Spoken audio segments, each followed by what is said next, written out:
before we move off from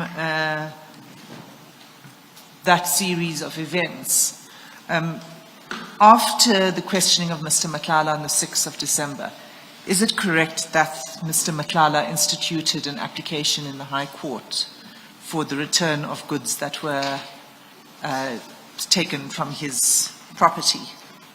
That is correct, Commissioners. When did he bring that application? Mr. Matlala filed his motion of notice at Pretoria High Court on the 17th of December 2024. And do you recall what the items were that he included in that application that he said had been taken from his home? It was basically the demand for the return of his 5 firearms that we had confiscated, as well as 2 iPhones, 1 MacBook, 1 Rolex watch, and another lady's watch. And why would those items, particularly expensive jewelry, be seized from his home? I can confirm, Commissioners, that during that search, it was discovered that there were allegations of suspected allegations of contravening of some sections of Firearms Control Act. As a result, then the team confiscated those 5 firearms, and inquiry for further investigation was registered. And also the 5 cell phones were also confiscated from him. The other items, the MacBook, Rolex, and another watch, were not part of the confiscated items. So you're saying it's not true that those were confiscated? It's not true, yes. So what happened with this case? The inquiry is still under investigation. The inquiry, because it involves us investigating from the registration of the security company to the acquisition of the firearms. So the inquiry is still on, but the case that he had filed at High Court, we did file our answering affidavit, and then the case was scheduled to sit on the 24th of December 24, and indeed it sat, and the judge dismissed the application with cost, citing that it was not an urgent matter. And then after that, then on the same day, Mr. Matlala communicated with us that he was withdrawing the same application. Okay, so it was removed from the roll on the 24th for lack of urgency, and then it was later withdrawn entirely. That's correct, Commissioners. Okay. And so is there anything further to say about that application before we move off it? Yes, maybe, Commissioners, to add that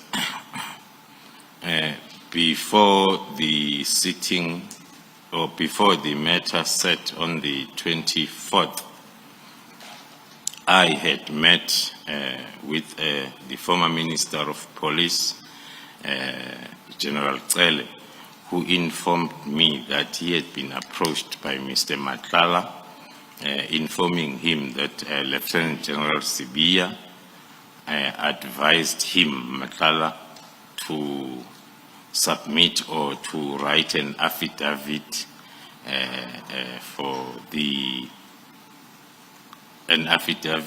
and he also drafted such affidavit on behalf of Mr. Matlala to open a false case against myself and my members that we had stolen the watches and a MacBook, which then proved that what we saw on the founding affidavit that he had submitted to include these 3 items that were not confiscated, it confirmed that indeed it was true, the information that I got from the former minister. So you say you met with the former minister. On what day did you meet with him? It was on the 23rd of December, if I'm not mistaken. And where did you meet him? In Pretoria. And so this was the information that he provided to you? Yes, that he provided to me, which was corroborating the information that we had seen in the founding affidavit that he had filed before the 23rd, that in the items that he was demanding to be returned, he had included these 3 other items that were not part of what was confiscated by the team. But the affidavit that he was expected now to compile was for him to open a criminal case for the missing of these items, of which then he confirmed to the minister that that was not the case.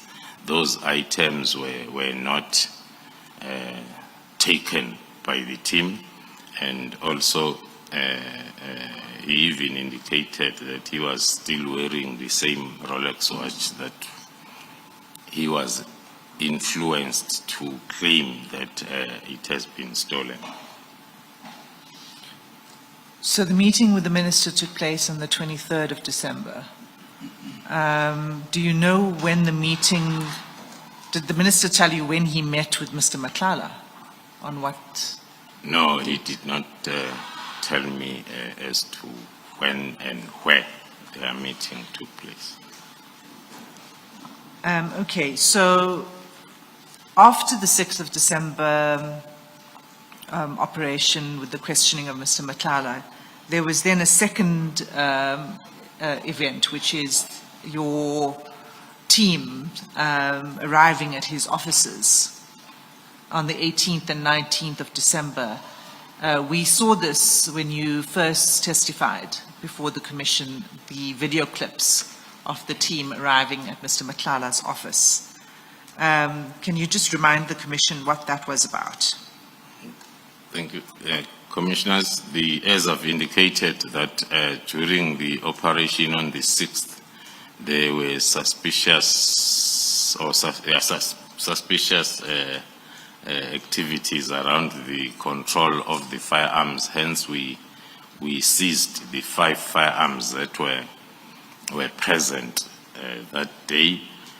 We had to make an arrangement with him for the complete compliance inspection of all his firearms, which was then set and agreed between the team and himself to take place on the 18th of December. But then it did not continue. The team did arrive, but then it did not continue because the responsible person who must be present, the responsible person according to the Act is someone that is appointed by the security company owner to be responsible for the control and management of firearms. So that individual was not available on that day, the 18th. Hence, then the compliance inspection was rescheduled for the following day, the 19th of December. And indeed, the team went back on the 19th, and the compliance inspection then was successfully conducted. And were firearms seized? Yes. During this inspection? Yes, 1818. 18 more firearms then were seized for ballistic testing and the furtherance of the investigation of the inquiry that was registered. Was anything else seized during this operation? No, on the 19th, it was only these outstanding 18 firearms. And were those then returned? Yes, the firearms were returned to Mr. Matlala on the 27th of December. Is there anything more to be said about the firearms? When you sent it for ballistic testing, was there anything of import? Yeah. No, the investigation is still ongoing in terms of ballistic analysis because we do it in twofold. We identify the cases that will need to compare with the samples from the firearms, or then we allow the IBIS system then to assist us in identifying the links. So that investigation is still ongoing. Okay, and then we know that from there, what happened next, at least from your involvement, was the arrest of Mr. Matlala on the 14th of May. Is that right? It's right. The investigation continued on other cases that the team had identified that were linking Mr. Matlala. The investigation continued then for the rest of January and up to February, and then around March, April, the team then was ready then to enroll some of those cases, and then there were discussions that took longer than we expected to finalize then the issuance of warrants of arrest. Discussions with whom? With the National Prosecuting Authority. And after those discussions, you finalized the warrant? We did then get the warrant of arrest. In May? Only in May? Only in May, yes. And then on the arrest on 14 May 2025, that's when you seized the cell phones that became the evidence of the chats that we've led before this commission. Is that right? That is correct, Commissioner. The WhatsApp chats, yeah. Thank you. General Khumalo, can we then turn now to Part C of your statement? Advocate Azim, before you turn to Part C, I just want to deal with the chronology up to the end of December. I understood from evidence led by other witnesses, presented by other witnesses, that there was an attempt to open a criminal case against you, first in Pretoria and then in Soweto, but both were unsuccessful. Are you aware of that? Yes, Commissioner, thank you. I'm aware of that. It is linked with the same information that I've provided, an attempt to open the case, the false case then with regards to the missing watches during the raid. Well, one can say from our side and also Mr. Matlala's, December was really not a festive period. We were very busy from the 6th of December, one can say up until the 31st of December. So for the whole month, looking at the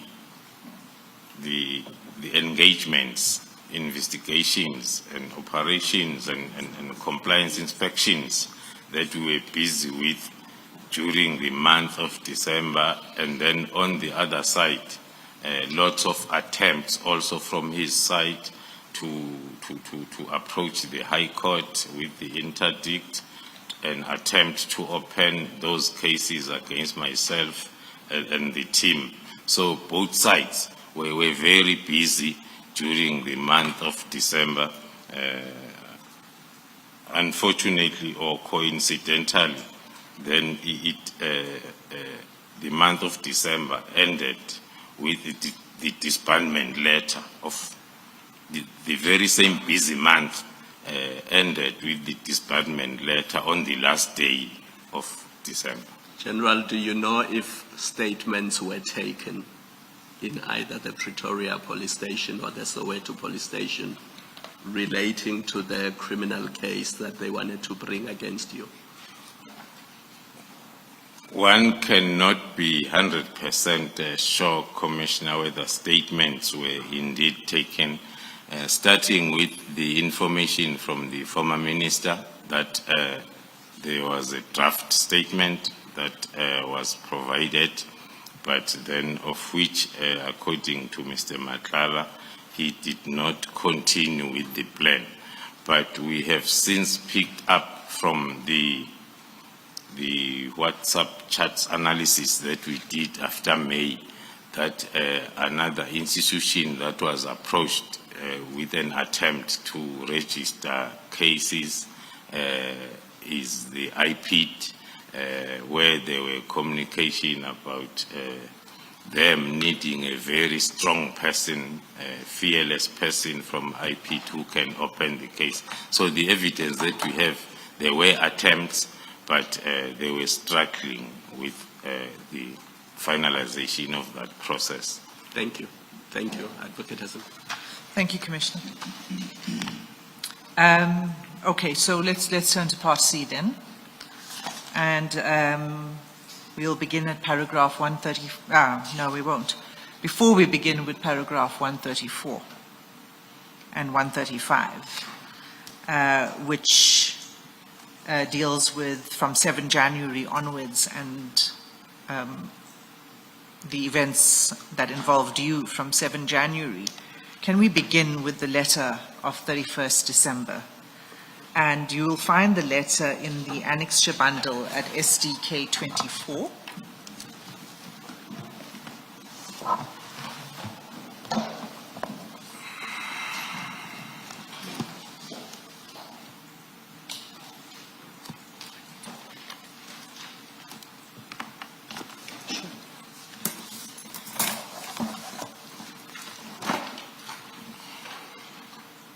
And it's page 203.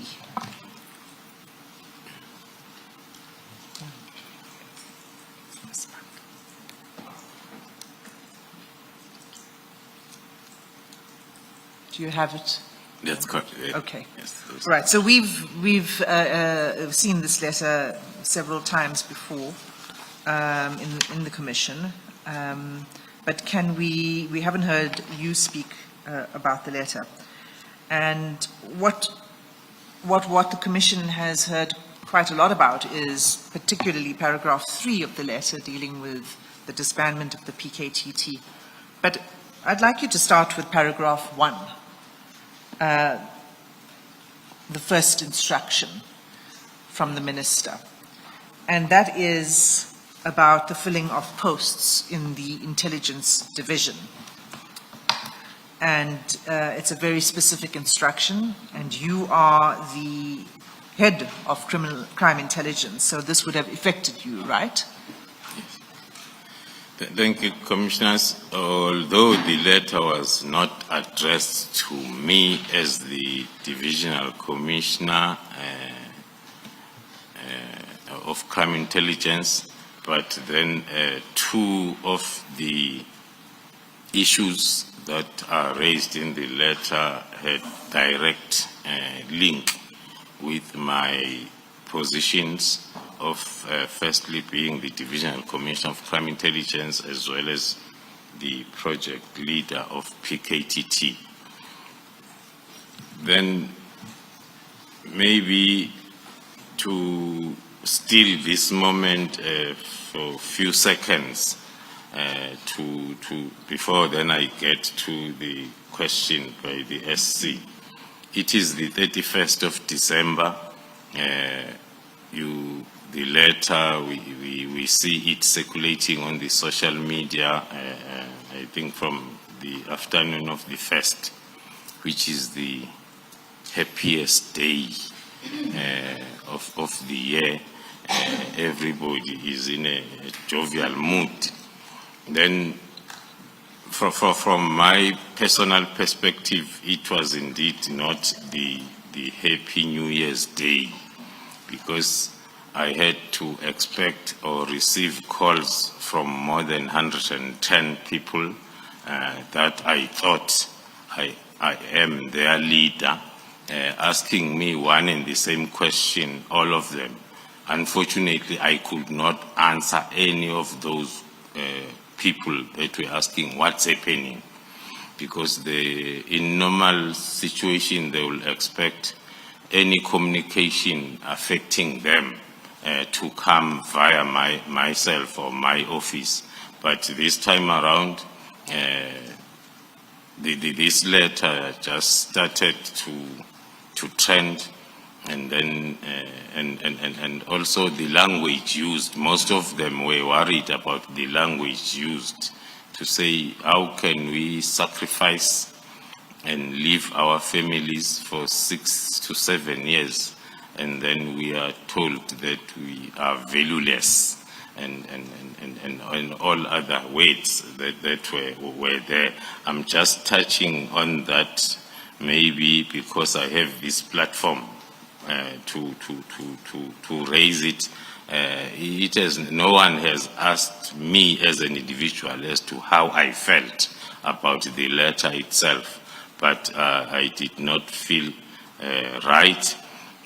That's why after I realized that I'm not enjoying the 1st of January like everybody else, I think in the afternoon I had to request Lieutenant General Mkhwanazi to bring the team together and try to also him to explain something that he does not understand. The only thing that he could do was to motivate the team and tell the team that they must continue doing what they are there for. The rest then will be dealt with by the National Commissioner. But indeed, Commissioners, it was not a Happy New Year's Day because of the letter. Going to the question. So before you go to my first question, let me just interpose this. Judging by your answer, you were not consulted about the decision to disband the PKTT. I had never been given an opportunity to brief the ministry.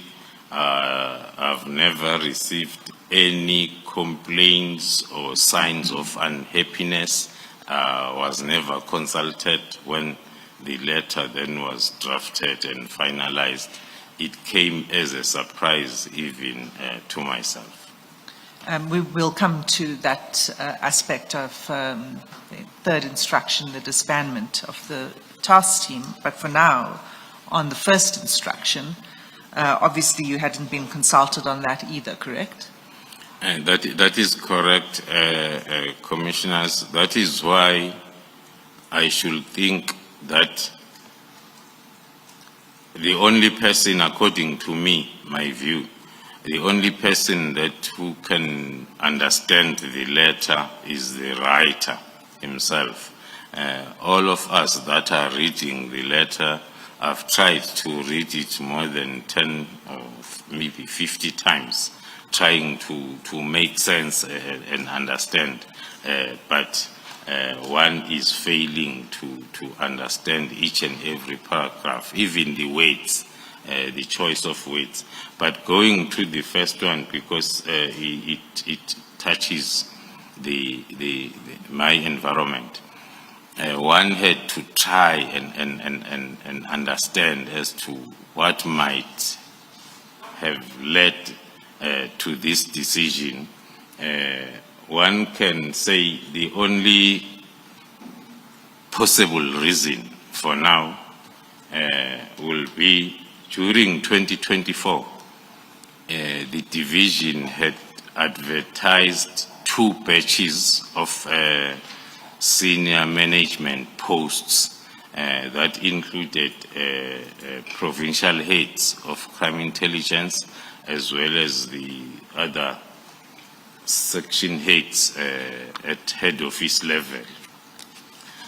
So on both occasions, as we follow the process, once the Human Resource Management Division of SAPS approves your request for the post that you will want to advertise, they will then indeed advertise the post, and then they will receive applications. They will screen the applications and applicants, and then they will send to you those applications that they see that they meet the requirements, and then they will request you then to make a submission or a proposal for the panel. So on both occasions, or maybe let me start with the first batch. I did it on the first batch of posts. Then the line of communicating that proposal, I will send it to the immediate supervisor, the Deputy National Commissioner, Crime Detection, for his support of the proposed panel, who will then sign it off and process it further to the Division Human Resource Management for approval in consultation with the National Commissioner. So my proposal for the panel for the first batch then was not supported by the Deputy National Commissioner. Instead, then he proposed his own panel, of which then he had to do it in consultation with myself. And then I then did not agree with his set of panel. And then there was then that stalemate that now myself, I'm proposing a certain panel. He is proposing another panel. Then the Division Human Resource Management is not expecting to receive 2 sets of proposals. They have to get one proposed by myself, supported by immediate supervisor, so as they can approve it in consultation with the National Commissioner. So the process of filling those posts remained stagnant there. It did not move. And then another request was sent now for another batch of senior management posts. The same process happened. And then it also reached that point of stagnation. One, then, as I'm saying, this is my view. In my view, then, will be, before I get to my view, I had a discussion with the National Commissioner around this issue, of which then I maintained my position that the panel that I've put together is, according to me, as the accounting officer of the division, in terms of all the legal framework that is there governing then the existence of the division, my panel needs to be supported. And then that discussion then did not give the way forward. So the stalemate remained. So it is my view that then maybe the Lieutenant General Spear escalated that stalemate, that situation to the office of the ministry. Hence, then it informed the decision of halting the filling of posts, because the examples that are cited there, posts in provinces, including those of provincial heads of crime intelligence and currently available vacant posts, it refers to the posts that were vacant, that were supposed to be filled. That is my view as to why maybe that formed part of this letter. Okay, General, isn't there one accounting officer within SAPS who is the National Commissioner? I'm asking because you just referred to yourself as the accounting officer within your division. Okay. Maybe then, thank you, Commissioner, maybe then is the choice of giving myself the wrong title. It was referring to being responsible for all activities, the performance, the management of the division, instead of being an accounting officer. Thank you. Thank you, Chair. So you mean to say responsible officer? Yes. General, ordinarily, if there's a disagreement between you and your immediate superior about how to proceed on matters, where does it get escalated to for resolution? Yeah.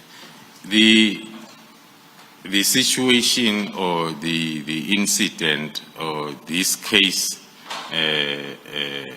one has checked on all the prescripts and policies.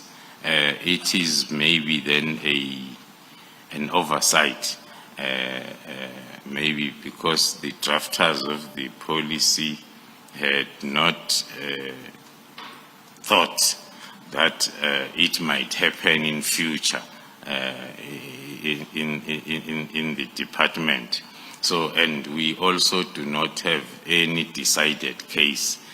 One will just think that because the approval is with the Divisional Commissioner of Human Resource Management, one will presume that in a situation like this, it is the Divisional Commissioner of Human Resource Management in consultation with the National Commissioner who must then take the two proposals and approve one, or they come up with their own, because the final word rests with them, the final decision. Just, I was distracted and I didn't hear what you just said. The final decision rests with whom? The Divisional Commissioner, Human Resource Management, Okay. in consultation with the National Commissioner. Okay, thank you. So if that is the case, why was it not then resolved? Maybe take a step back. You said that those two batches remained stagnant. Why was it then not resolved by the Divisional Commissioner, Human Resources, together with the National Commissioner? So why couldn't that stalemate be broken? Thank you, Commissioners. Also, again, it is my view, because of the timeline, as these unsuccessful processes were continuing, it was towards the end of the year. So hence then I said it is my view that maybe then my immediate supervisor escalated the matter to the ministry, hence it informed, possibly informed decision or directive number 1 of the letter. Thank you. May I still on the topic? And before this letter of the 31st of December, were you informed or did you ever come to know that there was a difficulty or a problem about the filling of these vacancies? Were you ever told that? Thank you, Commissioner. One was aware, because after we understand the process, that after you have submitted your proposal, after some weeks, then you expect then the approval of the panel. Now, hence I indicated that there was a first batch of posts. Now, the second batch is now advertised before even the first batch of posts is dealt with. So that was showing that there is a bottleneck.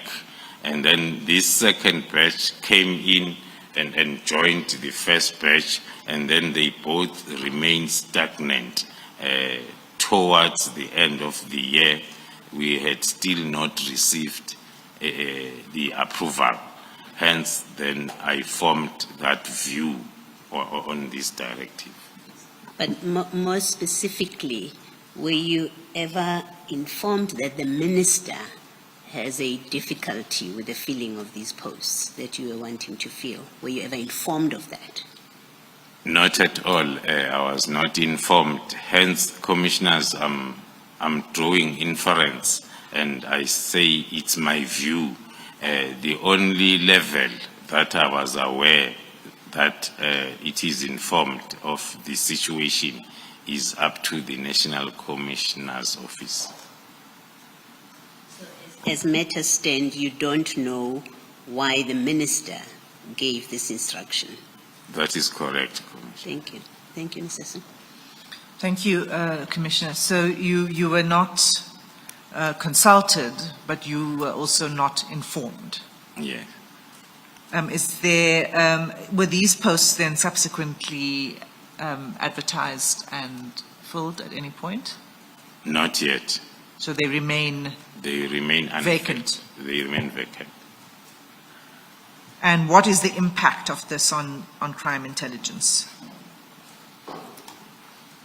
It's very huge, Commissioners, the impact, as it is confirmed also in the directive or the letter, that those posts, they include provincial heads of crime intelligence that are currently vacant, which are, as we have 9 provinces, the vacant provincial heads posts are not less than 4. So between 4 and 5, one can confirm that. So if you have no leadership in close to 50% of your environment in the country, indeed, then you have a problem. Thanks. Is there anything else you want to say regarding the first instruction on the posts? No, I've said it all. Okay. So the second instruction concerns ports of entry. And it's specifically a request that a new plan must be developed. Can you comment on this paragraph?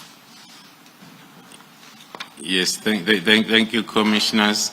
At first glance, looking at the heading of the letter, a directive on matters relating to crime intelligence, yes, you bring it closer home. And then the second one, ports of entry, you become a little bit confused because it is the responsibility of the division, visible policing and operations. And then going to the third part, it talks to the political killings task team. So reading the heading was then confusing a bit, because one will expect that when you draft a letter, the heading helps you to understand the content of the letter and the logic, so as then you are able to understand. But then this part, the inclusion of ports of entry, and of which I think it's the one that is more tabulated or explained in the letter, then one has had to go through it and try to understand The directive is clear that it talks to the review as well as the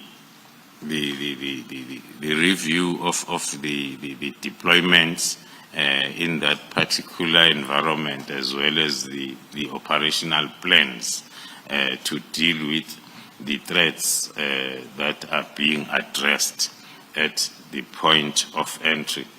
But it's worth mentioning that as a division, that is also part of the deployment in the ports of entry, as well as having a plan that we are implementing. One can safely indicate that we are happy with our current setup and also the plan itself. And we have seen a lot of improvement in that space when it comes to cross-border drug trafficking, more especially the cooperation that we have within SADC, as well as through Interpol and other country-to-country agreements with identified countries that we are working on drug trafficking. One can say, as a division, we do not see the need to review our plan in that space, because it is still effective. But then as and when the time comes for that review process now for the whole of SAPS, we will be part, and then, but we won't change our plan that is working. Instead, we will try to improve on it. That is what one can tell or comment on the second part of the directive. General, you would agree with the minister when the former minister, when he says that the efficiency of the plan should be reviewed from time to time. Would you agree with that? I'll agree, because in that environment, it's not the space that is dealt with by just SAPS, if I make an example. It's an interdepartmental. So if there are gaps that are identified, then they will have then an impact to the whole interdepartmental deployment in the space of a port of entry. So I'll agree on that reason. And do those reviews take place by an interdepartmental body? Looking at the directive, it was talking to those reviews taking place at the beginning of the year, but one has not been appraised or invited or informed of the reviews then that they had started. I'm just saying, as a matter of course, those reviews would take place by the interdepartmental, some structure. Is that what would normally happen? What normally happens, it's not like review or interdepartmental review. All the departments that are occupying the space, they have clear defined roles, which needs then to be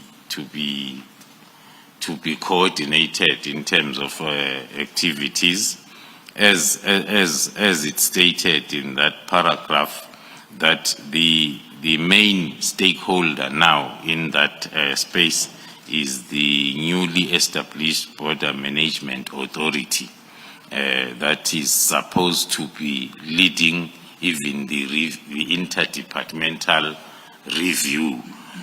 Although all of us, we are playing our roles, but then that is the PMA that is expected under normal circumstances to coordinate the activities, including maybe the need to review. And were you aware of any challenges that needed to be addressed from an SAPS perspective? No, hence I limited, Commissioners, my comment on our environment, because as stakeholders, we also have our role and responsibility, and we have the deployment in the space, and we are operating. So as the division, we are implementing our plan, we are monitoring our activities, and up until now, we were still satisfied with our plan that is in place, as well as our performance. Thank you. One of the instructions in that paragraph 2 is that in the development of a new plan that the former minister was requesting, he said it should include a comprehensive operational and remedial action plan based on a policy of rotation of staff members, among others, which suggests that there might have been an issue regarding the rotation of staff members. Are you aware of this? Thank you, Commissioners. I am aware, because because of my previous deployments. As I introduced myself, I referred to myself as an all-rounder or a complete police officer who has been everywhere within SAPS. I spent a lot of years within the division Visible Policing and Operations. By then, it was separated. I was within the Operational Response Services, where I was coordinating operations, and the deployment in the ports of entry was a part of our responsibility as a division. So this was something that in other ports of entry we have the rotation, the month-to-month deployment, so as then we avoid weaknesses that are coming along with a person who's permanently in the border environment. Then so there will always be discussions. Now I'm referring to my previous life, hence then I want to be clear that there will be those discussions that the same needs then to happen at all other ports of entry, so as then we avoid the challenges that are related to integrity issues when you have a permanent deployment. Okay. But as you understood it as at 31st December 2024, you weren't aware of challenges in this regard? No, I'm not aware. You weren't informed of any of these challenges? No, Commissioners. Okay. So anything else you wish to say on paragraph 2? No, that is okay. So we can go to paragraph 3 then, which is the heading Political Killings Task Team. And I want to first confirm that you have been involved with the PKTT from its inception. Is that correct? That is correct, Commissioner. And when was that from? From July 2018. From July 2018. Yes. And in this letter, the former minister refers to the formation of an interministerial task force. And you confirm that the PKTT was that interministerial task force. As I indicated, commissioners, that the terms and choice of words sometimes used in the letter, they are confusing, and sometimes they talk to maybe not from a well-informed part, because we do not have a task force. We don't use that language in whatever processes and activities with regard to PKTT. But we do have the interministerial committee that we have referred to it in most of the time, even during this commission. General, there are witnesses who have referred to the National Task Team, referring to the PKTT. Yeah. Would that characterization be correct?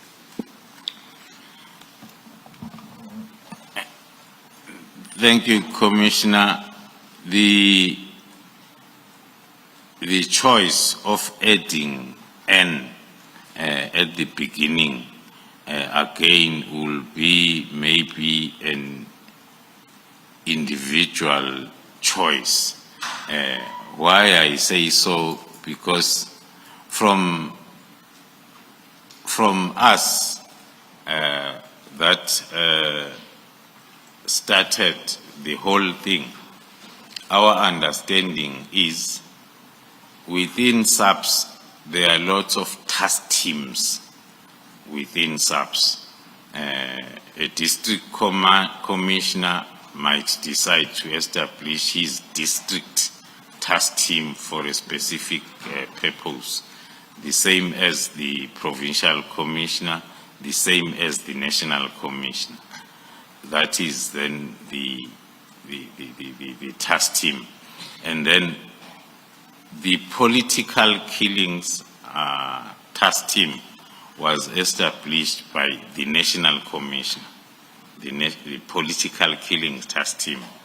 Now, the choice of using N might come when then we talk of an interdepartmental, because on my previous testimony, I tried my best to explain the route that we took to get to where we are.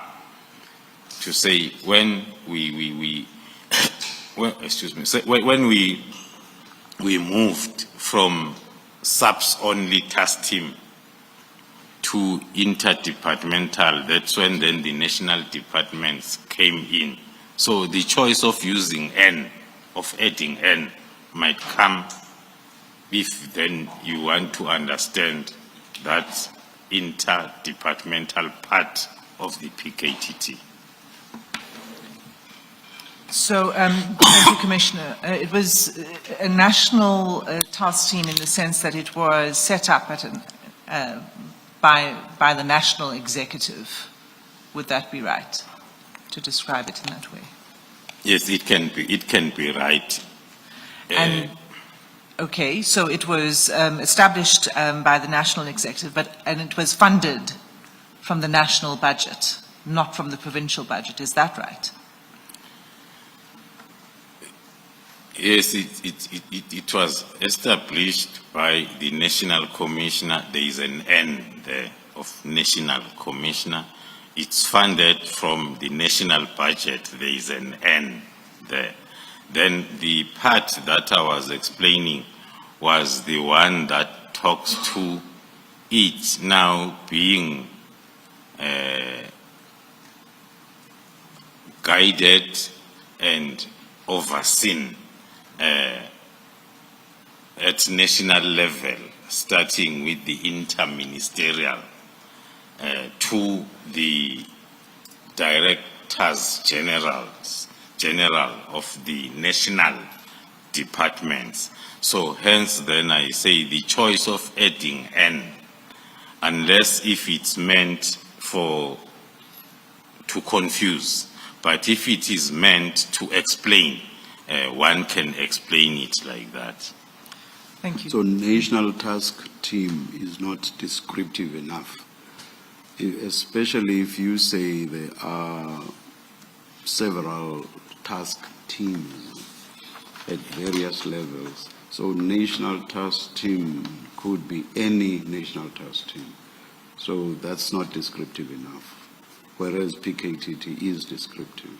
Yeah, as we speak now, according to my limited information, we have 2 more national task teams that are running in the northern part of KZN, as well as one in the Western Cape. Thank you, General. Thank you, Chair. So then to go back to what you were just saying, the Interministerial Committee that you say had this overall view on the work of the task team, is that right? That's correct, Commissioner. Chair, we've been able to obtain the minutes of the Interministerial Committee and to have them declassified. May I ask leave to submit them formally for the record as an exhibit bundle? And the exhibits number from CJC 8 all the way to CJC 17.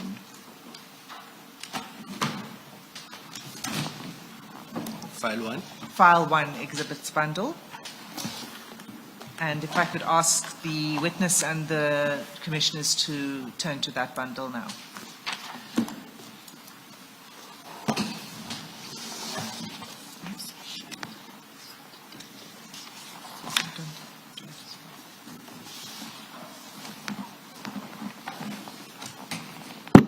CJC 8, commissioners, is the confirmation of receipt of the request for the declassification, and CJC 9 is the letter from the authority that was required to declassify the minutes, which is the presidency, confirming the declassification and attaching the minutes. So if we could please turn to CJC 10. That's where the minutes begin, and it's at page 4 of that bundle.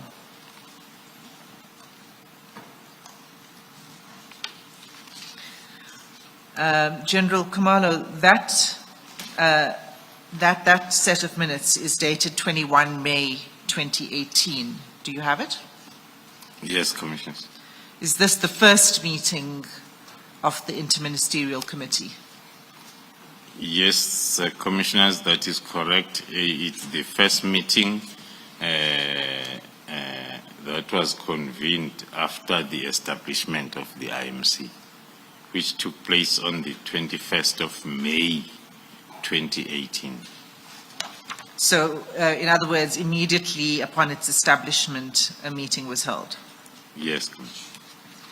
And if you turn to page 5 of the bundle, which is page 2 of the minutes, can you confirm who was in attendance?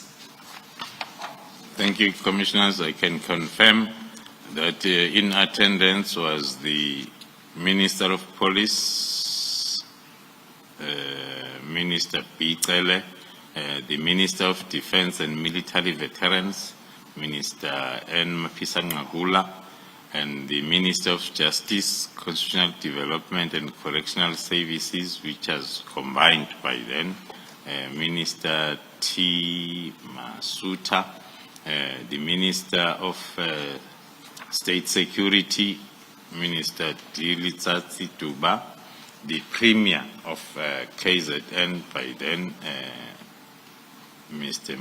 Premier Mchunu, and the Member of Executive Council of KZN, Mr. Kaunda, who was the MEC of Transport, Community Safety and Liaison. Just for clarification, do you confirm that the Premier at this time, Premier Mkhunu, is not, it's not, and we don't want to confuse this person with Premier, with former Minister Mkhunu?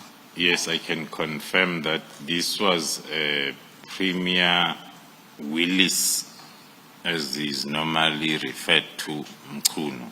Thank you. Not the current Minister of Police. Ms. Hassan, maybe for correctness, there is the mistake that is repeated of referring to Minister Mkhunu as a former minister. He's not former minister, at least not yet.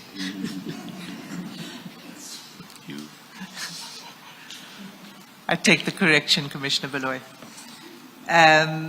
Okay, so these were the, this is what made up, these were the heads of the Interministerial Committee, is that correct? Yes. So these departments then and ministries continued to have involvement in the oversight of the PKTT throughout its existence. Would that be correct? That will be correct, as directed and established by the President. Thank you. So we don't need to go to it in exhaustive detail, but just so that we can get the main aspects of these minutes. The first serious presentation was a political presentation by the Premier. Is that right? And that's on page 6 of this bundle. That is correct, Commissioners. And in that presentation, if we look at the second bullet, the minutes state that a task team was established in 2011 to find the causes of the political killings. What task team was that? Although one was not part of the meeting and the process itself by then, because the task team that was being assessed during this first sitting of the IMC was the then provincial task team of the police that was dealing with political related cases. So if the reference here on this second bullet is made towards the now political killings task team, then one will say the Premier meant then the provincial team that was in place by then. Okay. I should have asked you when we were confirming the attendance whether you were in attendance at this meeting.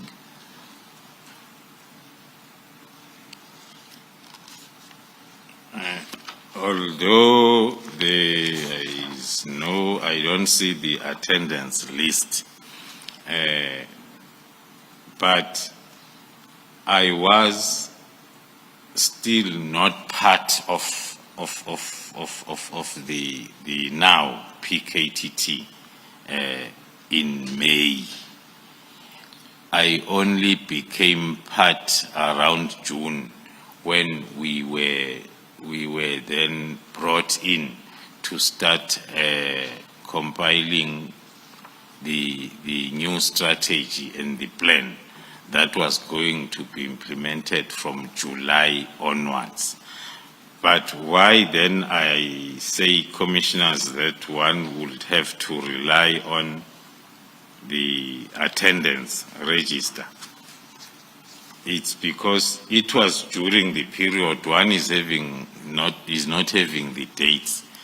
It was during the period when I was either deployed as a brigadier in the province together with the then acting provincial commissioner, Lieutenant General Mkhwanazi, as he testified, or because as a brigadier, one of or my main responsibility,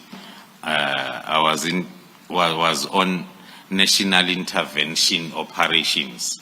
So every time there is an IMC, there is a national intervention that is directed, I will then be expected to be part because it's my line function. Hence, then confirming that I might have been part of this meeting either because I was deployed in KZN or because of my line function at national level. But in terms of being involved in the form of the PKTT now, I was not yet. No, I accept that. But so are you saying you do not remember whether you were at this meeting? Yes. Okay. And that if you were at the meeting, it would have been for whatever your role was. You were not at that point involved in the PKTT. Yes. Okay. And you don't remember. That's fine. So the point of the bullet 2 is that there was a provincial task team within SAPS to deal with political related killings. That's correct. Okay. So if you turn over the page to page 7, there's then a presentation by Major General Qiliza. And it's entitled Progress Report on Political Related Killings to the Minister of Police. So it would have been Major General Qiliza then who would have been responsible for that provincial task team, is that right?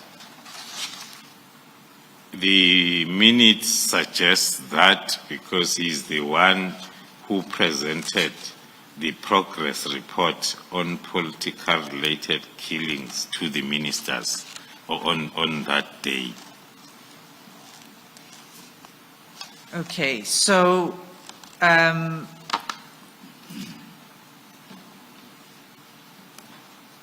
if we go then to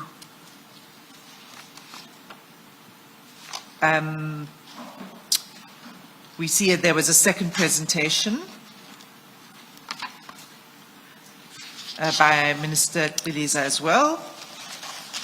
And we see that on page, I think that was page 7. That was his report. And then there is yes, there's a second presentation on page 11.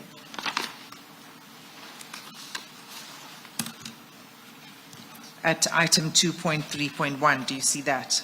Yes, Commissioner.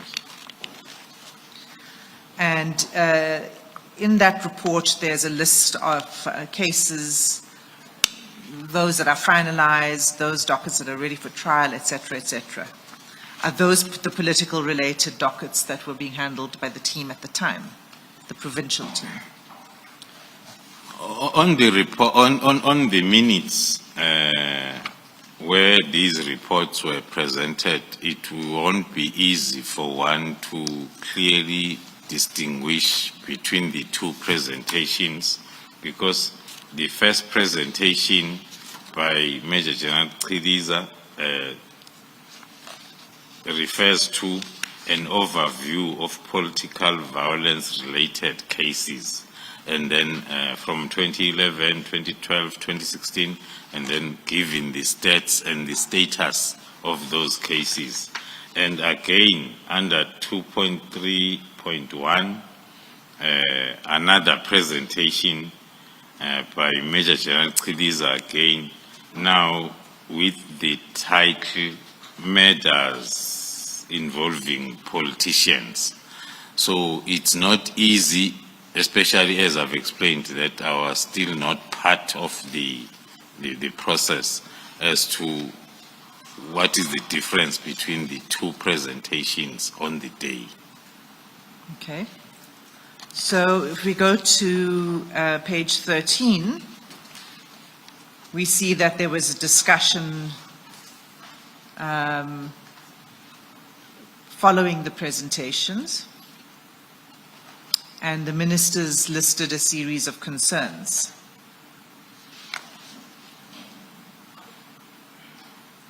I'm not going to read through all of these concerns, but would it be correct to say that one of the concerns raised by the ministers was that the political killings in the province was escalating? That is correct, Commissioner. And could you just read out the first two bullet points of the decisions on page 14? On page 14, under the heading Decisions, the meeting resolved that the task team coordinate its work and minimize working in isolation to each other. Then bullet 2, the task team should have purpose, objectives, role and responsibilities, as well as the frequency of meetings, in brackets, terms of reference. And the third bullet? On page 15. On page 15? The The first bullet on page 15. The first bullet on page 15, the task team should develop an investigation and prosecuting strategy that will mitigate all the risk factors associated with the investigation and prosecution, such as... Pause the there, risk. and then there's a list. Yeah. Now, this investigation and prosecution strategy, is that the strategy that you began to develop when you became involved in June? That is correct, Commissioners. It's one of the recommendations that we had to attend to as we came in June. Okay, thank you. And then if you turn over to page 16, there is a presentation made by the NPA, Advocate S. Abrahams. Do you see that? Yes, Commissioner. And then there is a further set of discussion and decisions by the IMC, which is recorded at page 17. Can you just read out for the record the two bullets that contain the discussion and decisions? The second discussions and decisions on page 17 of the minutes, the first one, ministers expressed similar concerns that NPA is providing statistics which are conflicting the statistics which were presented by SAPS detectives team, and this is attributed to the fact that the task team members are working in isolation, in brackets, no coordination. The second decision, a dedicated team of prosecutors should be part of the task team to guide the investigation team in order to improve the quality of cases put on trial and improve the conviction rate. Do you have any comment on those decisions? Thank you, Commissioners. Indeed, the decisions were pointing towards real challenges that was facing this task team, this provincial task team, the lack of coordination was demonstrated by the fact that within one meeting, there are 3 different task team reports that are presented, which shows that there is no coordination of both activities and accountability, which then one will say the interministerial committee were not wrong in their in their findings as well as recommendations as to what needs to be corrected. Thank you. So then, if we go to the next set of minutes, which is CJC 11,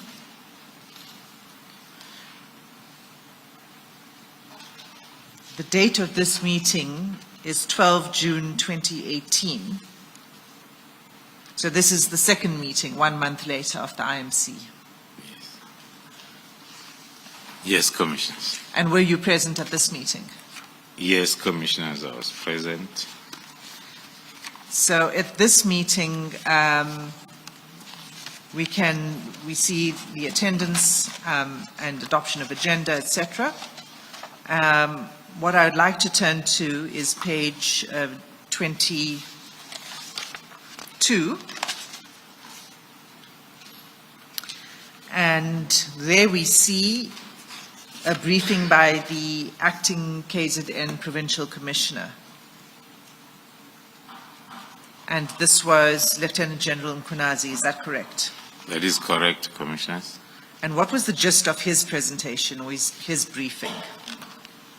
It's a lengthy briefing, so I don't want you to go into the detail. But if you recall the gist of it, can you explain to the Commissioners? Thank you, Commissioners. The gist of the presentation by the acting Provincial Commissioner by then was first the fact that they were the new team was not the new team. The plan to establish the new team had started. So he referred to the number of dockets that had been collected and analyzed already, and also referred to the investigation and prosecution plan on page 25 that had already been provisionally approved by the National Commissioner pending the endorsement by the IMC. That was the most critical issues, and also he reflected on the issue that the strategy and the investigation plan will be given a full budget and resources from national level, and then the team will be restructured. So he was announcing to the IMC, looking at the challenges identified on the previous meeting. So he was attending to most of them with the plan that was in place as to how all those weaknesses were going to be attended to. And the conclusion then was the proposal that was made by the National Commissioner at the time, and that's on page 25. So it was the restructuring and a development of this strategy or investigation action plan. If we turn over the page,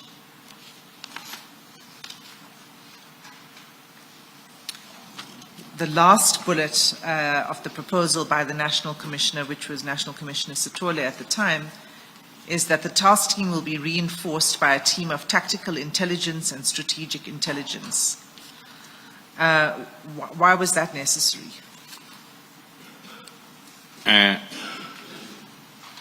The National Commissioner was proposing his structure at national level that was going to oversee, because if we start from the previous page, he's talking of the last bullet on page 25, when the National Commissioner said, as part of monitoring and overseeing the task team, Lieutenant General Libya and Lieutenant General Tsumane, who was the Deputy National Commissioner Crime Detection by then, will be responsible for that task of overseeing the team. So he was briefing the IMC that the oversight will be at national level. Yes, the team will be operating in the province.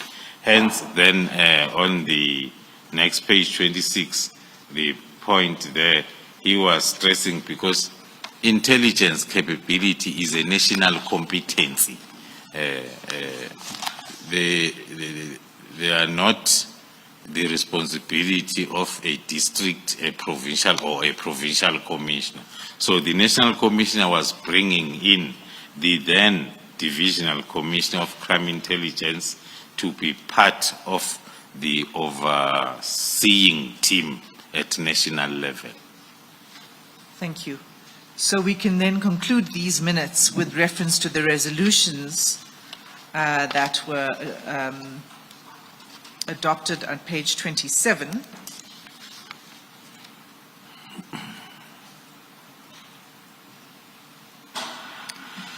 There are several aspects of these resolutions that speak to the work of the PKTT going forward.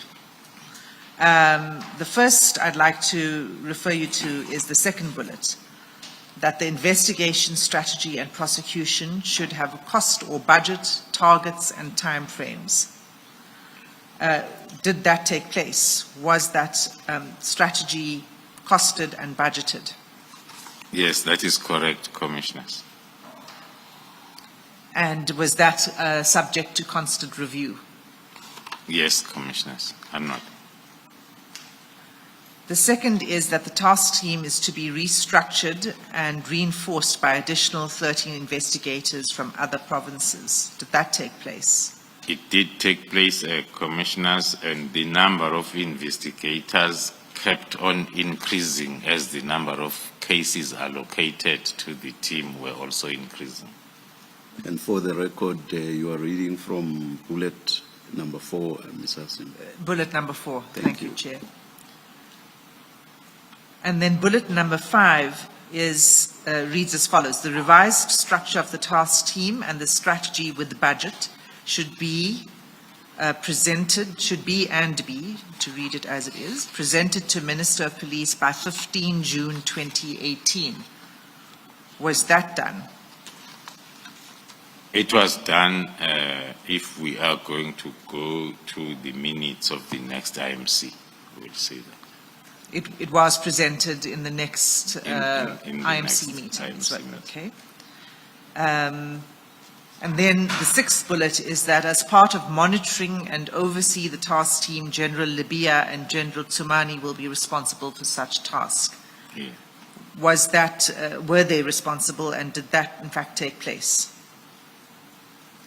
Yes, indeed. The General Libya was the chairperson of the National Steering Committee, which was made up then of General Jacobs of Crime Intelligence, General Tsumane of the DNC by then of detection, as well as other DDGs from other national government departments like NPA and State Security. Thank you. So then that would, one more item just to confirm, and that is the third bullet from the bottom, but the last sentence, a dedicated team of prosecutors should be part of the task team to guide the investigation team in order to improve the quality of cases put on trial and improve the conviction rate. Did that take place? Was a dedicated team of prosecutors assigned to the PKTT?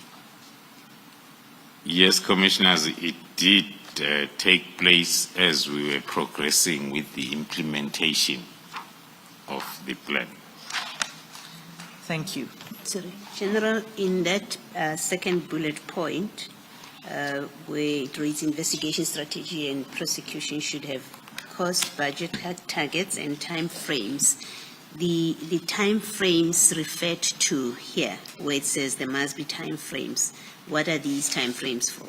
Is it the life of the task team, or is it the time frames for targets? Our interpretation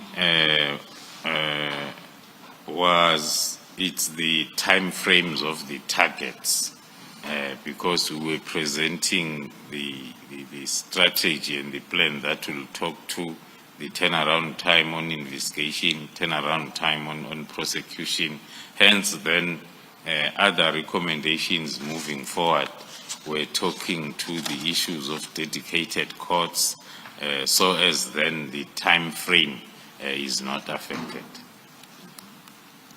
Can I just get clarity? In the first meeting, we've looked at the minutes. One of the recommendations is that the Department of Correctional Services must form part of the task team. Was that recommendation implemented, as far as you are aware? As we were presenting the new strategy, it was exactly like that. It was the interdepartmental multidisciplinary task team where SAPS and NPA are playing a leading role, supported by state security, correctional services, then, and the Department of Justice. So the task team was not just about investigating political killings. It was also about ensuring that they are successfully prosecuted. And once people are successfully prosecuted, those that are found guilty are incarcerated. And that would be Correctional Services' role. That is 100% correct, Commissioner. One of the noteworthy contributions of the Department or of Correctional Services excuse me, was to dedicate the Kokstad prison as the PKTT prison, where we will keep our most dangerous prisoners. Was that in fact the case? It still became. It was, and it's still the case, Commissioner. Thank you, Commissioner. So the third set of minutes then is CJC 12, and it's dated 3 August 2018. So this is the third meeting now of the IMC in 2018. Are you there? Yes, Commissioners. Were you present at this meeting? Yes, I was present. And it was chaired again by Minister Hele at the time. Yes, that's correct.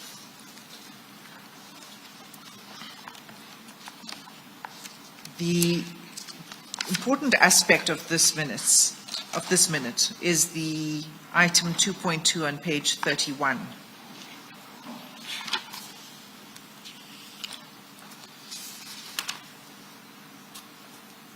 If we can begin there, it begins at that point. And is it correct that this was it began with a presentation by the National Commissioner, who confirms that the approach of the task team was changed? The composition was revised and new members were added. That's the third line from the bottom on page 31. Was that the confirmation that was provided by the National Commissioner at the time?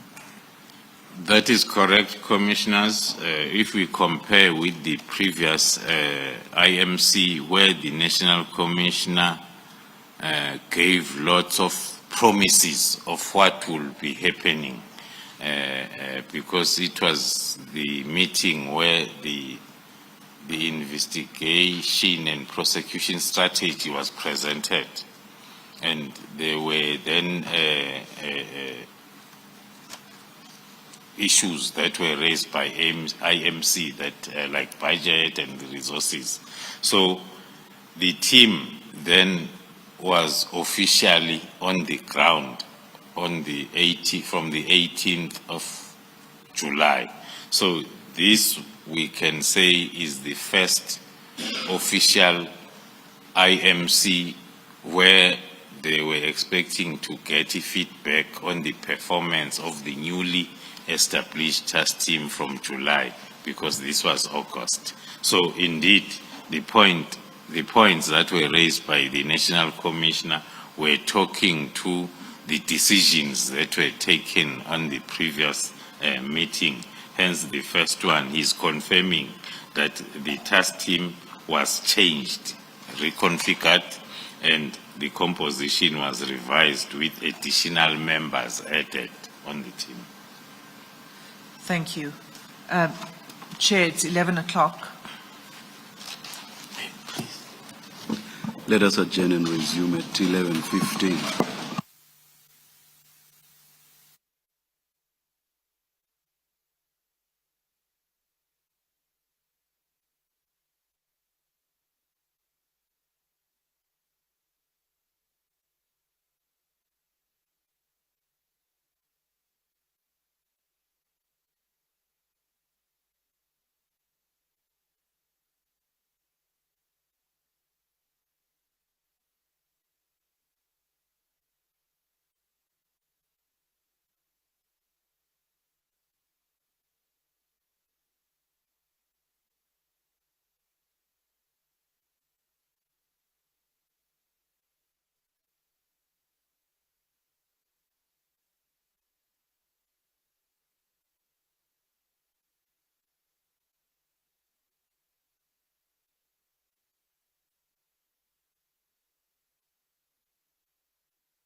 Welcome back, everyone. We're about to resume. Reminder, please switch off your phones. Thanks.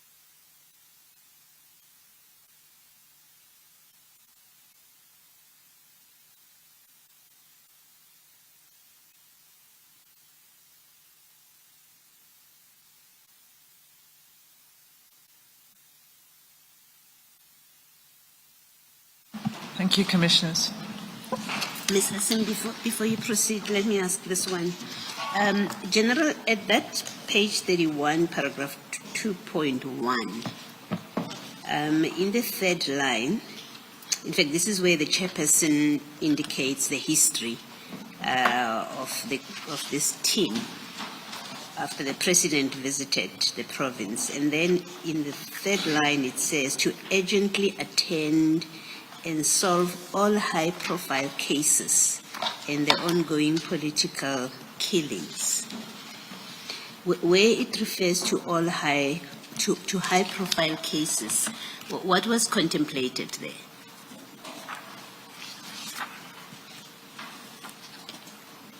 That's at page 31.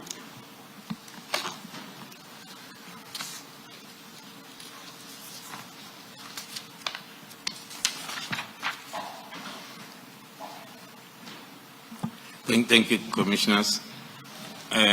According to our interpretation, the high-profile cases will refer to, because the criteria of allocating a political-related case will have a list of categories, with the last category being a political activist, a member of the political party. And then the high profiles, according to us, are those political figures that are office bearers and those that are also serving in local government especially. That was our understanding of high profile.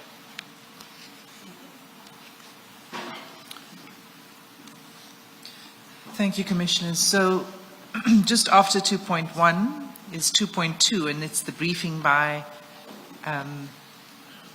the National Commissioner, the first one which we just dealt with, about the approach of the task team. And then if you turn over the page, there is a presentation that is made by the Acting Provincial Commissioner. And it begins with the introduction. And then the first heading is operational coordination, and it speaks about the joint operational centers. Is it correct to say that the description here under this heading is what you've presented to the Commission when you testified when you were here before? Commissioners, can I be reminded on the CJC number? It's page 31, and it's CJC, I've forgotten, 12, page 31.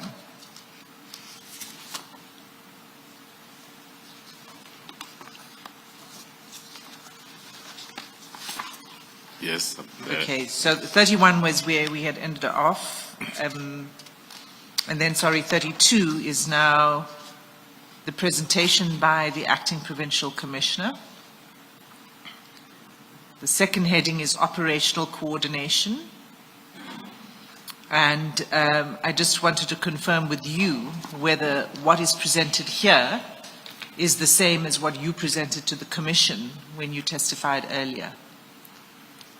That is correct, Commissioners. I can confirm these were accountability levels and structures that were set up and were then part of the briefing of the IMC, starting with the tactical joint operational centers that I referred to as 4 of them that were established that were meeting and accounting on daily basis to the mission area right up to the National Steering Committee.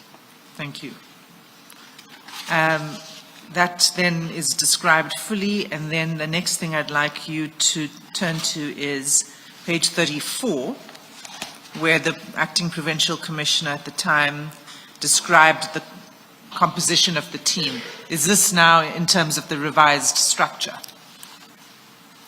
Yes, Commissioners, that was in terms of the revised structure and the command and control as was presented previously, looking at the mission area joint operational center, the first box on the left, the task team leader referred to as Major General Ramatswele, as we have presented before, and the project manager referred to as the then Brigadier Khumalo, which is myself, and then other tactical commanders for different disciplines, and those four operational teams below that were implemented. Thanks. And then page 36, which deals with the table of case dockets. Is this presentation and analysis of the dockets that were within the control of the task team at the time? That is correct, Commissioners. At the initial stages of the task team, we had to indicate the cases that were presented during the previous IMC, so as then we can show the additional cases. In that page or slide, we were reflecting that on the previous report, the cases allocated to the team were 98, but then during this meeting, there were now 126. Thank you. And then if we go to the end of these minutes, it's page 41.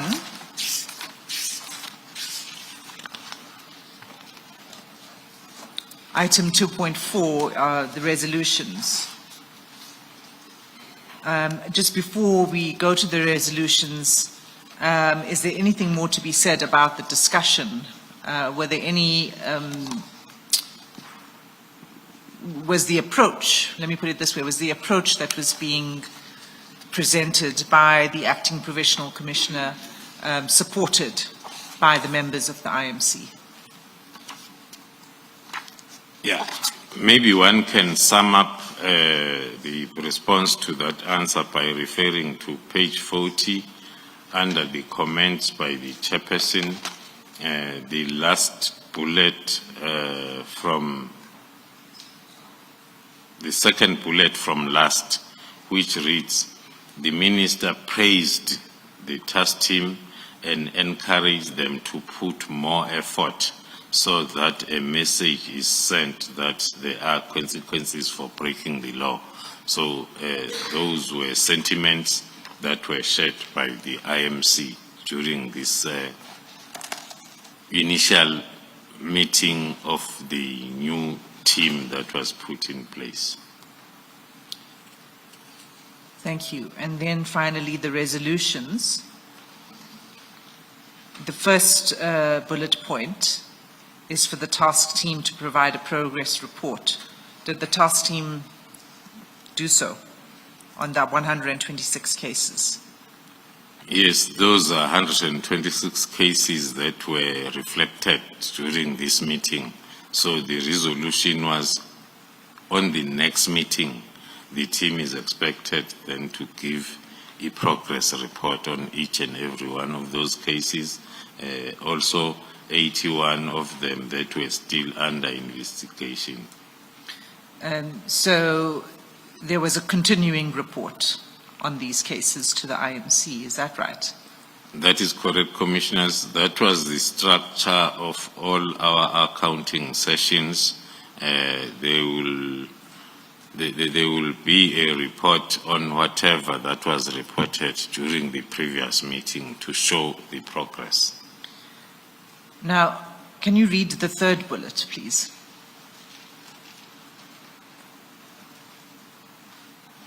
The third bullet under resolutions. Under resolutions. The task team in the next meeting will provide progress report on the progress made on the following priority cases: Mr. Mkunu, the killing of Mr. Mkunu, Mr. Stole, and Mr. Spelling Mistake Makak. Why were these cases singled out?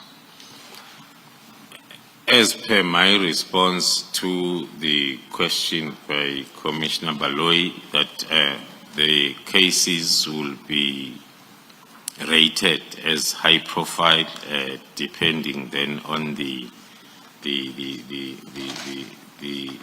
deceased. So these three, the first one is the one that was a reason for the establishment of the task team. This crime scene that was visited by the President, that is Mr. Pashana Mkunu, and Mr. Sitole was also another high-profile politician, as well as Mr. Makaka, who was the former ANC Youth League Secretary. Thank you. The next set of minutes, if we can go there, then is on page 42. That's CJC 13. And that's dated 13 September 2018. And were you present at this meeting, General Khumalo? Yes, I was present, Commissioners. And again, was it chaired by former Minister of Police, Cele? That is correct. And as similar with the structure of the previous minutes, we see on page 44, items 2.2 and 2.3, where the National Commissioner opens a briefing and then hands over to the acting Provincial Commissioner. Is this where the Provincial Commissioner then did the progress report on the cases as required in the previous minutes? That is correct, Commissioners. As I explained on the coordination slide, that the meeting will take this format. What will happen in preparation for the IMC? We, at the level of PKTT, we will prepare the report and present it to the provincial steering committee chaired by Lieutenant General Mkwanas. And then as the national steering committee comes in a day before IMC, led by the National Commission, then the provincial steering committee will then brief them. And then on the day of the IMC, it will take that order. The National Commissioner will introduce the briefing note, and then the General Mkwanas will then present as briefed by the political killing task team at operational level.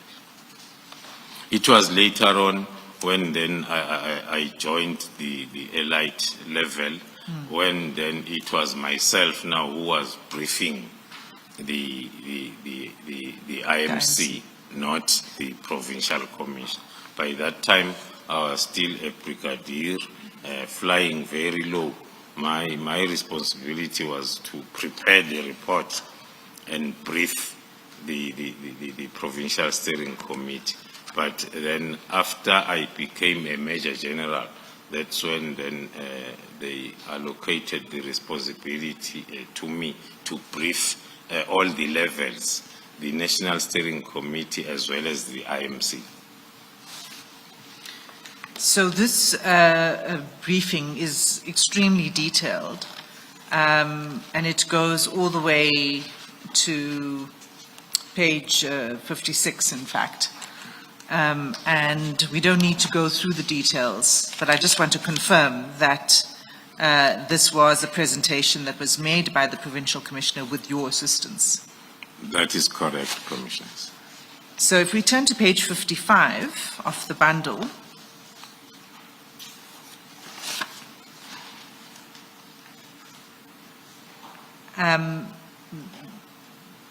in the middle of the page, it says the need of fast-tracking ballistic and biology analysis.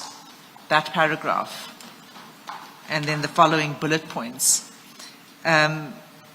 Is it correct to say that at this point in time, so this meeting is now, September 2018, is this when the need was identified for expert analysts to be included in the team? That is very correct, Commissioners. From our initial plan, we had planned the task team to have these expertise. But because it was a new thing in the SAPS, it took time for us to convince the commanders of those respective environments to allocate dedicated, initially as the KZN team was, and even now, the task team in the SAPS is established and formed by looking at what needs to be done. If it's an investigative task team, only detectives will be assigned to the team. So we were implementing our plan step by step by first indicating the challenge that we have, and then we'll put a request that if we can have this dedicated capacity. I have an example that I can cite on call data analyst, because we were utilizing DPCI call data analysts that are in Pretoria, and we are in KZN. They did come, and we celebrated that at last we have. Then they said, no, we are here to pick up the discs and go back to Pretoria. They disappeared with those discs up to date. So it was not working for us to have analysts or experts that are not part of the team. So with these recommendations, we were trying to implement to influence that our plan is properly implemented, including the ballistic experts. All these experts were not yet part of the team.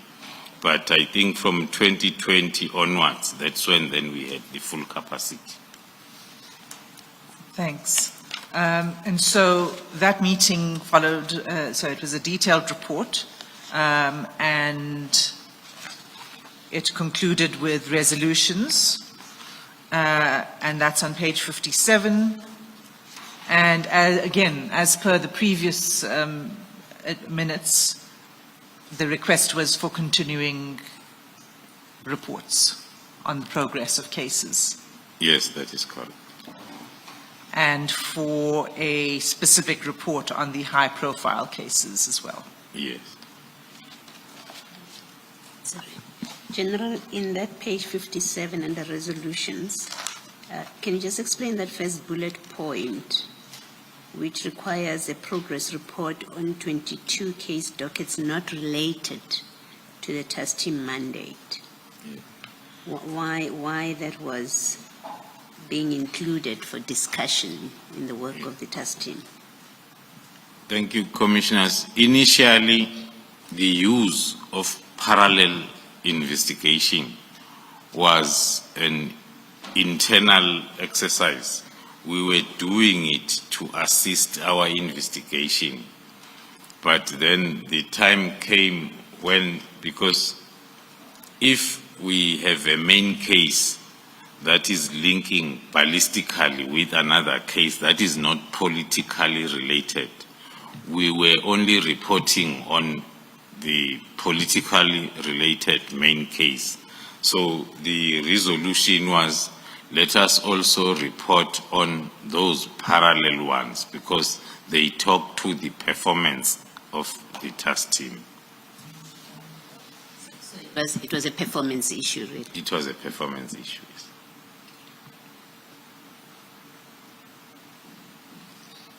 Was any question raised at any point by the IMC about the fact that these parallel dockets were included in the work of the PKTT? There were mainly comments that were coming from, because our report was structured such that we touch on all the activities of the team. So when we get to the ballistic analysis, that's where we will show the linkages that the firearms that we have confiscated, they were linked with other cases that we had then requested from the stations to investigate them parallel to the main case. Now, because now our statistics were not tallying at all the segments of the report, that's when then it was a resolution that as we report, if we check our reports moving forward, even the report that we presented as part of the testimony in the commission, it has those categories: political related cases, parallel cases, and ad hoc cases. Initially, before these resolutions, we were only reporting on main or political related cases only. Okay. Thank you, Commissioners. So let's move on then to March 2019, 28 March 2019. That's CJC 14. And that's the minutes of the next meeting of the IMC. Were you present at this meeting? Yes, that's correct. And again, it's a very lengthy briefing, am I correct, that was provided by the acting PC? Yes, Commissioners. And the update, which is very detailed, is an update on all of the cases under investigation and in court. That is correct, Commissioners. Maybe then to draw the attention of the Commissioners on page 64, where we were complying with the recommendation of the previous meeting, where we started then reflecting on parallel case dockets that were not part of the previous reports. And on page 65, you report on ad hoc cases. Yes, as I explained, Commissioners. And those related to the unlicensed firearms. Yes. And that meeting... Sorry, can I just ask?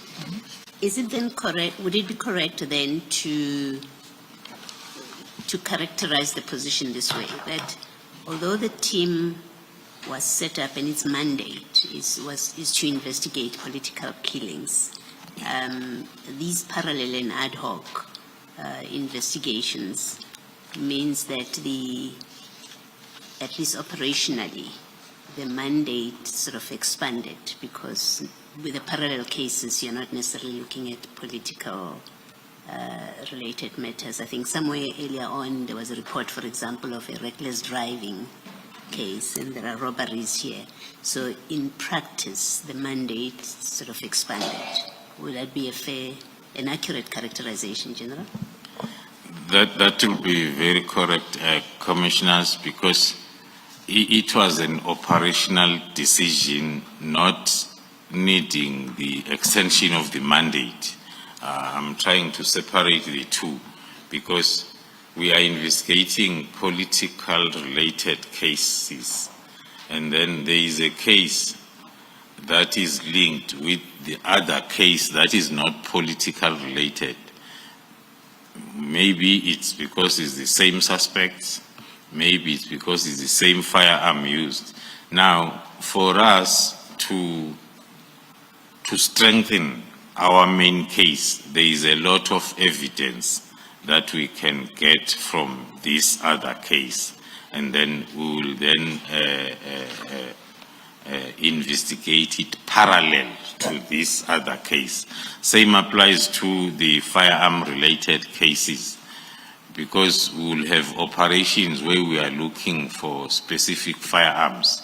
Now, when we register a possession of unlicensed firearm for that particular firearm, that case will be investigated by the team because it is linked sometimes with a parallel docket that is linked with the main political related case because this firearm was used in both these cases.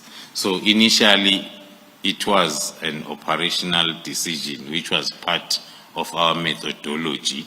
Hence, then, when we were reporting on the mandated group. But then, as we were explaining how we are so successful, then it was then requested that we bring also those cases in our report. Thank you. And am I correct to say that in all of these reports, you began to then report in terms of those categories? So you separated out the categories in your reports?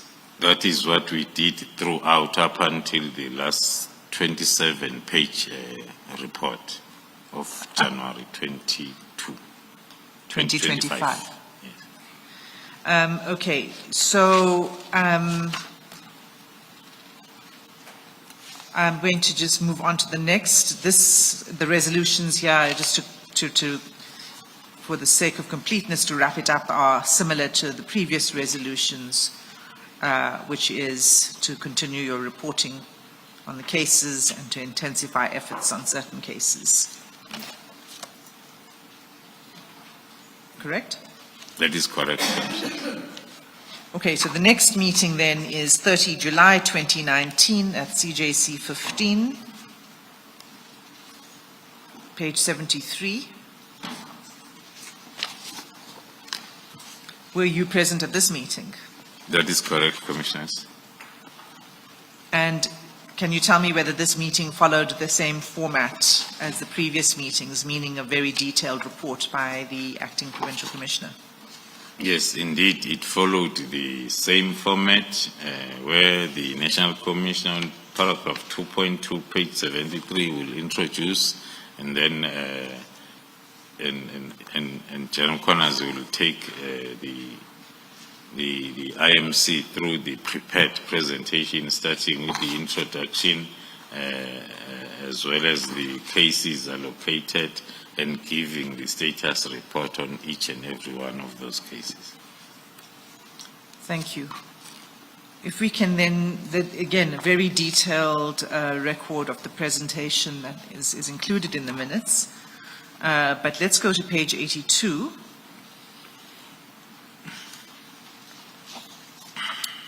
There's a section that's headed Remarks by a Member of IMC and Others.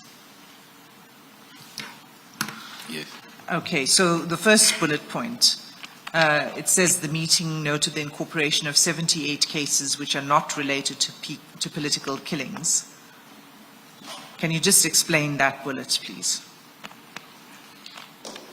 It is referring to the explanation that have been giving that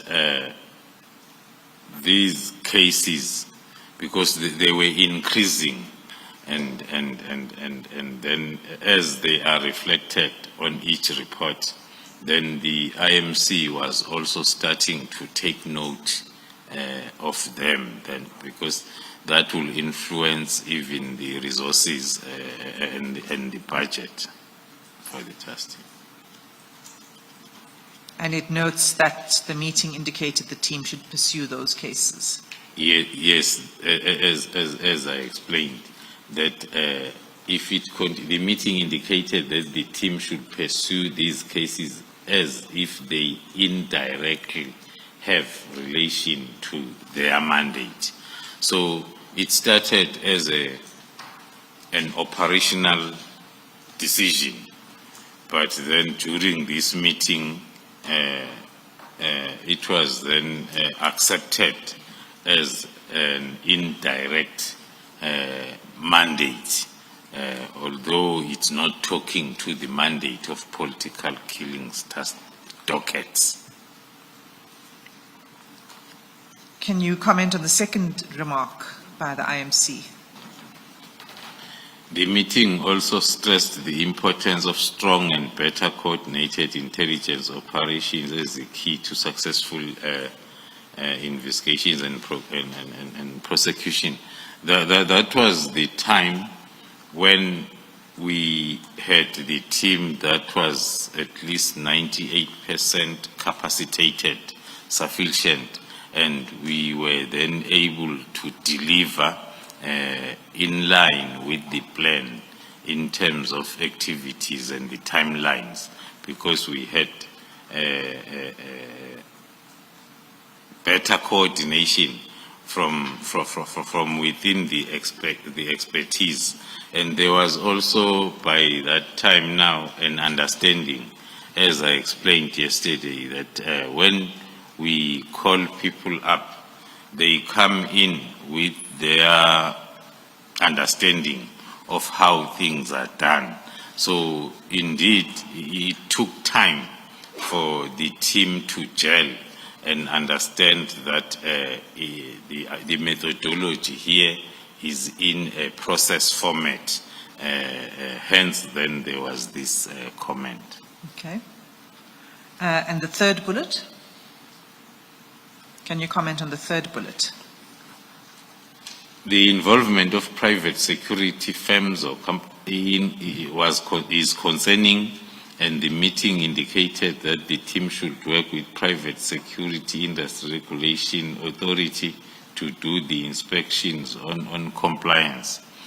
The team had adopted a concept of compliance inspections, because we had since realized that the firearms that are normally used are belonging to the private security companies as well as municipalities. That is why we were struggling then to get the firearm that will link with a political killing case. Then we started the compliance inspection. The criteria will be, when we identify the hit orderer, then we will profile the hit orderer until we get to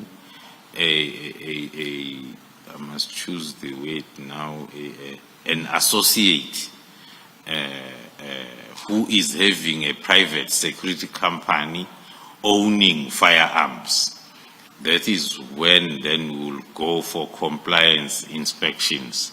And in most of the compliance inspections that we conducted, we will find that the caliber, because you will first profile the security company to identify and understand the firearms that the company is owning.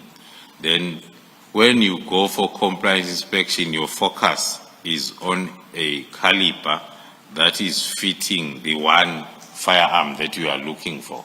So when you get there, in most cases, the firearm that you are looking for is reported stolen 2 weeks ago. So that was an indication then for us to say we need to widen the scope, and we have another example in the municipalities. One of the municipality, we were looking for the firearm that was used in killing the councillor. On records, that firearm then was found to have been booked to a particular security security guard who's employed by the municipality. We did find that firearm from that security guard but we found it was sliced like a bread, so as then it cannot be used for ballistic purposes. But we did find the firearm. So this was during the time when we were realizing that the struggle for us to find the firearms that are used is because there are most of them within the private sector companies and municipalities. Nevertheless, the meeting noted the progress made on recovering firearms, and if you could just read the fourth bullet. More especially the increase of the firearms, the number to 181, it was mainly because of that compliance inspection, because we will find a lot of unlicensed firearms within private security companies and municipalities. So it was 181 firearms, ammunition and magazines recovered. Yes. And that was since, it says the re-establishment Yes, of the task team, not the establishment. So, since July 2018. so that's July 2018. Okay, and then again, request for more progress reports. And what we see after this is that there are no minutes for the years 2020 and 2021. Can you explain that? Yes, Commissioners, as we are all aware, those years were years when we had a problem of COVID, so the meetings and movement was limited. So that is the only reason that we can provide. So the next meeting then is 2022, and that's CJC 16. Yeah, that's correct, Commissioners. It's dated 2 February 2022. Were you present at this meeting? Yes, I was present, Commissioner. And again, we see the similar format, a very detailed briefing. And this briefing was by the Acting Provincial Commissioner again, is that right? Yes, that's correct.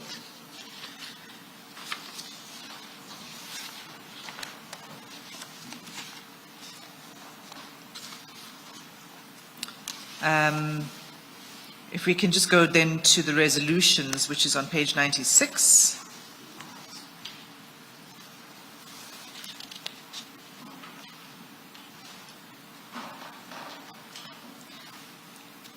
There are 5 resolutions, 5 bullet points.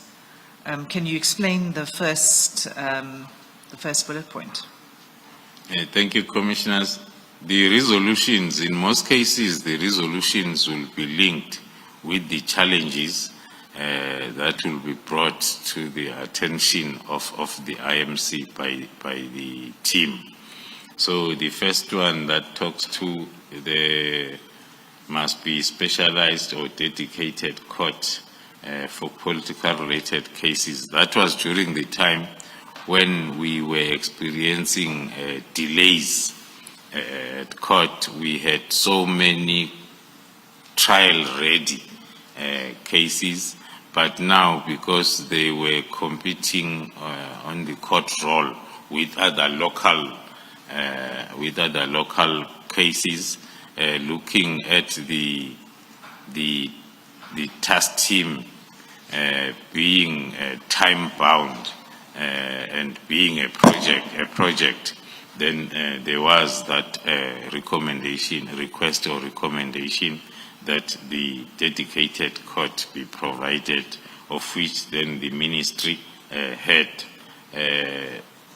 identified that Saudi court case that after threat and risk assessment and other processes, mainly because of the conditions of the cells in that court, then the interdepartmental, especially the provincial steering committee, decided against the use of the court.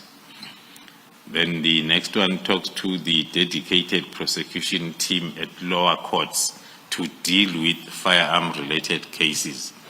The main problem there was, as the team will register a case of possession of unlicensed firearm, and the dedicated team of prosecutors are dealing with politically related, more especially if the firearm is not linked with the case.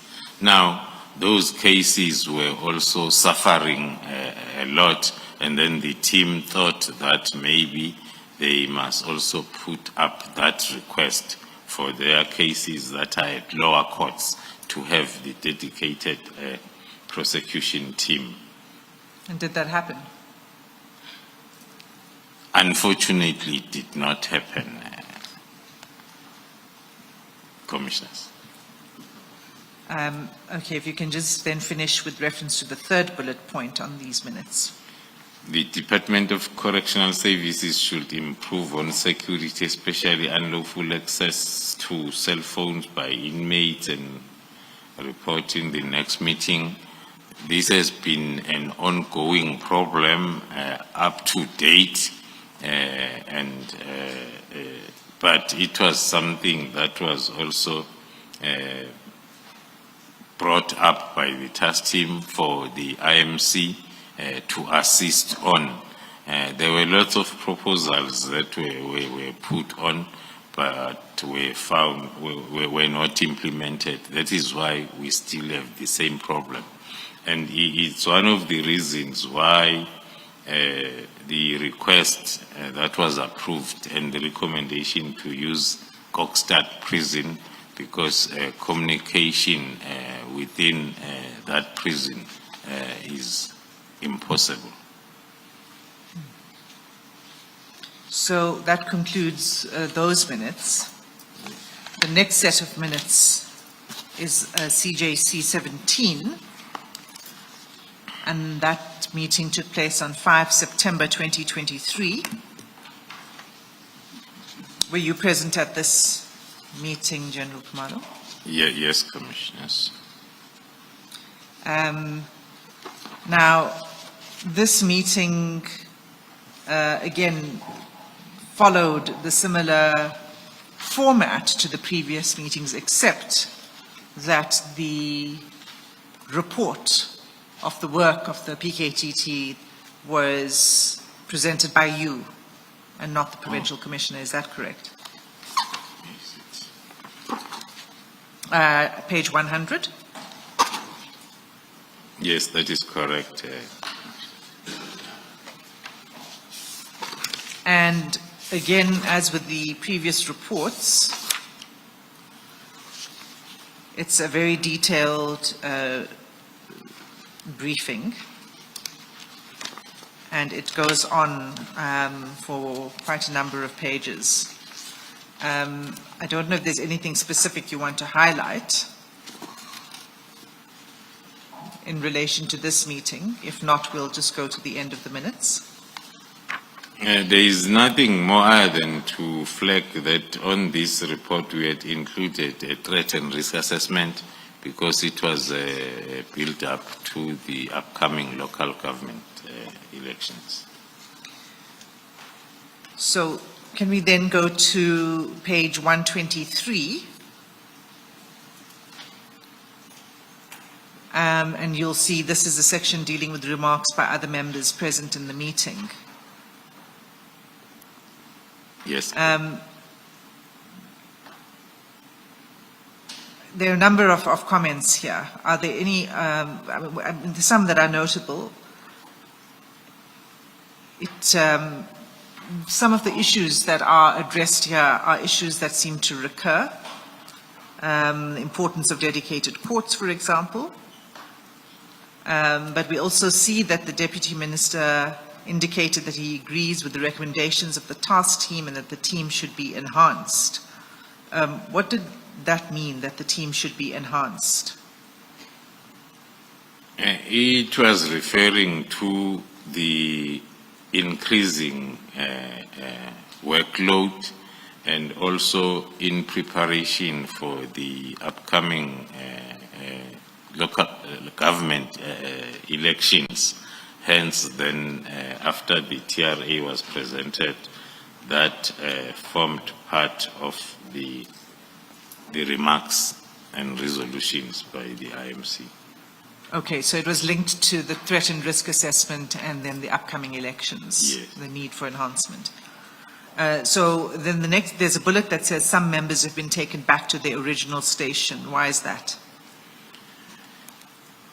It was one of the challenges that we were starting to experience, where some environments will then want their members then to return for various reasons, which was then identified as one, it was affecting our capacity, looking at the work that we had on hand, but also it was affecting our turnaround time, because now as you receive a new person who's not familiar with the methodology, it will take some time for that person to gel in.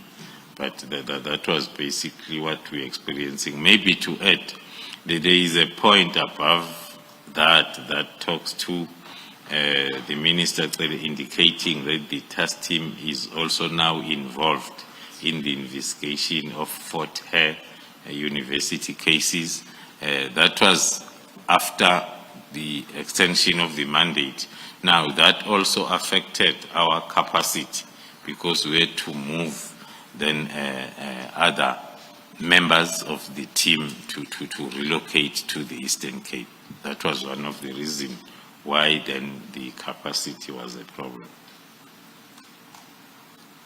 Thank you. I note that 2 bullets from the bottom that the Minister Lamola commended the work of the task team. And then on the next page, page 124, we have the resolutions.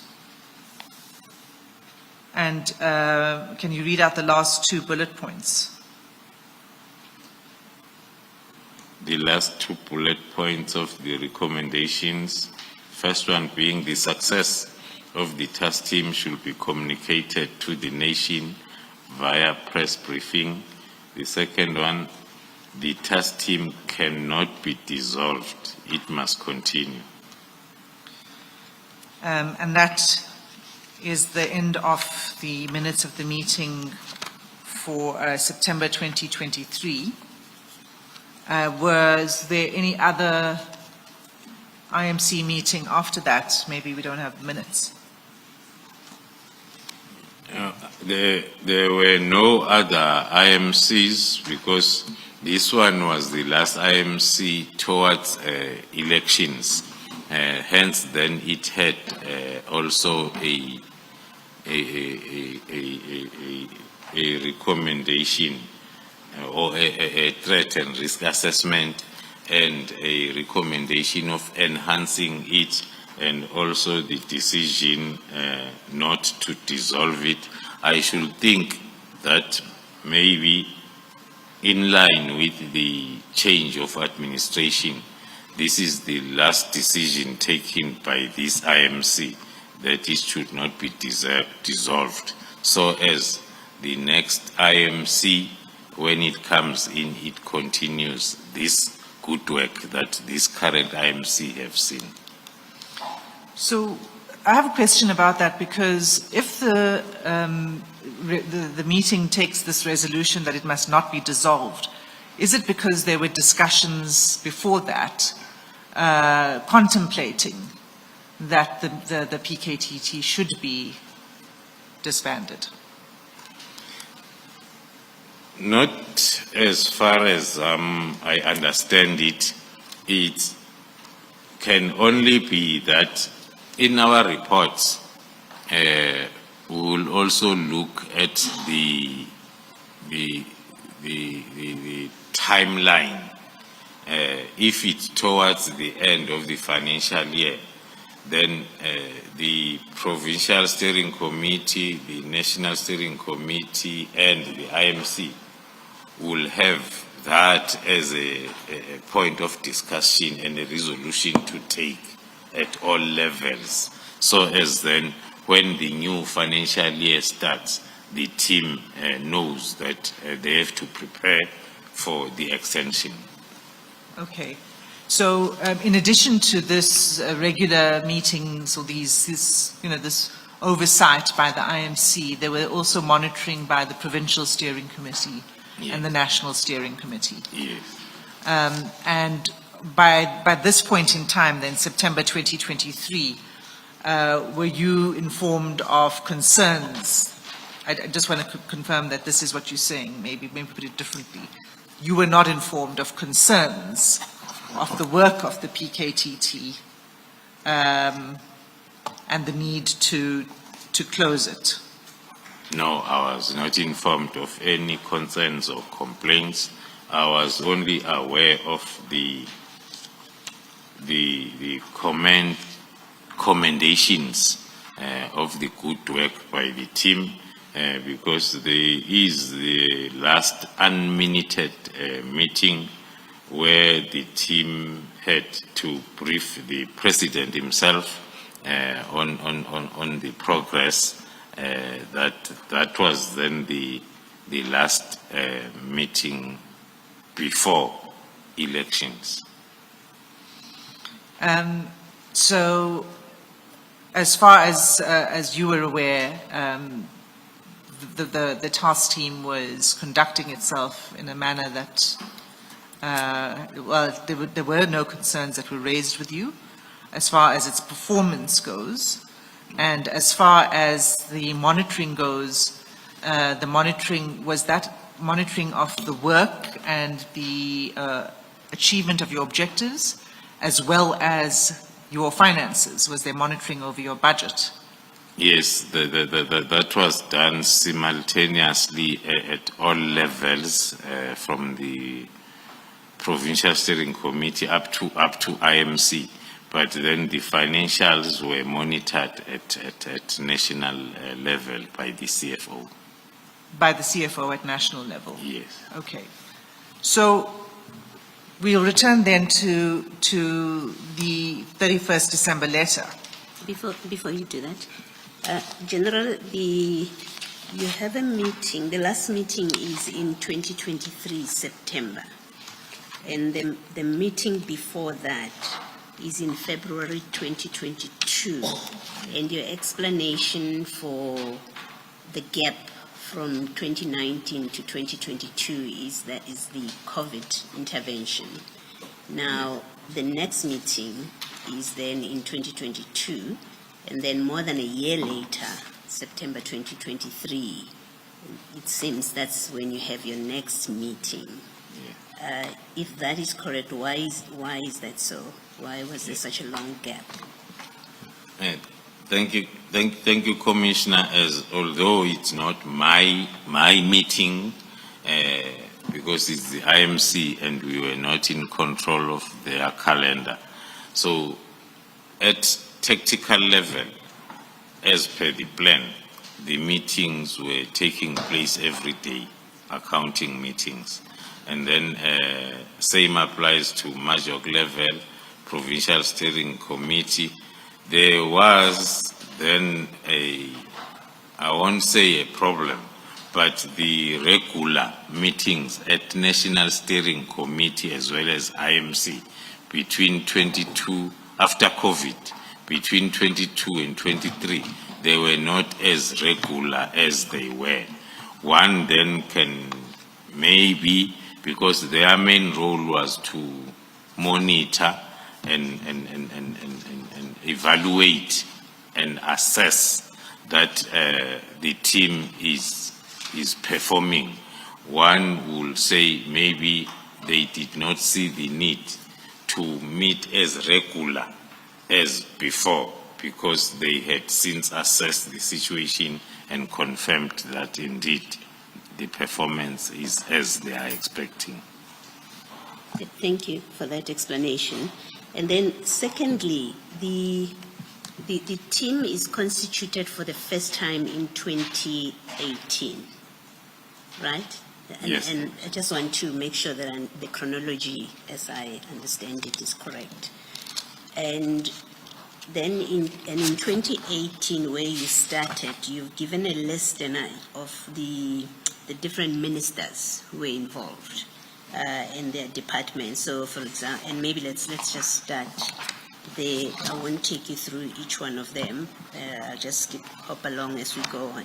So you had Minister Cele there as the Minister of Police. You had Minister Mapisa Ngakula, Minister Masuta, and Minister Letsazi Duba. And then you had the Premier Mkunu and MEC Kaunda.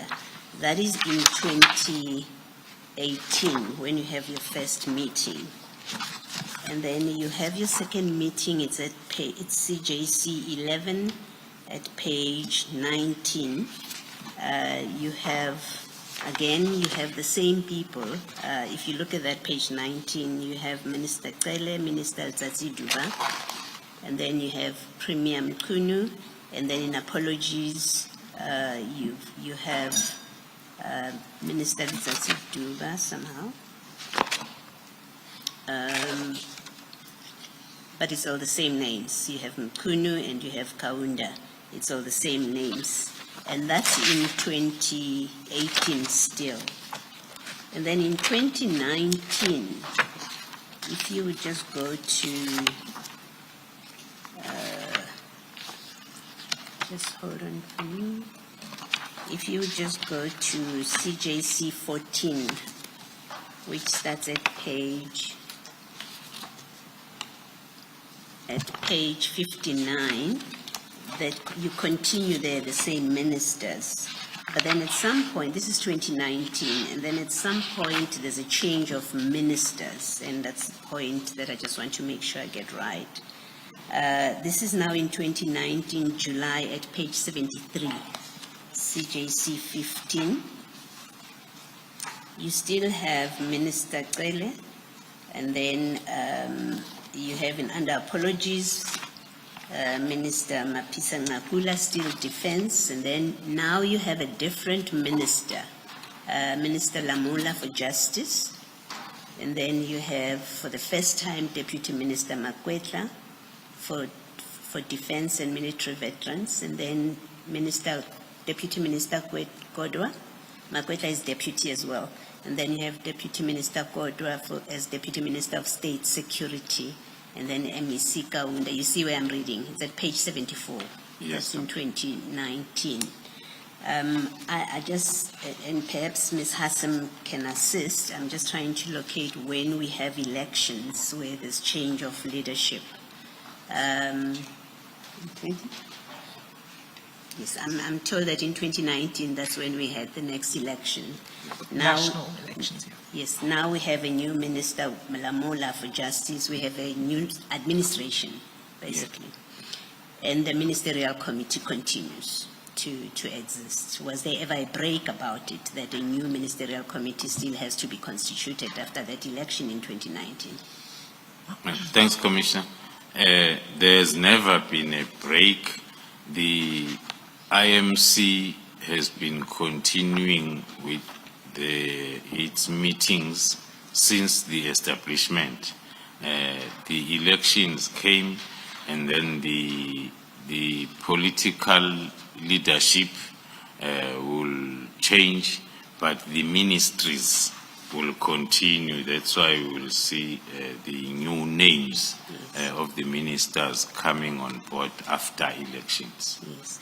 And you see that in 2022 as well, at page 84, this is your February meeting, and then if you turn to 85, you now have Premier Zikalala as a premier, and then you have Deputy Minister Matale, and under apologies, you now have Minister of Defense Modise and Lamola.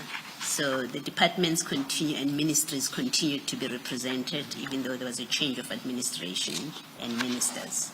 That is correct, Commissioner. Even at provincial level, the first premier who started with the initial was Premier Mkunu. Then as we move on, Premier Zikalala, because of elections again. So the political figures will change, but the ministries will remain within the IMC. Thank you. Thank you, General. Thanks, Ms. Hassan. Thank you, Commissioners.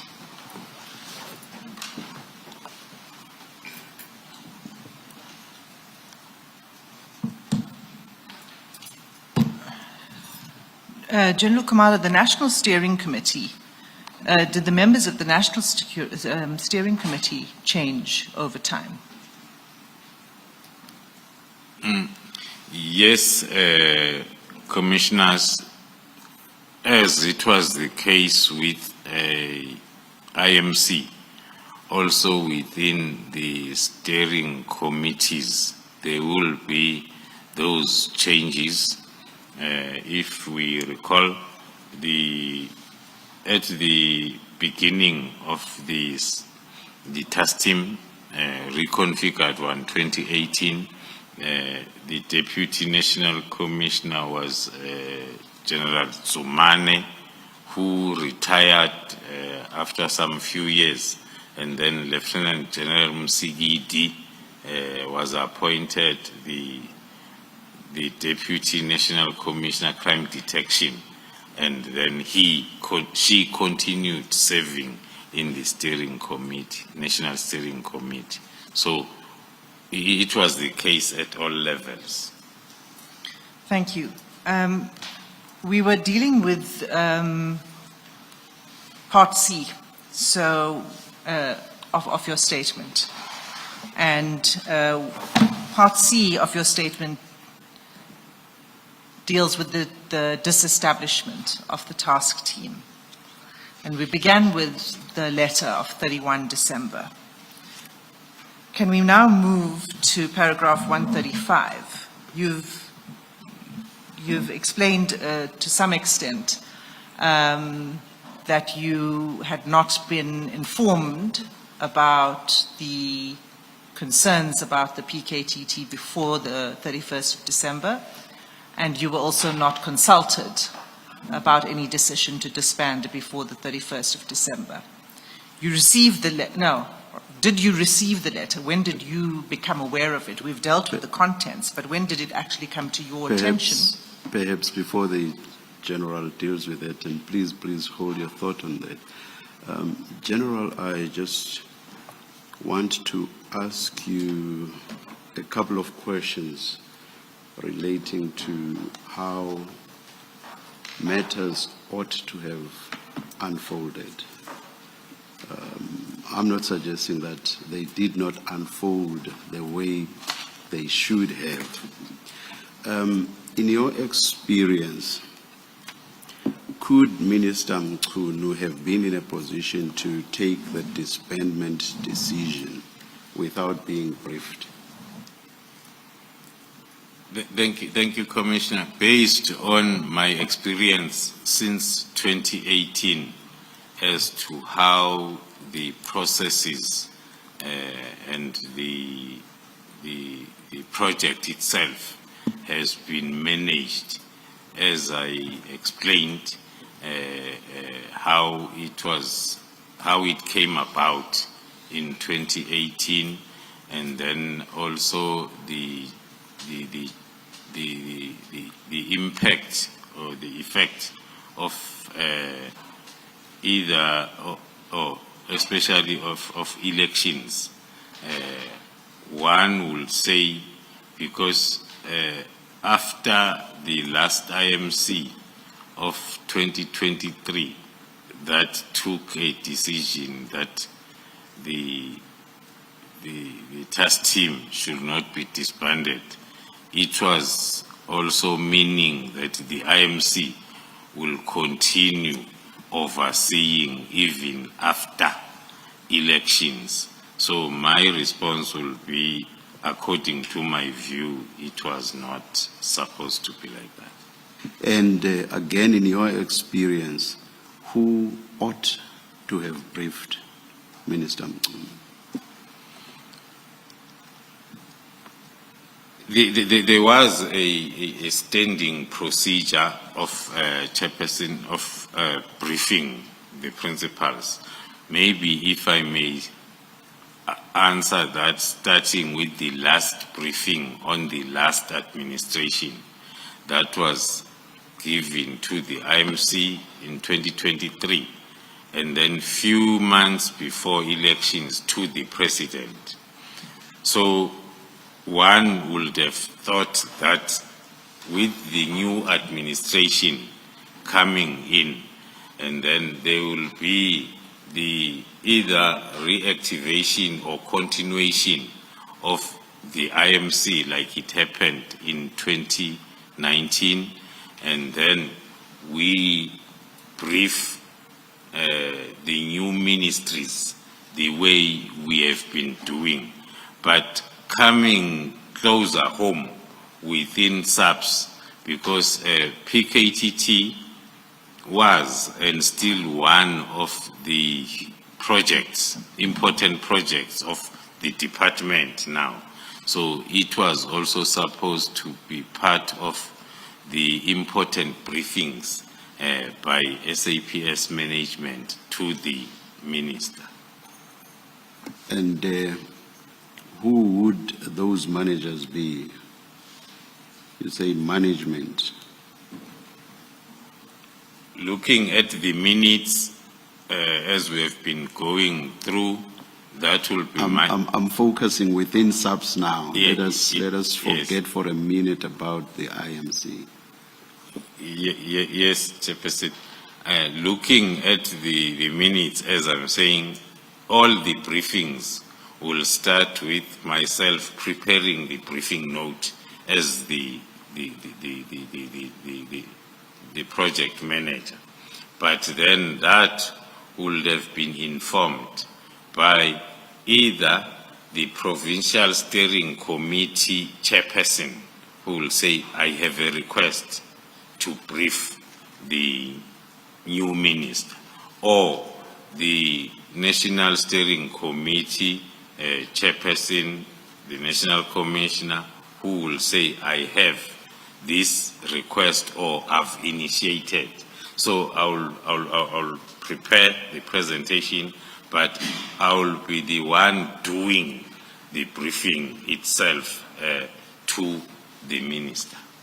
Perhaps let me invert my question and ask this. If it was the minister's idea, as indeed it was here, to disband the PKTT, who should the minister have consulted or sought a briefing from? So that is now, because you are telling me about a situation where you would be the initiator in terms of briefing, which briefing would then go upwards. Now I'm saying, if the minister, as it indeed happened, wanted to disband the PKTT, who did he have to consult? Who must he have consulted? Thank you, Commissioner. According to my understanding and my view, it first needed the minister to have the understanding of the background, which will then automatically say, let me go to the ministries that have been busy with this up until 2023, before elections, and then now we are new political figures in these ministries. Then, according to me, that was supposed to be the first stop in terms of consultation.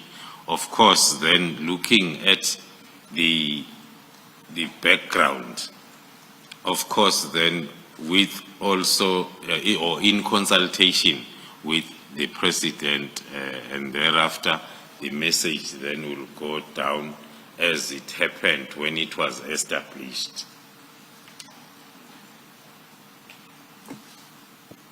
on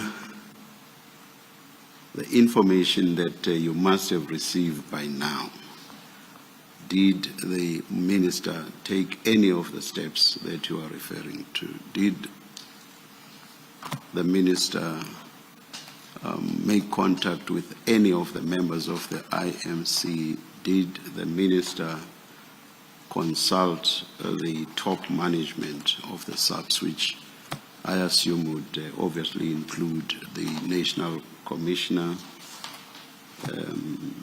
and perhaps even you as the project manager? Did the minister do any of those?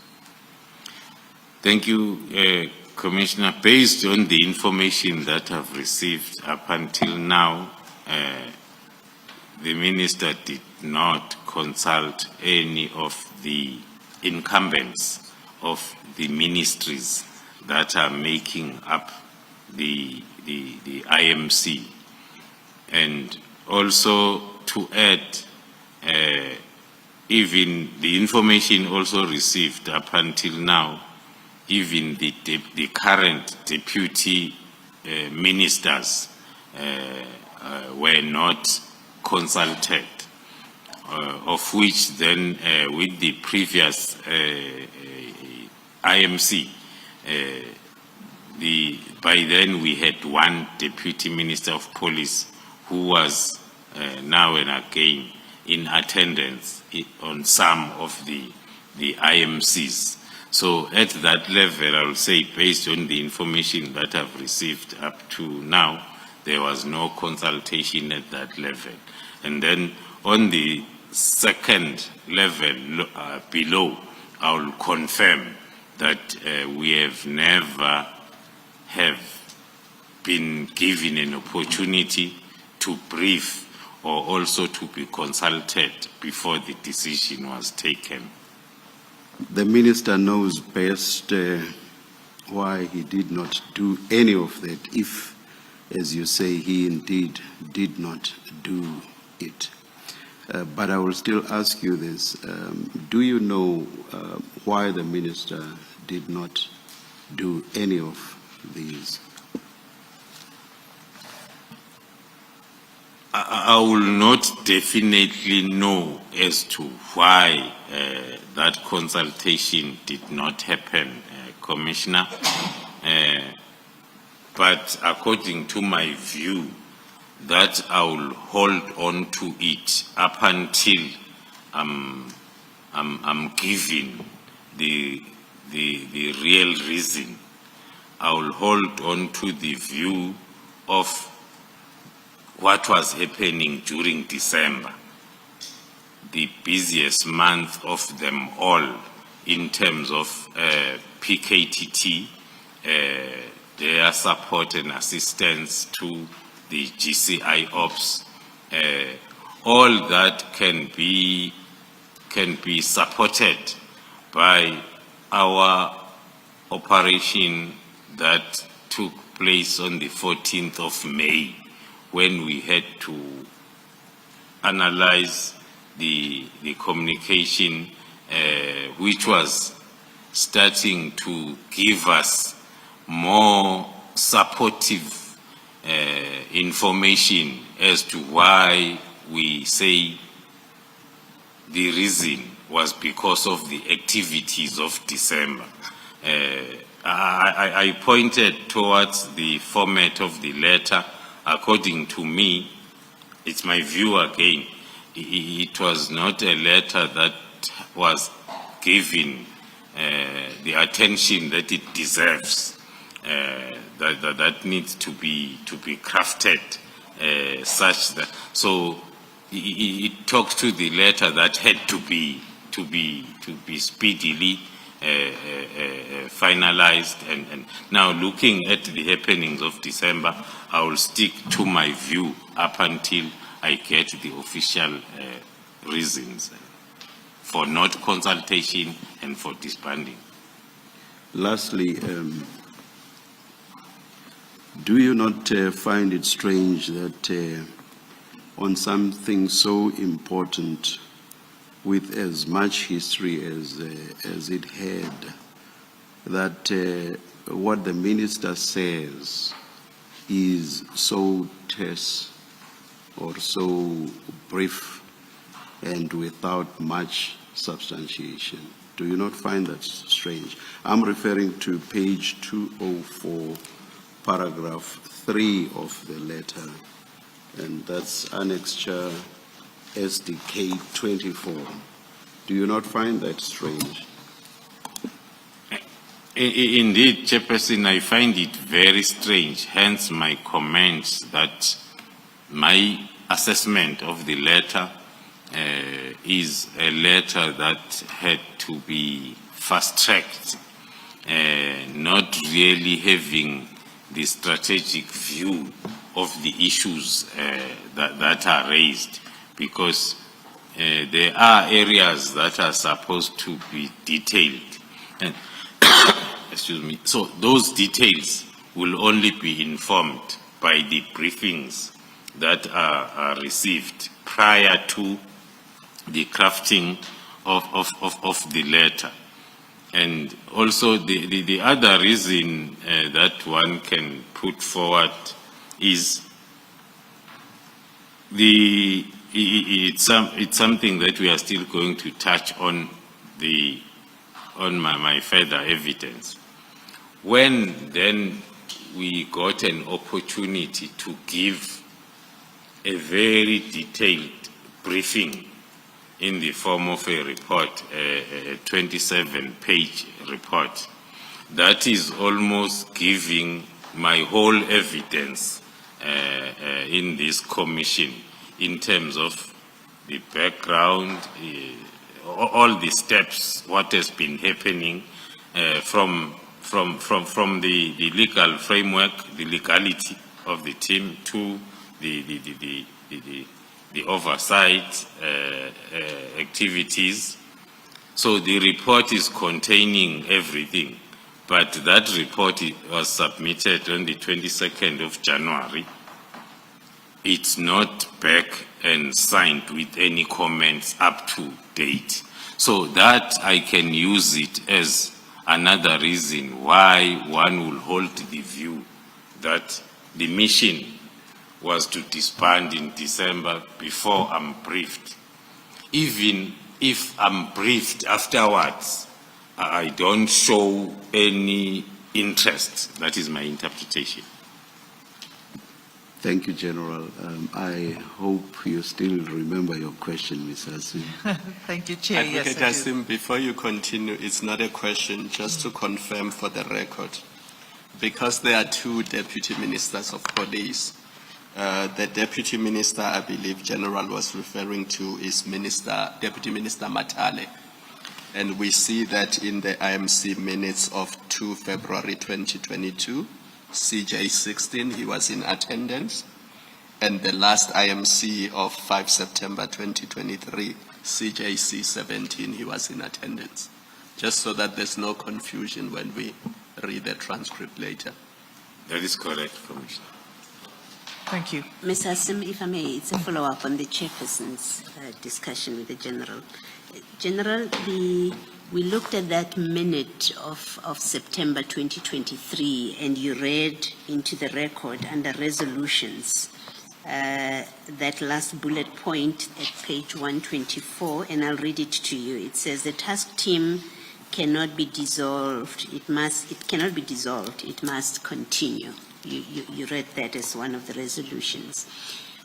Why would such a resolution have been passed? And specifically, my question is, was there, before this resolution was passed or in that meeting, was there ever discussion about the task team being dissolved? Thank you, Commissioner. The report, especially at the end of the financial year of government, will have a TRA and a recommendation from operational level, and then which will then be endorsed by the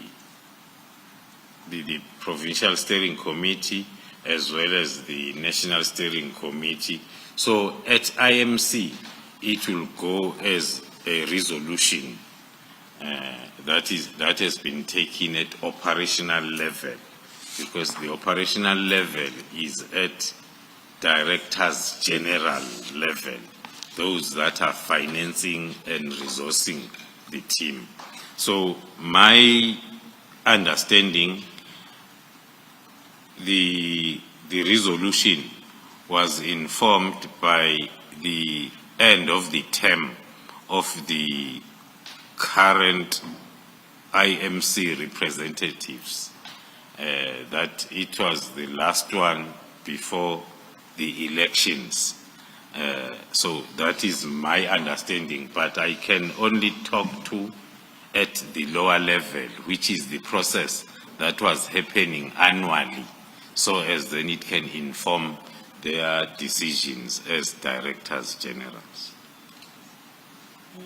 Thank you for that. If you go back one page, and I must apologize, Ms. Asima had meant to get clarification on this, and I realize now.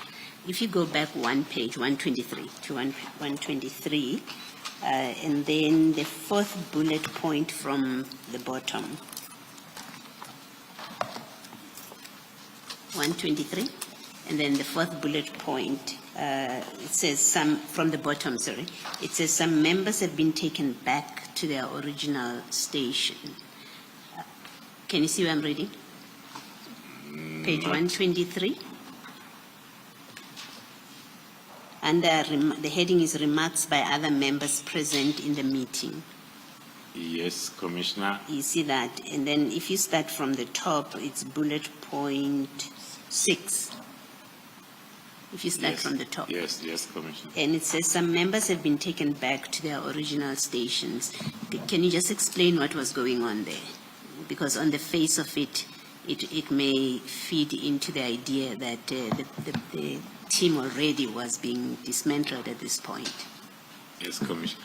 There was a period where we had a problem where different environments or units wanted their members back for various reasons. So we raised it as a concern as we were reporting at all levels that is affecting the performance of the team. Sometimes the unit commander will say, I need this member back, I'll replace this member with this one, which was then, as I've said, was taking us backwards, because now you have to start a 2-year training on a new person that is new. But sometimes also it was not with replacements.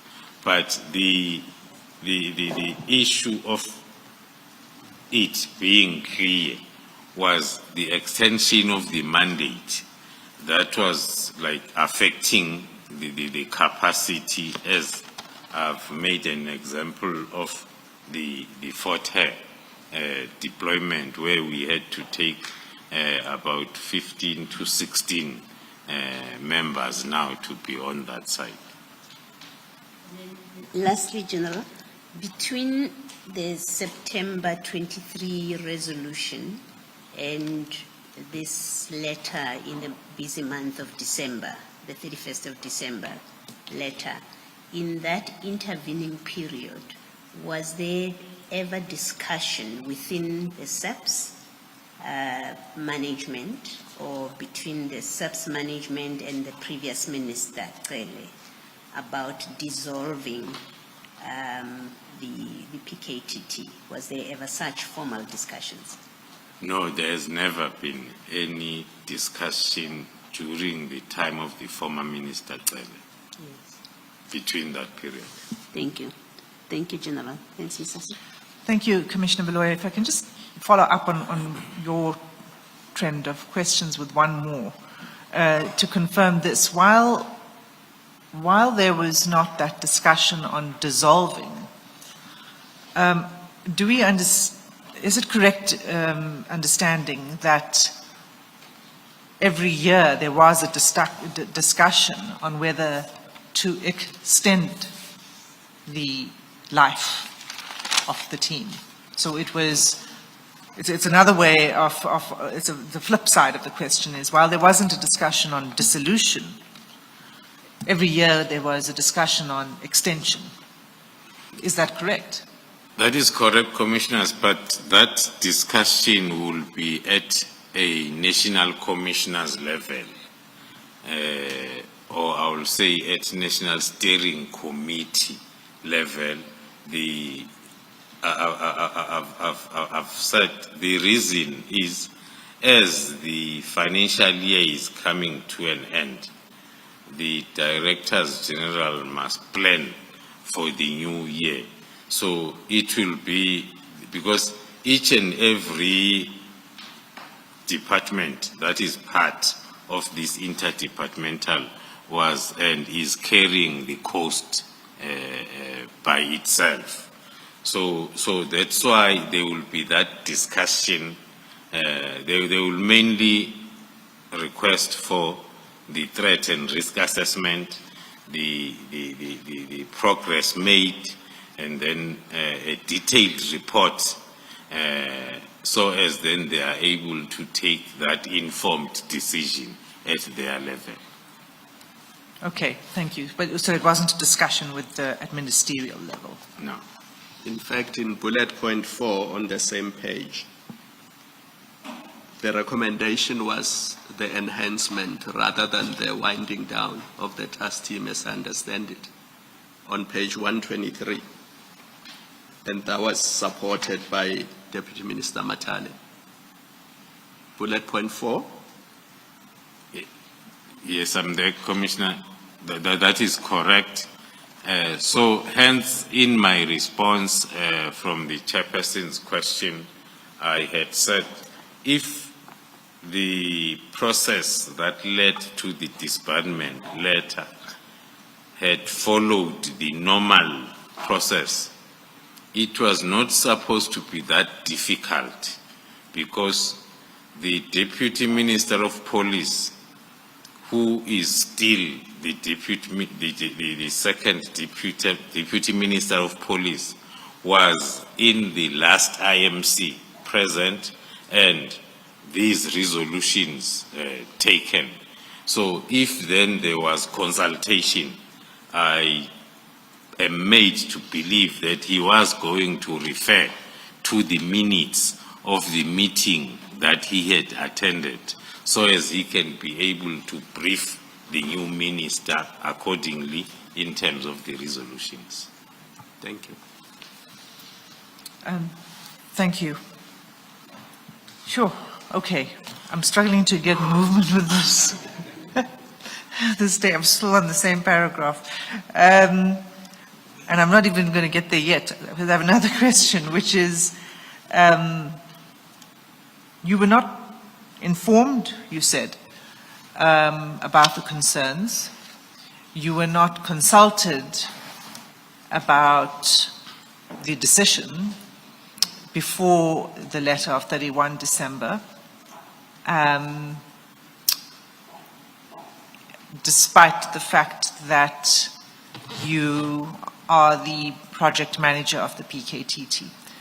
Were you, once the decision was made and this letter was prepared, was the letter then forwarded to you, seeing as it affects you? At least two of the paragraphs affect you, because the first is on the freezing of posts within crime intelligence, and then the third is the PKTT disbandment. So when did you become aware of the letter formally? I know you said you saw it on social media, but was it sent to you formally in your capacity as Divisional Commissioner of Crime Intelligence? Thank you, Commissioners. The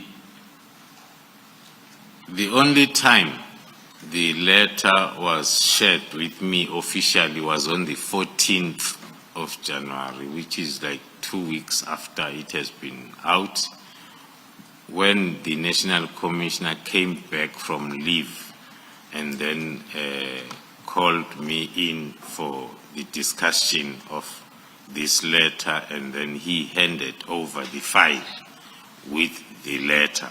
So that was the first time, I will say, I confirmed that it's not fake news.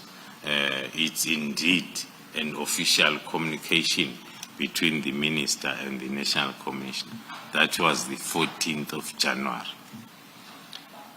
That was the first time the letter itself was Yes. formally provided to you. Yes. So let's go back then to your statement, because your involvement in the beginning of the notification to you, as I understand it, is on the 7th of January. And if we can start there with SDK 23.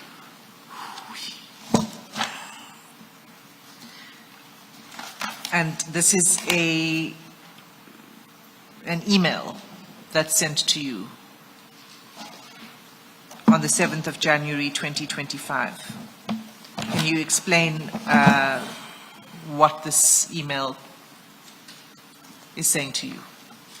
Let me go there. Let's see.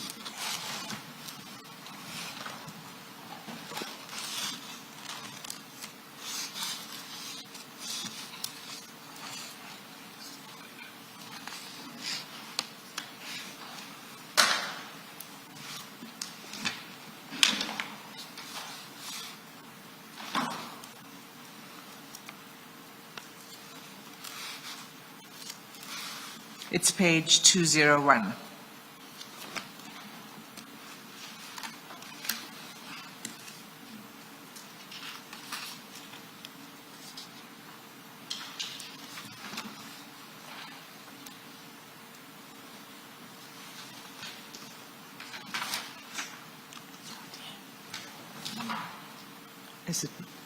Is it not in your bundle?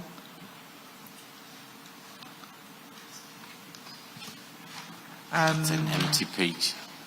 Missing page. Okay, we have two options. One is you could look at the screen, if you're able to see the screen, and while we locate a replacement for you, because it's just one page that we need to provide you with. Yeah. Yes, that is correct, Commissioners. On Tuesday, the 7th of January, I received the email from a Colonel Afnand from the Office of the Deputy National Commissioner, Crime Detection, that had the heading, Deactivation of the Political Killings Task Team. So looking at the heading, I associated the heading with one of the points that I've seen on the letter that is on the social media. Then the message was the DNC Crime Detection has directed the trailing email be forwarded for your attention and the closing report for sign off by the 13th of January. That is the email as received, and it had no attachment.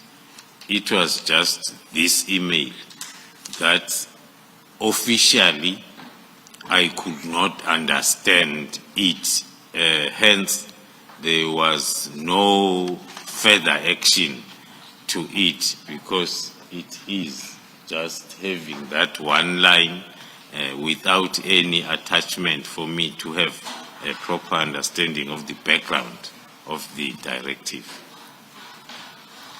And if we could just scroll down, please. Right. So what was being forwarded to you was an email that was sent to the Deputy National Commissioner, Crime Detection. Is that right? That is correct.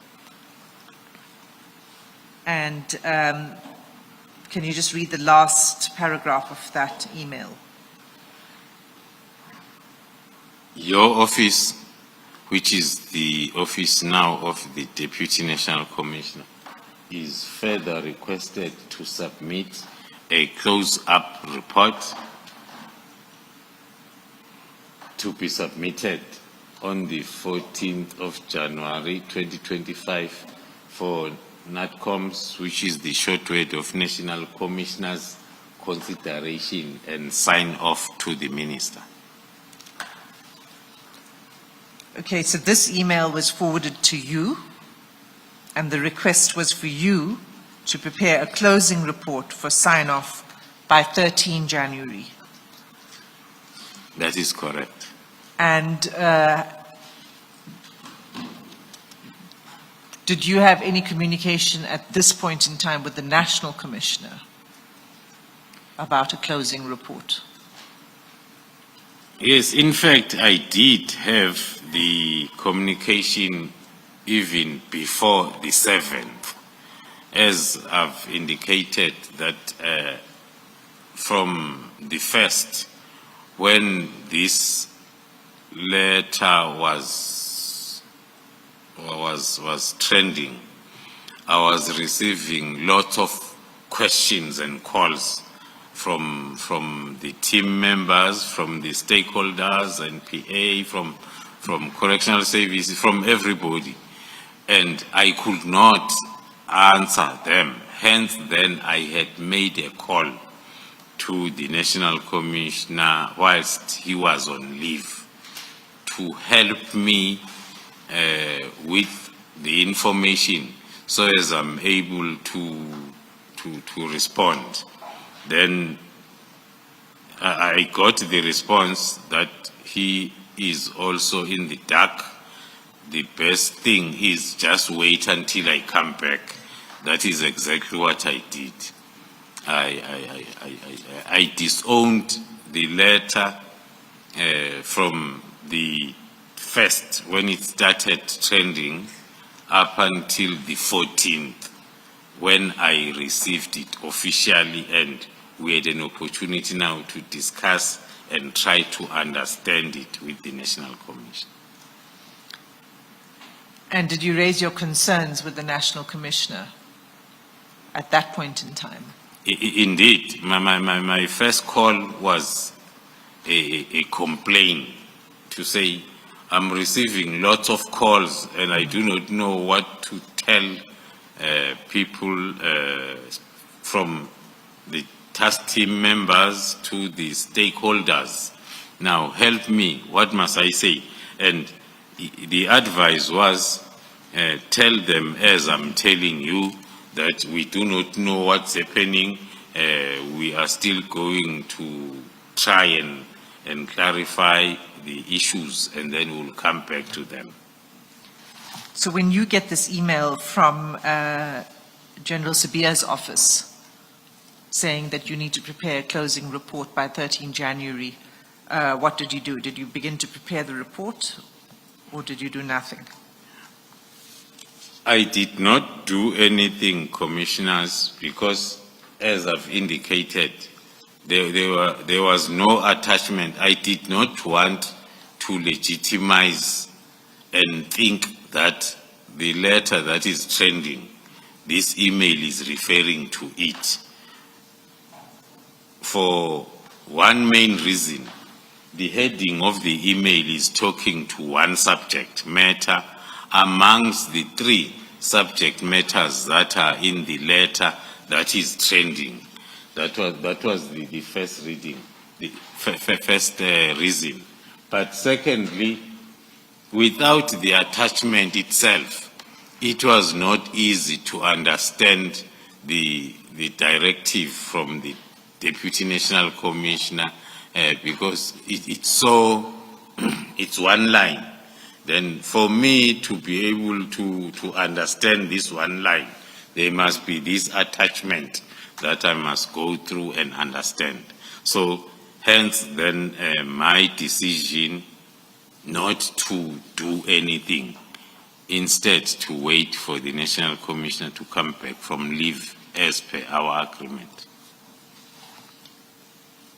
So then if we go to 138, paragraph 138 of your statement. Before you do that, General, this at 2:01, these emails, the bottom email of the 3rd of January from Brigadier Lutoko. Now we know from the National Commissioner's evidence that on the 3rd of January he was on leave, and you have confirmed that. That's correct. That's correct, Commissioner. Right. Who was the acting National Commissioner at this point? The appointed acting National Commissioner was Lieutenant General Musigidi. It wasn't General Sibia. No, it was not General Sibia. Okay, and then in that email of the 3rd, it's addressed to, and you do mention in your statement at paragraph 135, the email is addressed to Captain Keketsi Sibongile and Mabula TR, and then copied to General Sibia and General Sibula. Where in terms of office does Captain Keketsi sit? In whose office? Captain Keketsi is in the office of the Deputy National Commissioner at Crime Detection, Lieutenant General CB. And Mabula TR, do you know? I won't know, Commissioners. And then Sibula FM? General Sibula? Sibula FM is in the office of the National Commissioner. She is the executive manager. Yes. And then in the email to you, which is the email of the 7th of January, it is addressed to you, and then is addressed to you and to Captain Sibongile. And it doesn't appear that anyone from the Office of the National Commissioner is copied on that email. Am I correct? That's correct, Commissioner. Thank you. Thank you. Thank you, Commissioner Balois. So, let's go to the 14th of January. This is when the National Commissioner returns from leave. And can you just tell the Commissioner about the discussion you had with the National Commissioner on that day? Thank you, Commissioners. I'm not going to repeat what I had explained, because the understanding and the confusion that one had when the letter was still unofficially trending continued even during this meeting, because both of us, we could not really understand the letter itself as to what might be informing these directives. But when it comes to the timelines that were on point number 3, there was also a long discussion between myself and the National Commissioner as to what is the meaning of a preliminary report that is required on the 20th. Because now that discussion came after the National Commission had said, go and prepare the preliminary report. I said, but when I read, I don't understand as to what is the preliminary report. So I want the understanding, so as whatever that I go and draft, it's what is required on the 20th. Is the preliminary report that talks to how are you going to disband, or is the preliminary report that talks to how this task team came about, or the progress report, or what is happening? So we had a long discussion, hence then the preliminary report that was submitted ended up having both. So as at least if you are wrong, but we have given, because the first part of the 27-page report is giving a detailed briefing that has never happened before of the task team, the performance, the challenges, and other issues that one felt that maybe the minister is. In that report, we are addressing even the issues that were on the media space around the political killing task team. So because of the confusion and lack of understanding, we ended up compiling the mother of all preliminary report that will cover everything, and then at the end, then it talks to what the National Commissioner also understood to be, might be the preliminary report in terms of disbandment process. You say, General, it was a two-part report. The first part, where I think you were justifying to the minister why the PKTT existed. How did you conclude that part? We went through that report, I think, when General Masemula was testifying, but I do not think that we focused on what you have just mentioned now, which is that the report was a two-part report. So how did you conclude on the first part? The reason why we ended up agreeing to have a report in that format, we had a long discussion on what General. informed. So, I'm very sorry, General. I'm not asking why you decided to have a two-part report. I'm asking what, in the end, you said in that report with regard to or in relation to the first part. Did you conclude that the PKTT, therefore, ought not to be disbanded?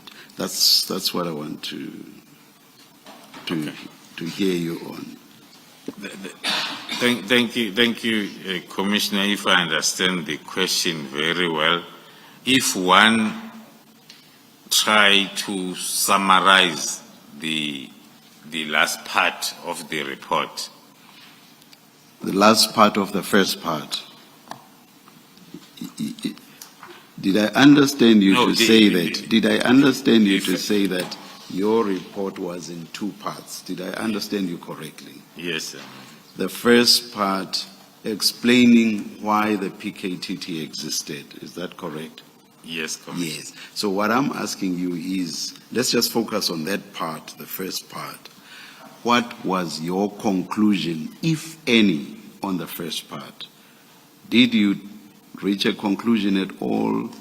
Perhaps a conclusion that said, Minister, the PKTT ought not to be disbanded because of all the reasons that we give above? Or did you not conclude specifically on the first part or with regard to the first part? When it comes to the discussion, we concluded that the task team ought not to be disbanded, but one then has to refer to the report itself and confirm. But at no stage where there was an agreement between the two of us in that discussion that the team needs to be disbanded. Thank you. Thank you, General. I see that it's 3 minutes past 1. Let us adjourn and resume at 2. Let's adjourn. Thank you, Chair.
our realization that the decision was not based on any briefing that had been provided by us.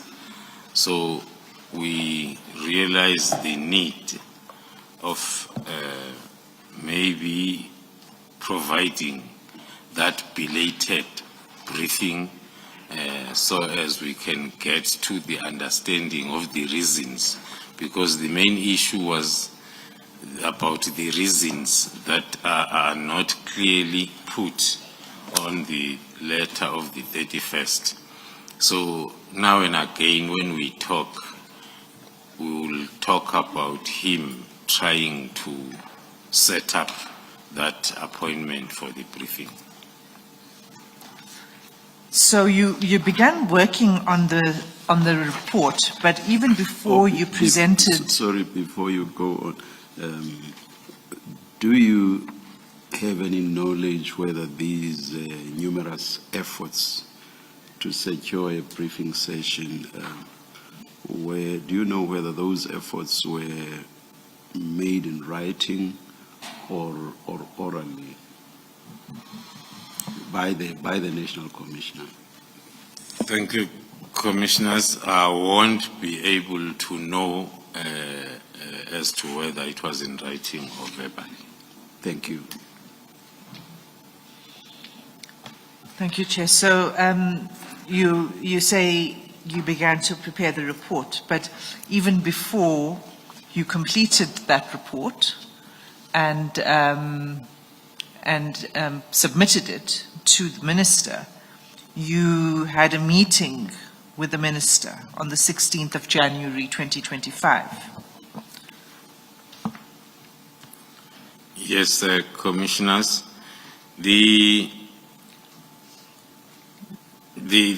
meeting on the 14th, as I've indicated, that we were discussing and speculating on lots of reasons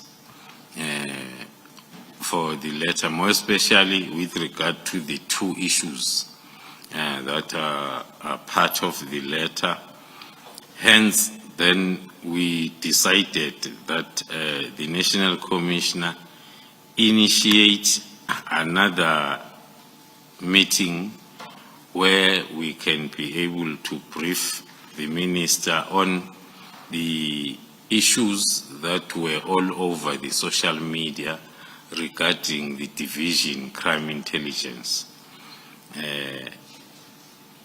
and also to brief the Minister on the GCI ops that had already at the advanced stage, and it was at the takedown stage, so as then he can get the background as to how it came about.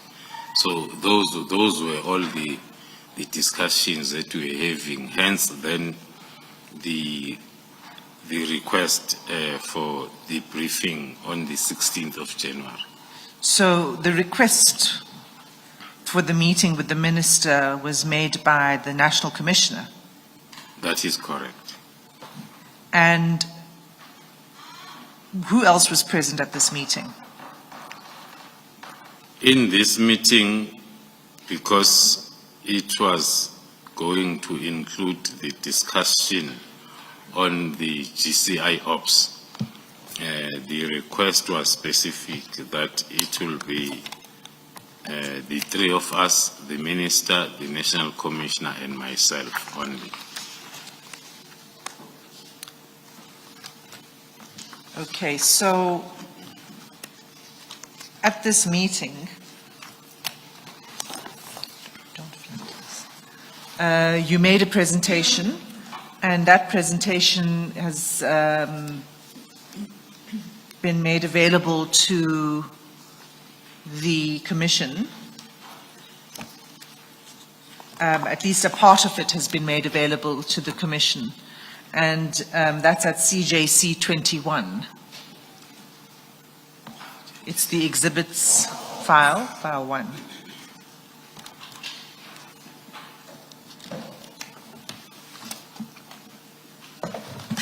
Sorry, Ms. Asimi, is it CJC 21? CJC 21. Is it?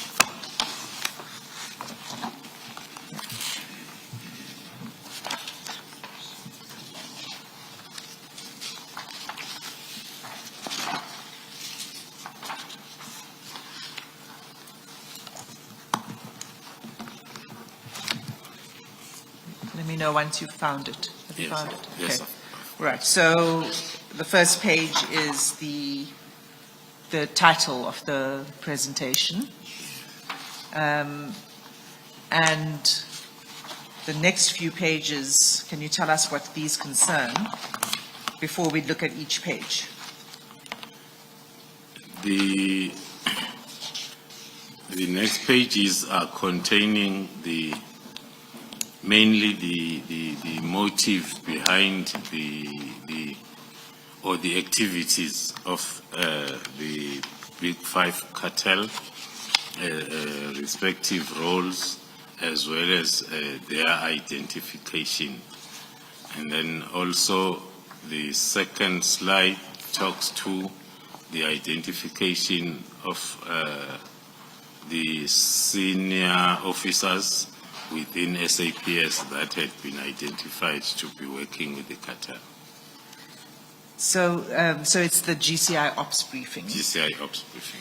So the first slide, can we turn to the first slide and just after the title slide? Yes.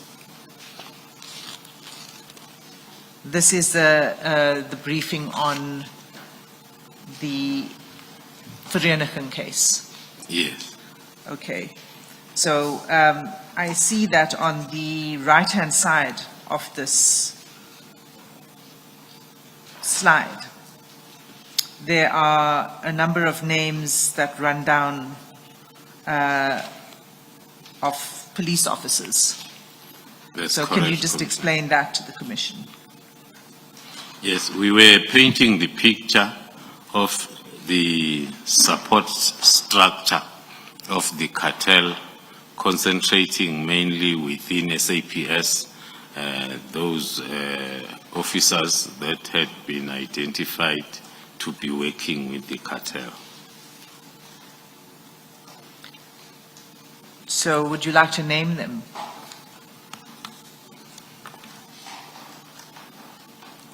It's the column on the right-hand side. Yes, some I will be able to name them.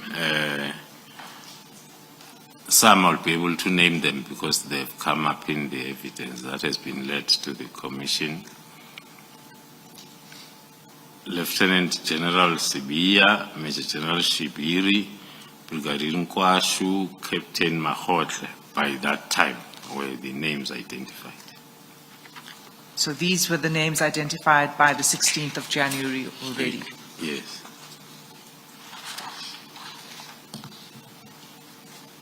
The fourth name that you are not naming, what is the reason for that? As it appears here. The reason is because there are still investigations that are at a critical stage.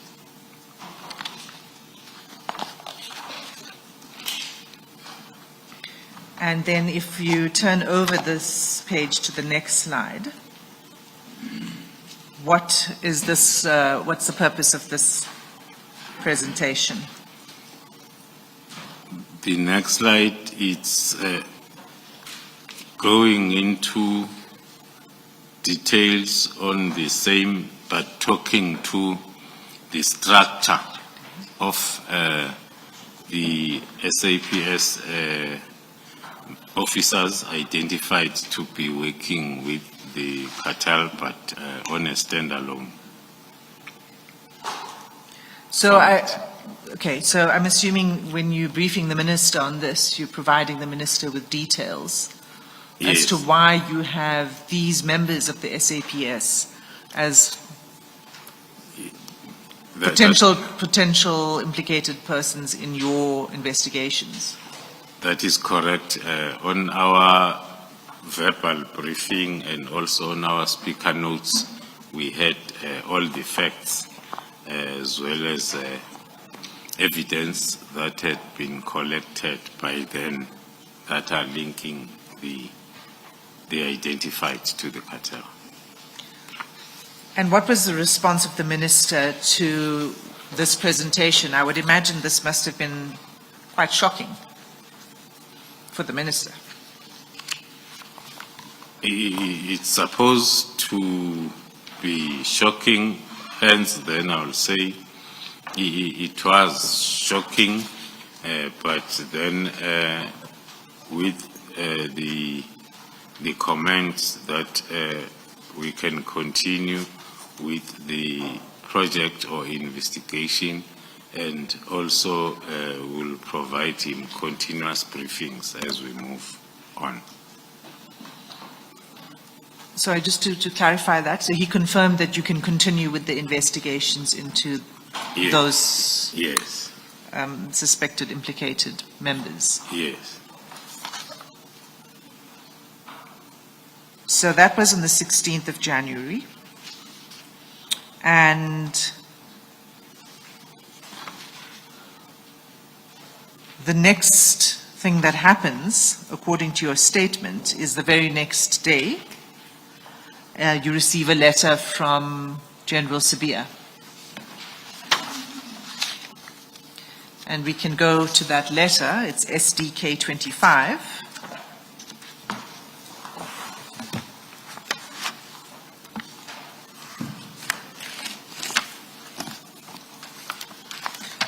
Now, this letter is dated 17 January. Had you had any communication with General Sibia between the first email you received on the 7th of January from his office for the close-up report? So between the 7th of January and this letter, did you have any communication with General Sibia? After I received the email on the 7th, there were a few calls that I received from him trying to find out as to how far then those questions will be met from my side with the same explanation that I've given, that I do not understand what is it that I need to do, because you just forwarded to me an email without an attachment, so as then I can understand what is it that I need to do. So our discussions were around that, and then there was also somewhere during the discussions when then I indicated that I'll rather wait for the National Commissioner, to whom then the letter that was trending was addressed to, so as then I can officially understand what is it that must happen. So it was those discussions. And then, as I've indicated, on the 14th, when the National Commissioner came back, then we had those discussions and way forward, followed by the briefing on the 16th, and then preparing for the report for the 20th of January, as per the letter. But then, after the briefing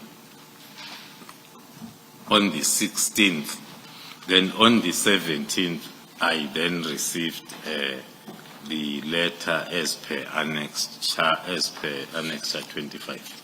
Okay. So the communications you had with General Sibia when he was calling you to ask about the progress of writing the report before 17 Jan, did you discuss the decision of the minister at all, and why? What informed the decision? With General Sibia, no, Yes. we did not get to that discussion. It was a matter of, because even when he made those calls, he will ask as to how far with the report. Am I going to get the report? Then my response will be the same, that I'm nowhere. I've not started because I do not know what to compile in terms of this report because of this one-line email that is without an attachment. And for me to understand, as I've indicated, even when the National Commissioner came back, it was still a problem to understand. Now, if I could not understand without the attachment, if I could not understand when there was an attachment, it was worse than when we were discussing the issue of the report when I had not received an official attachment that again would have needed us to discuss so as we are on a common understanding. So that's why our discussions before the 14th, the National Commission came back, were not taking us anywhere. And General Sibiya didn't offer you any information as to why the minister made the decision? No. We did not get even to that part of the discussion. It was a matter of, as the email is saying, that one line, the report, the preliminary or the closing report, if I'm not mistaken, the closing report, because that is the other issue that even if I wanted to use the unofficial letter that I had seen, the unofficial letter was talking of a preliminary report before or on the 20th. Then towards the end or somewhere of January, then the closing report. But I think during our discussion, I even raised that as one of the reasons why I'm stuck, because the email says provide the closing report, if I'm not mistaken. But the unofficial circulating letter says provide the preliminary report first before the closing report. So it was just those discussions. So General Sibiya was asking you for the closing report, and was he putting you under pressure? I mean, was there a sense that it had to be done immediately? Yes. Okay, so that's the only communication until 17 January when you received this letter? When I received then this Okay. letter, that's correct. So the letter is at page 206 of the annexures bundle. Can you just read paragraph 2 of that letter, please? Paragraph 2 of the letter dated the 17th of January, it reads, on the 31st of December 2024, the Minister of Police issued a directive to the National Commissioner to immediately deactivate and disband the NTT-PK. This decision was informed by an assessment that the task team no longer significantly contributed to policing efforts. So that sentence, the decision was informed by an assessment. Did General Sibiya, with this letter, send you the assessment? I've never received any assessment that was informing this sentence. So you don't know what the assessment is that is being referred to? Yes, Commissioner. And in your, the assessment that the task team no longer contributed to policing efforts, Now, this is still 2020, this is early 2025. Can I please just cross-refer you to page 107? So we'll come back to this annexure, so stick with this page. But cross-refer to page 107 of the same bundle.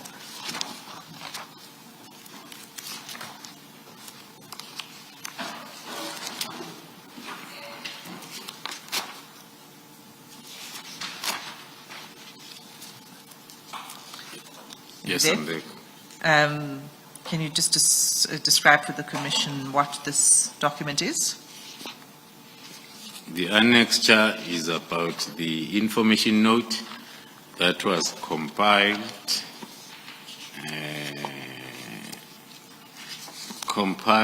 by myself on the 27th of March 2024, and it was verified and approved by the Deputy National Commissioner, Lieutenant General Sibia. It was a request for a financial authority for the financial year 2024-2025 of the National Task Team investigating political related cases in KZN, which is PKTT. So can you go to paragraph 4 of the information note?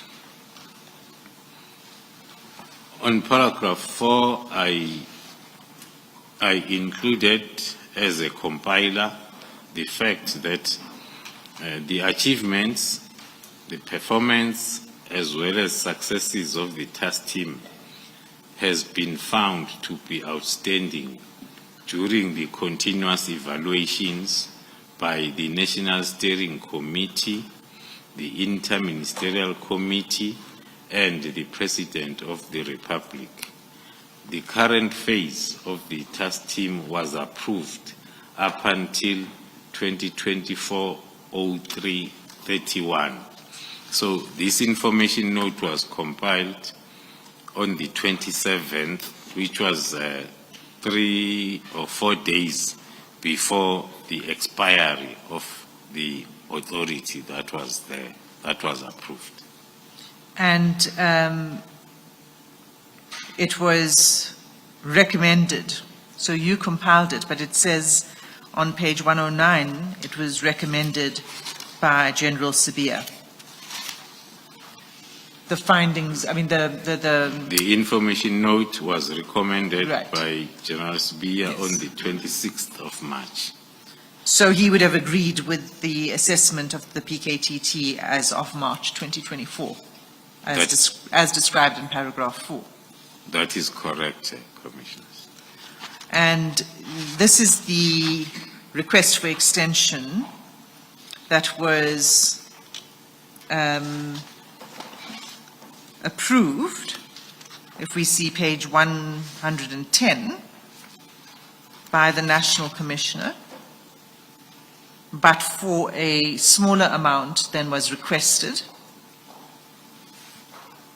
That is correct, Commissioners. And why was it approved for a smaller amount? The reason can be found also on my recommendations and on page 109, that the first recommendation is for the whole estimated budget for the financial year to be approved.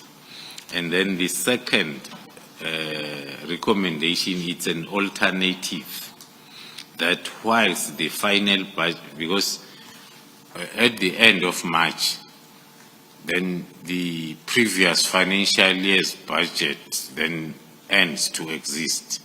And then there will be some months when then the budget allocation is being finalized. Hence then, because the task team had to continue from the 1st of April. So hence then that alternative to say, whilst the final budget allocation is being considered for the whole financial year, for that 94 million, a 2-month portion of the above estimated budget to be approved in order for the extension of the task team to be effected from the 1st of April 2024. So the approval of 20 million by the National Commissioner was talking to the second alternative recommendation of the approval of 15 million. So, and what was the response of the Chief Financial Officer before we get to the National Commissioner? Although I might struggle with both the handwriting and copy of another copy, the words that I can see, it's an amount of 20 million be approved for the financial year 24-25 financial year. And secondly, post-elections, the task team be deactivated as it has been in existence for 5 years. And the component organizational OD be tasked to urgently conduct a work study investigation for the establishment of a permanent structure in KZN. Okay, so this, and then we go to the National Commissioner's approval, and if you can just read out the National Commissioner's approval.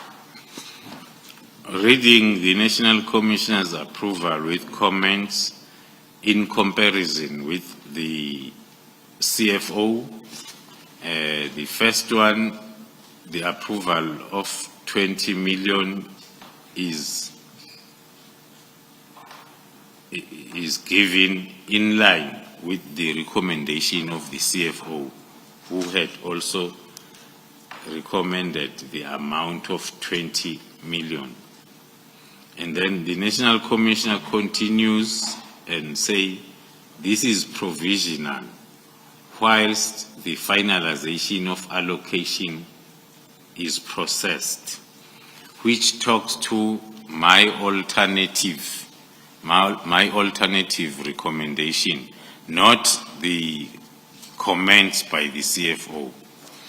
And then it continues, and the National Commissioner says, the task team will continue beyond elections, which now talks to the recommendation by the CFO that says post-elections, the task team to be deactivated. Then the National Commissioner says the task team will continue beyond elections, which is contrary to what the CFO had recommended.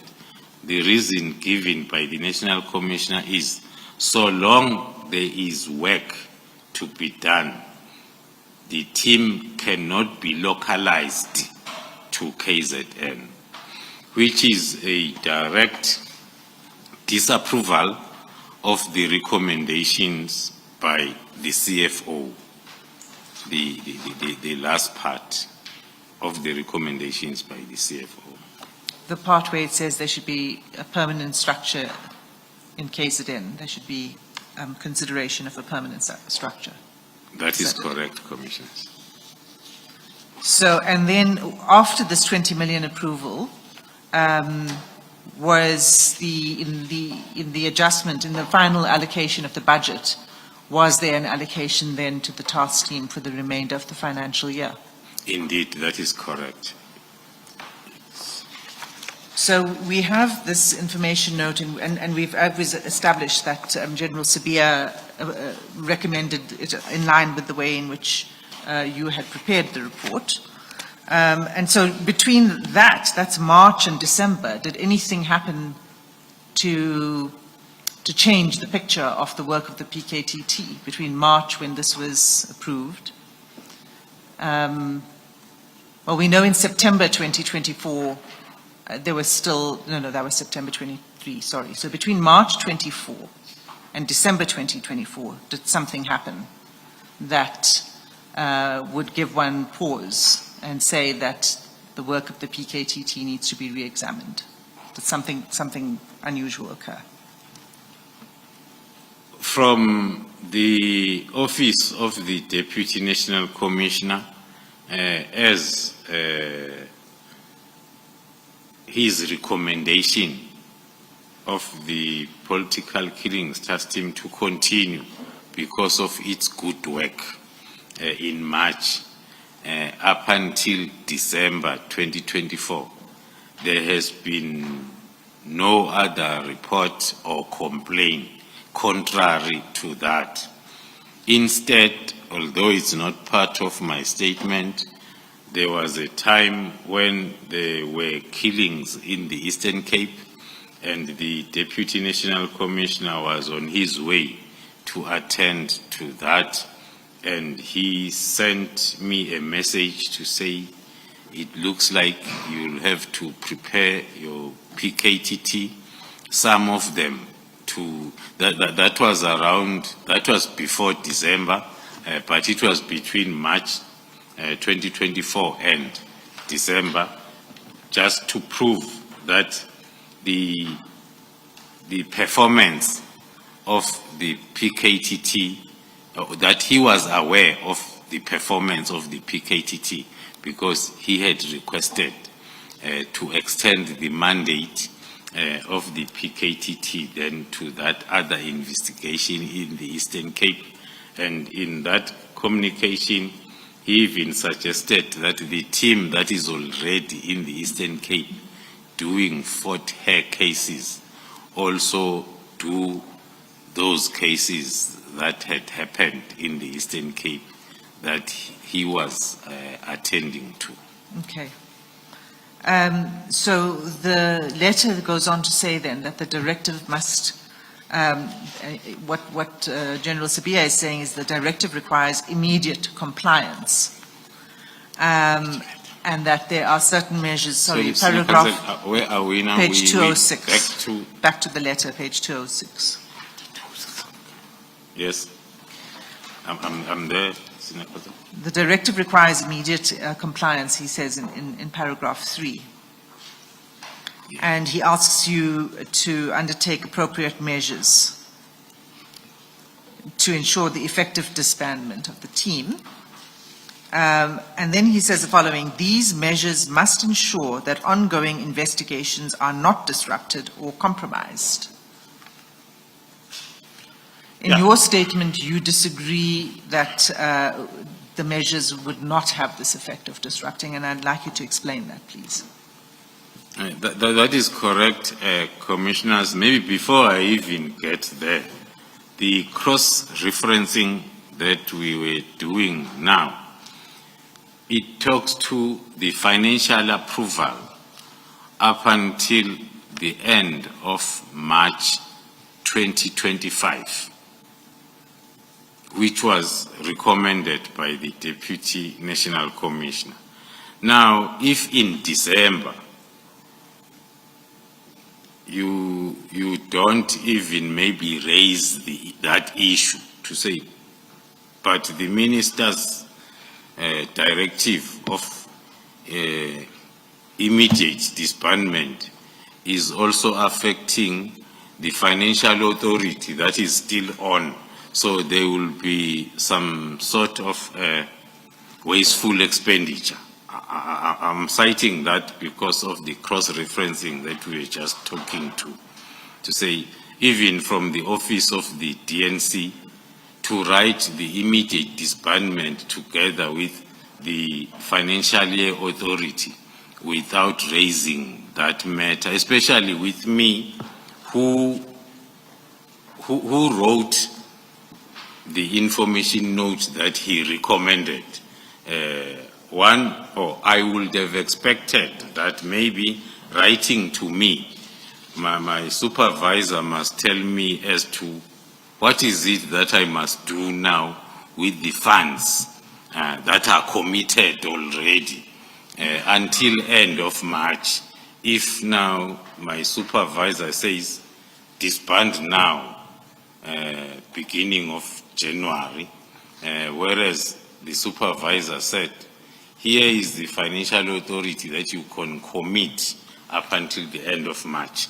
Then coming back to the sub-paragraphs of paragraph 3, the measures that had been forwarded to me to implement or to put in place in order to ensure that the ongoing investigations are not disrupted or compromised. It was the continuation of confusion because the paragraph before, it says disband now or immediately, although it's not safe nowadays to use the two interchangeably, the immediately and now, but it says immediately deactivate.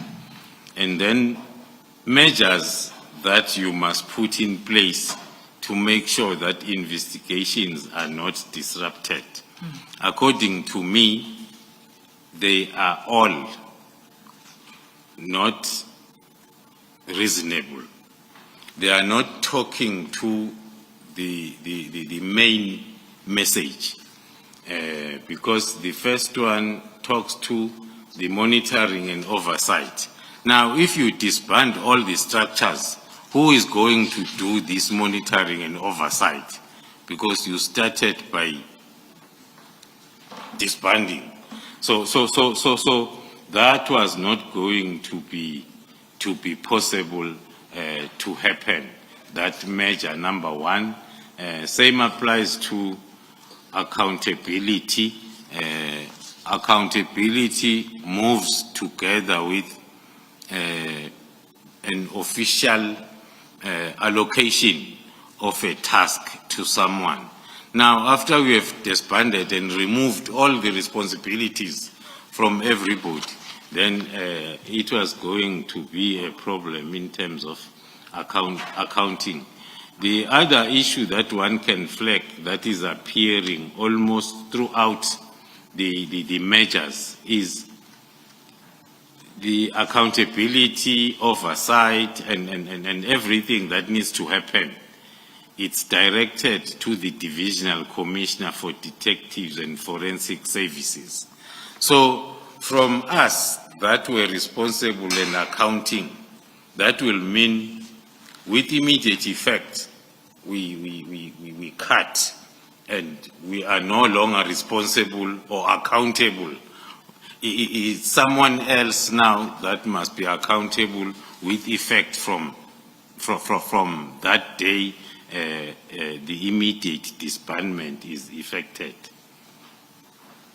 Also, another example that one can use on those measures is the assignment of cases, where, if I may read, it says all dockets must be hand-delivered to a location designated by the Divisional Commissioner, Detectives and Forensic Services, who must establish a secure repository for case files and evidence to ensure continuity and prevent any loss or tampering. These dockets will then be reallocated to appropriate investigative units. So reading that together with measures to be put in place to make sure that ongoing investigations are not disrupted. It's another example that I can quote to say it's contrary to, because if we take all the dockets to the office of the Divisional Commissioner Crime Detection, who must then look for people somewhere that are going to start or continue with this investigation, that on its own amounts to the disruption that on paragraph 3 you are trying to avoid. Put measures in place to avoid disruption. But the measures in place that we are putting, they are promoting disruption. So that is another example that I can cite as to why then this directive was also very impossible to implement from the side of the responsible and accountable project manager. I could not, because by that time I was still a responsible and accountable project manager. Now, to comply with something that is going not to be in line with my responsibilities and accountability was not going to be the right thing to do. And it was also talking... Before we proceed to go further, what specifically stated is that the dockets will be reallocated to appropriate investigative units with the capacity to continue the investigations. Did you know which investigative units this would be? Did you know what he was referring to here? No, all what I knew was what was written in the letter. There was no additional information or an attachment that tells me that which unit is going to continue. It was just this letter. Hence, then, my interpretation was, if then investigating officer A was busy investigating this docket, then he or she is told to put it down and then take it to the office of the divisional commissioner. And this divisional commissioner look for a suitable unit and an investigating officer who's going to continue with the investigation. According to me, that is contrary to the bolded part of paragraph 3 of the same letter, that these measures must be put in place to ensure the ongoing investigation is not disrupted, because that alone is disruptive.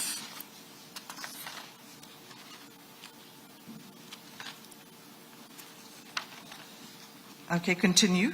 I think we're dealing with 146 was addressing what you were saying now. Paragraph 147 of your statement, you also speak about the lack of capacity within existing units to deal with these dockets. Are we back to the statement? Sorry, we're back to the statement, yes. We're going between the statement and the letter. So that's paragraph 147.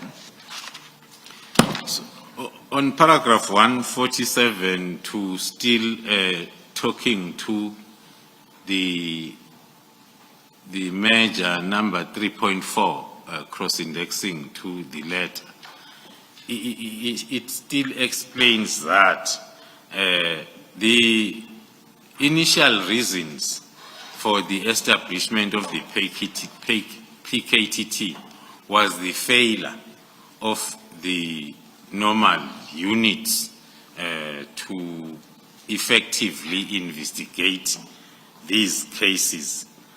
Now, there we are saying, for that reason, that PKTT was formed because of the inability by the existing investigating units, and also them being ill-equipped.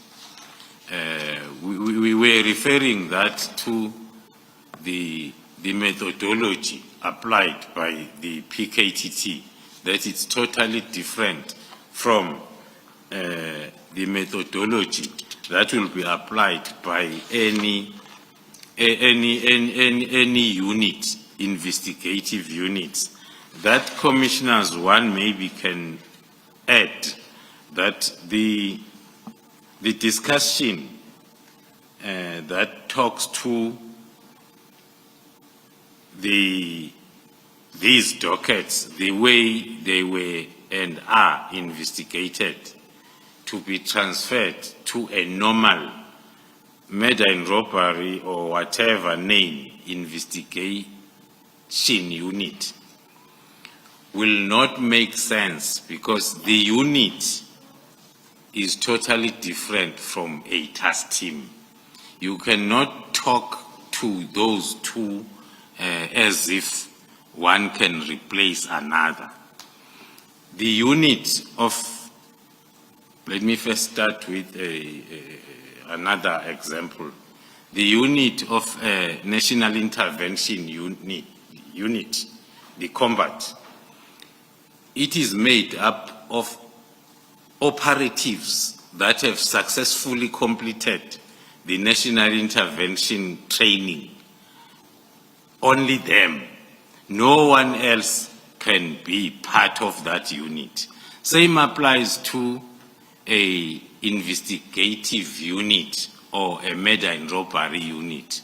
It is made up of investigators.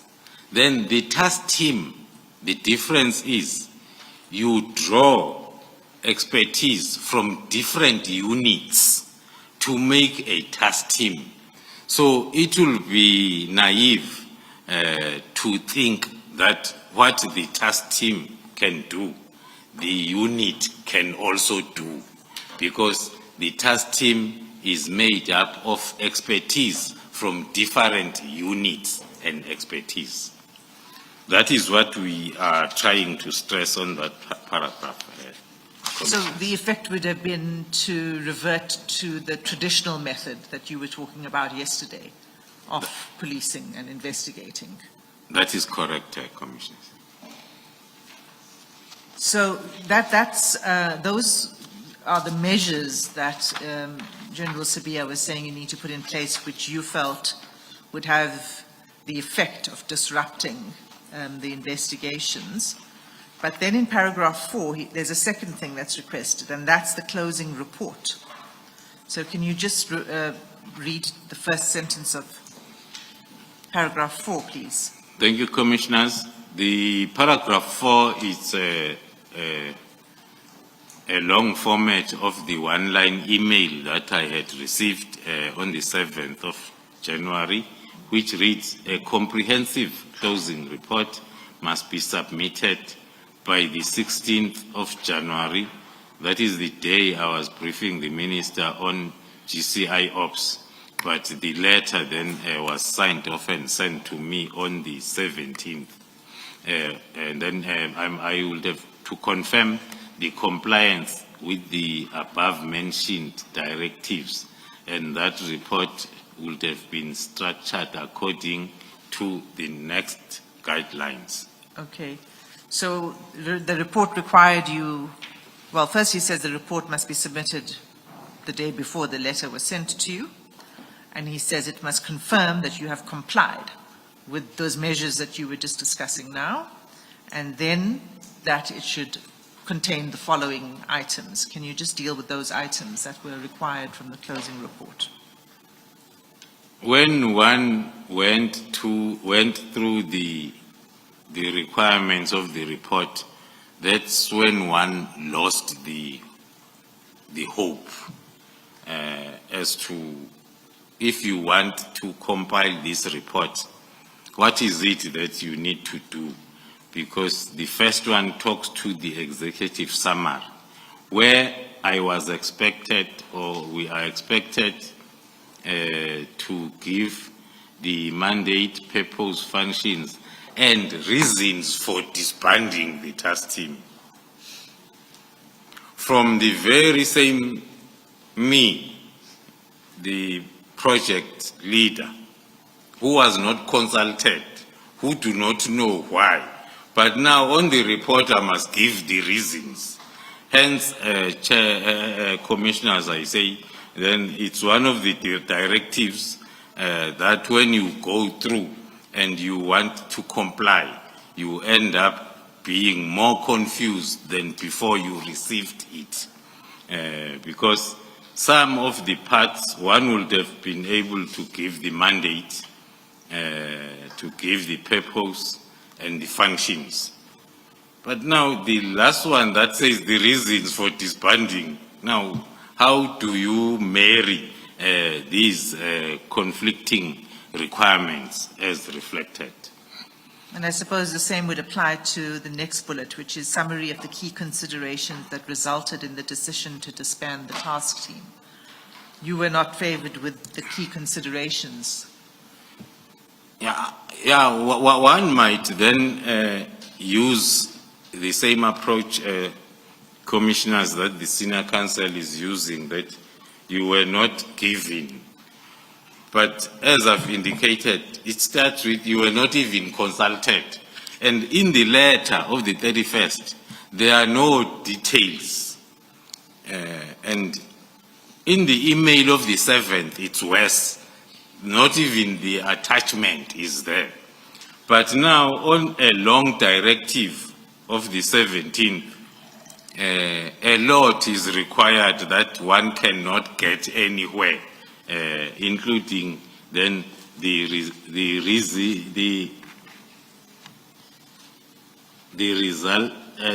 considerations or the reasons that resulted in the decision to disband the task team.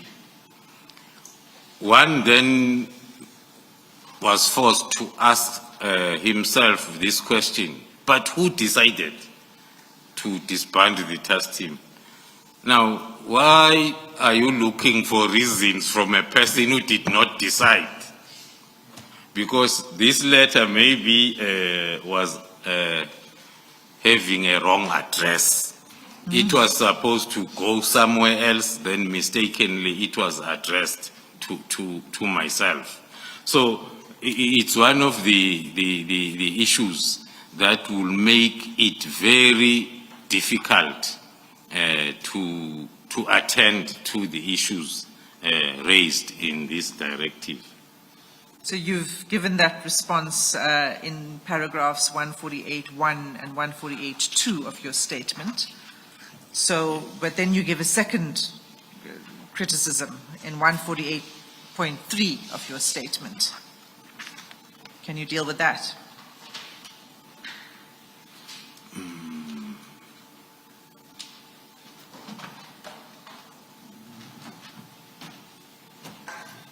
Yeah, it is some sort of the continuation of the explanation that I was trying to give, that as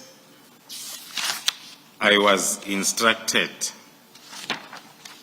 to include the analysis of the PKTT's effectiveness and the impact on crime reduction, with specific reference to the PKTT's mandate. That was supposed to be required before the decision. Now, if I'm going to include it in the closing report, it is not going to make any sense or the reasons thereof, because the decision, if the decision was taken in good faith, the minister will have presumably have already done this analysis that is required in the closing report.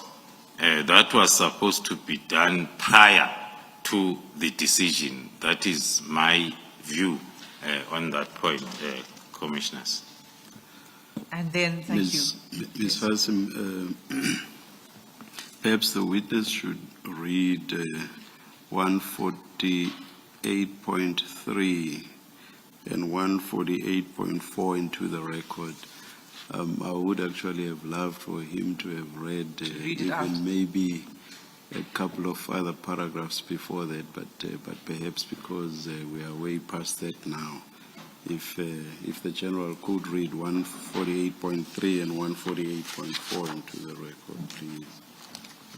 And even 149, all the way up to 149, please. Thank you, commissioners. Reading on record from paragraph 148.3, in my affidavit, I state that, secondly, I was instructed to include an analysis of the PKTT's effectiveness and impact on crime reduction, with specific emphasis on the mandate of the PKTT. Once again, if the decision to disband the PKTT was taken in good faith, the Minister would presumably have already done this analysis prior to taking the disbandment decision. In his directive, the Minister expressly stated that his observation was that further existence of this team is no longer required, nor is it adding any value to policing in South Africa. If the Minister did not have any analysis of the PKTT's effectiveness and impact on crime reduction at the time of his decision to disband, he could not, in good faith, have reached the conclusion that the PKTT is no longer required and add no value to the policing in South Africa.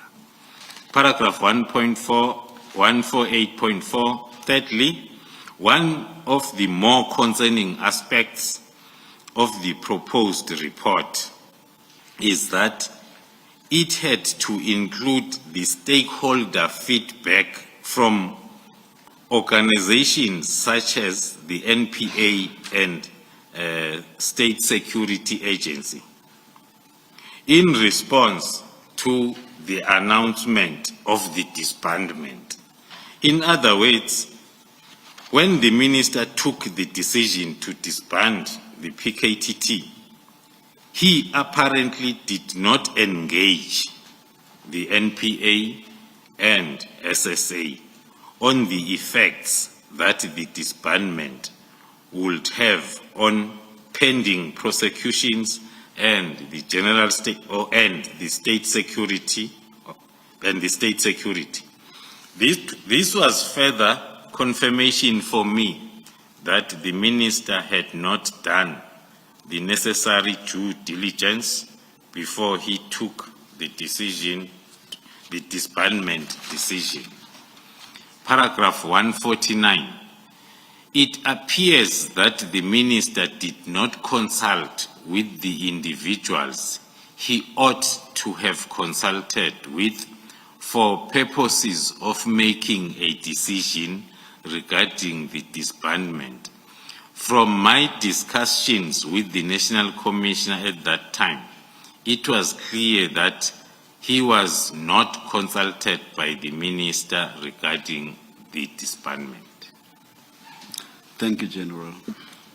If I may, before you move to another paragraph, General, in that letter from General Sibia and the format of the report, what you should include in the report, under the stakeholder feedback, you've referred to key stakeholders, NPA and SSA, but there's also another sentence there where you were required in the report to summarize any public or media reactions when the disbandment was announced. Did you ever get to understand why you had to do this exercise of finding out what the media and public have to say and why it was necessary information? Thank you, Commissioner. Other than to sum up that maybe the purpose of this directive was for me to try and clean up the mess that might have been created from the 31st of December, which was impossible. One, the stakeholders have referred to the difficulty that I had from the 31st to explain to the very same stakeholders as to what's happening with this letter. So it was going to be impossible. Same applies to the reaction from the ground as to how was this decision affecting them. What I know from the ground, I was receiving lots of calls from the families of the deceased whose cases were still under investigation, and the families of the deceased whose cases were finalized, who were very disappointed. But that was what was coming to me just as a known project leader by them, as one of the important stakeholders, the families of the deceased on the cases we were working on. So, General, I take it we can safely assume that you did not comply with this letter of 17 January. That is correct, Commissioners, even if I wanted to, because of misunderstanding of what was required from me, I did not comply. But you were, at that point in time, preparing the report, the briefing for the minister, correct? Very busy, Commissioners, and I was running against time. The letter is coming on the 17th, and I have 2 days now to finalize the report for the 20th. So I was busy with the report. Okay. So that report, we know is, first of all, Commissioners, it's at SDK 26. It's page 212 of the 213 of the annexures bundle. Now, General, this letter, this report is very detailed. It's 27 pages. And it spends quite a lot of time describing the work of the PKTT, as an overview of the dockets, the progress of the dockets, and the rest of it. Now, we don't need to, subject to questions from the commissioners, we don't really need to examine this in great detail because we've been through it before, and the National Commissioner has also been through this letter. But what is significant in the letter, and it's something that you raise in your statement, is that your view was that there should not be a disbandment of the team. Yes. So can I go to paragraph 152 of your statement? So after you explain that the report highlights all of this different aspects of the work of the... Pardon me. Very sorry to interrupt you mid-sentence, Ms. Hassim.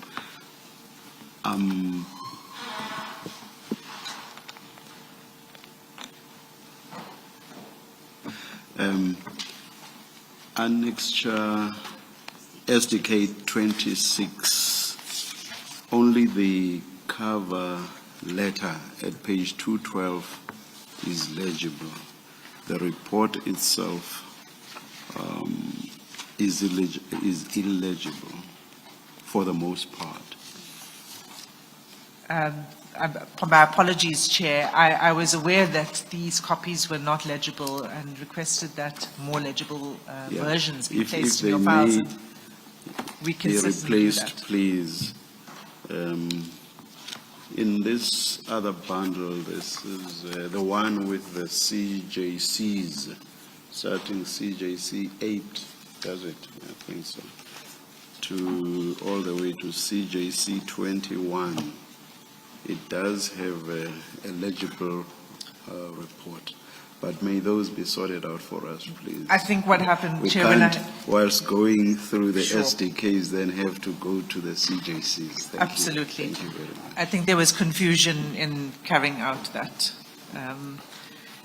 We'll make sure that it's replaced with a legible copy. For now, Chair, may I request that any questions or references to it to use the CJC version. Thank you. But Thank we you. will correct the what page is it on?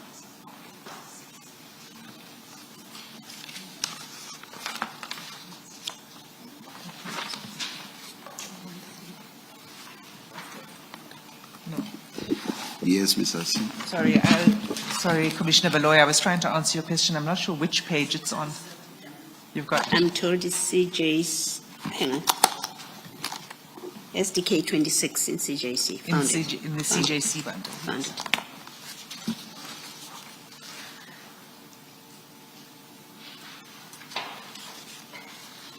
So, sorry, General, is your copy legible of SDK 26? Yes, yes, it is.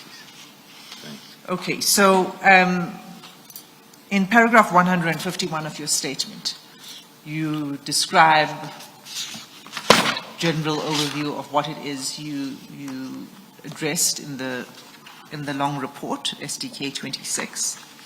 And then at paragraph 152, can I ask you to just read that paragraph into the record, please? Reading paragraph 152 to the record, insofar as the report had to include a write-up of the justification for the disbandment of the PKTT, it goes without saying that I could not justify the disbandment. Neither could the National Commissioner. The position has always been that the PKTT had to remain. Therefore, in the report to the Minister, the National Commissioner and I simply stated that the directive of the Minister to disband has been noted and that the initial objective and the directive by the President has been achieved with noticeable decrease of political related killings in KwaZulu-Natal as a result of PKTT's intervention and execution of its mandate. In other words, we did not agree with the disbandment, but this was a directive for the Minister and he had directed that this aspect be dealt with in the report. Okay, so let's just look at that with reference to the report. In your bundle, General, it's at page 237. Commissioners, in your bundles, it would be page 25 of 27. In the pagination was probably the same because it was meant to be substituted. So page 237. And it's the bottom of that page, the conclusion. So, General, there in the conclusion, that confirms what you've just said in your statement. Is that correct? That's correct, Commissioner. So maybe you could read the first paragraph of the conclusion. First paragraph of the conclusion on the report of the 22nd, paragraph 3.11. In conclusion, the task team has undeniably achieved and far exceeded the purpose for which it was established. No other task team in South Africa has achieved these successes, nor has been able to investigate and ensure successful prosecution of the perpetrators of politically related matters. And then you continue in the second paragraph, and that's where you say the directive by the Minister has been noted. And I just want to understand correctly what happens then in the rest of the rest of this report, which is now almost near its end. Yes. I just want to understand what you were saying. You were saying that you continued to make the proposal that now follows, because that was the request of the Minister to include that in the report. To include, let me continue. The paragraph starts with the directive by the Minister to disband. The National Task Team has been noted. And the initial objectives and the directives by the President has been achieved noticeably, as we say in the conclusion, also in my statement. Then the next paragraph says, the South African Police Service remains responsible for the finalization of those dockets in the possession of the task team, as well as finalization of dockets which are currently before court. The following steps are being taken to wind down the task team without compromising pending investigations or court purposes or court processes. And then you set out the steps. And I The think winding it's down the steps that winding are down flowing steps. from the previous paragraph, Commissioner. Yes. And those steps are also summarized in paragraph 153 of your statement. Is that correct? That's correct, Commissioner. And do I understand correctly that what these steps envisaged is that the dockets would remain with the PKTT until they were finalized? That is correct, Commissioners, as from the first paragraph that says it is the South African Police Service responsibility to finalize all the investigations. So this is how then the process is going to be followed in order to ensure that all the investigations are finalized. But the SAPS could be any part of the SAPS that can be responsible for the finalization. But what you proposed in those steps is that they must remain with the task team until they are concluded. Thank you, Commissioners. In the same sentence that says the South African Police remains responsible for the finalization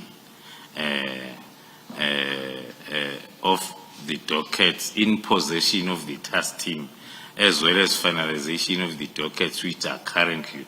So that was introducing the fact that the task team must see its work to the finalization. Okay, Is so that this, not Roman 2 that we should be looking at? The first sentence of Roman 2 on the same page 238. that's correct. And maybe the witness could just read that. It was also one Roman 2, of the advices or recommendations forwarded by the National Commissioner addressing this letter to the Minister as a response of the 31st December letter to say stakeholder engagement to be conducted with other external role players in the task team, especially the National Prosecuting Authority, who have a dedicated capacity of prosecutors working with the team. It's the Roman numeral 2 that we were referring to. If you can read the first sentence of Roman numeral 2. On the report. Yes. The 128 case dockets which are under investigation and allocated to the National Task Team will be retained by the team and investigations will be finalized. An audit will be done of those dockets that are still under investigation in order to establish which dockets can be returned to the station of origins or allocated to other investigating units within SAPS. Okay, so at that point in time, there were still 128 case dockets. They reduced as time went on. As discussions were ongoing. Yes. Yes, Commissioner. And then in Roman numeral 3, you proposed that no new dockets would be taken by or allocated to the task team. That's correct. And then you went on that the dockets that are currently pending at the courts will remain with the task team. And you explained why. The challenges, if you didn't do that, you explain it, and it's there. Maybe you could just read from the middle of Roman numeral 4, new investigating officers. Yes, the reasons provided under Roman figure 4, talking to the 115 case dockets will that if they are allocated to the new investigating officers, those new investigating officers that are not familiar with evidence in the docket will make then the investigation to be unsuccessful. And also witnesses will not be willing to cooperate and testify due to lack of trust to the new investigators. As a witness, investigator A takes a statement from you and you move along with the prosecution. Now, in the middle of the case is on trial, that witness now must go on trial and testify. Then a new investigating officer comes and say, let's go. So we were trying to raise that maybe all these were not thought of during, but we were going to be raised if there were consultations. Further investigations that are still outstanding and attending to the continuous queries by prosecutors was also going to be negatively affected. Okay. So this was going to be a very gradual process. It would take quite some time. Yes. If you turn over the page to 239, at Roman numeral 7, you speak about the multidisciplinary approach. 6. My copy is also not that legible, Chair. Thank you for the correction. It's 6.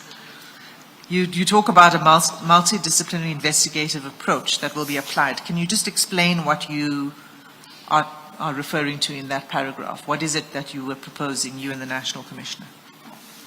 Thank you, Commissioners. Yesterday, I stated that in all our reports, we are trying to maintain this view because that's what we believe in.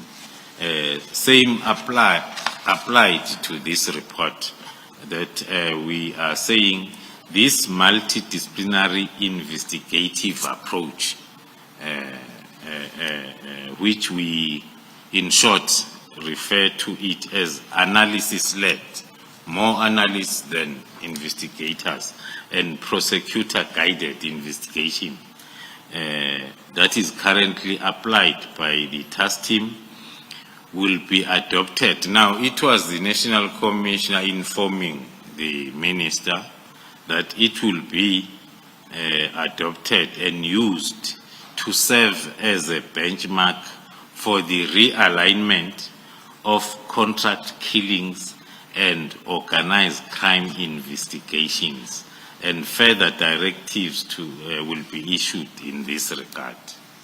So what do you mean here? Are you saying that the model of the PKTT then would be used as a benchmark? It would be replicated for the purposes of organized crime investigations and contract killing investigations?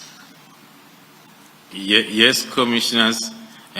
Put directly, one will say the direct meaning of this recommendation is let us retain the methodology and we use it as a transitional process from where we are, especially within the organized crime investigations environments of SAPS. Now, this talks to disband or remove the center of excellency, and then you start afresh. So this, in short, that's what it was trying to say. Say, let's retain, and then we build up from it. So you'd replicate the model, the method Yes. of the PKTT? Yes. You say, General, this was to be transitional. Looking at 6, Roman numeral 6, it does not sound as if this was meant to be transitional. I read it to have been intended to be permanent, once implemented, to be permanent. Am I incorrect? Am I misreading it? The interpretation, thank you, Commissioners Chair, the interpretation might be right from the chairperson's point of view, but if read as a whole, that paragraph, it starts by explaining the multidisciplinary investigative approach. What is it? And then we are saying that is the approach applied by this team currently. And National Commissioner say this approach will be adopted instead of using transition, will be adopted and used to serve as a benchmark to standardize the investigation of all contract killings as well as violent organized crime. Thank you, General. Thank you, Chair. So that report, we come to the end. It's got the signature of the National Commissioner and the date. And then there is a space below it for comments and for signature by the Minister, but there is no signature. I take it that means it was never approved, adopted, or signed by the Minister. If I may go back to the pressure between the 18th and the 19th, 2 days to come up with a 27-page report that up to now it has not been approved. It's still empty. So that will mean the hard work put during those 28 hours came to nothing because the report is not approved or not signed, or it's. So what was the response of the Minister to this? Was there any response from the Minister to this letter? Was there a verbal response? Was there some other written response from the Minister? Thank you, Commissioners. From the compiler's point of view, there was no response. Even after inquiring from the writer, who is the National Commissioner, I got feedback that there was no response up to date. So the next thing that happened then, according to your statement, is can you tell us what happened then on the 4th of February? Before you do that, General, let's just finish off on these two documents. Can you explain what appears to be an anomaly? We earlier looked at the email from Brigadier Letoko, where she says to the Deputy National Commissioner, your office is further, this is the email we looked at earlier, on the email of the 7th, I think it is. It says, your office is further requested to submit a close-up report to be submitted on 14 January for NETCOM consideration and sign-off to the Minister. So there's that direction from someone who's sitting in the office of the National Commissioner. And then on the 17th, which is later than the 14th, on the 17th, you then have that document that you were looking at from General Sibia, which tells you what he requires, the information that you're supposed to report on. And then that's on the 17th of January. And then on the 22nd of January, you and the National Commissioner are submitting or completing this report that you were discussing now, which is completely different in content from what the Deputy National Commissioner Sibia required of you in his letter of the 17th. Now, the Litoko email suggests there's an instruction from the National Commissioner. Well, on its terms, it says there's an instruction, but it suggests that it comes from the National Commissioner because it comes from that office, at least on the face of it. Yes.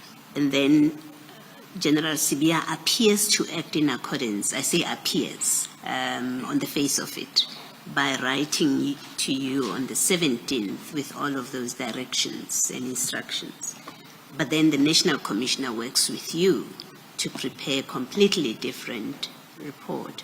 How does one explain this anomaly? Or how do you explain it? What is your understanding of what happened that see us having this letter from General Sibia, and then you have a completely different report from the National Commissioner, as if they were not talking to each other? Thank you, Commissioners. Attempting to explain this anomaly, one will summarize maybe the chain of events as I had given in details, that the email that I received on the 7th, that is talking to the due date of the 13th, I did not do anything because I could not understand. So that is the first part of anomaly from my side, that I receive an email with one line and there is no attachment. I have lots of questions that I'm asking myself, and when I ask those questions from the Deputy National Commissioner, I don't get clear answers as to what must happen. That's anomaly number one. Hence, then I took a decision after making a call to the National Commissioner who's on leave. I took a decision to wait until the 14th when he came back. Indeed, he came back. We had the discussion that I've explained in details, which came up with two resolutions to prepare for the briefing of the minister on the 16th on the issues that I've highlighted on. Then the other anomaly now comes with this directive or letter dated the 17th to me, because the last due date that I was given and it was not met was the 13th on the email. Then it died natural death, that is anomaly, that 13th. Then on the 17th, when I receive this, it gives the previous day as a due date, other than the fact that as we were going through, other than the fact that it was not easy to understand and not easy to, and also the other factor that one has to put that led to this anomaly. On the 14th, during the meeting, I had to share with the National Commissioner my confusion since the 31st of December up to the 7th of January, the one-line email. Then that's when he said, okay, now me and you are going to work on this. So the first thing, let us prepare the briefing of the minister on the 16th on these separate issues. And then let us also prepare the report for the 20th as a due date. I'm asking a more direct question. Maybe it wasn't clear, General, and I apologize for that. What I would like to understand is, does it mean, because you worked with the National Commissioner to produce this report of the 22nd of January, does it mean that the National Commissioner had not authorized General Sibia to send you that directive? That's what I'm trying to understand. And because you had been discussing and talking to the National Commissioner, you would know what the position was. Thank you, Commissioner, for simplifying the question. It's much easier the response will be exactly that. From the meeting of the 14th, the agreement was we are working with the National Commission, myself and the National Commissioner on this process. Now, when the letter of the 17th come, confusing and contradicting itself as it is, but I did not consider complying with it because I had this other plan and the arrangement and the instructions from a more senior officer. In short, is it correct, would it be correct to characterize it this way? General Sibia went and did his own thing when he sent you this directive. It didn't have the approval of the National Commission. That's correct. Would that be accurate? That's correct. Thank you.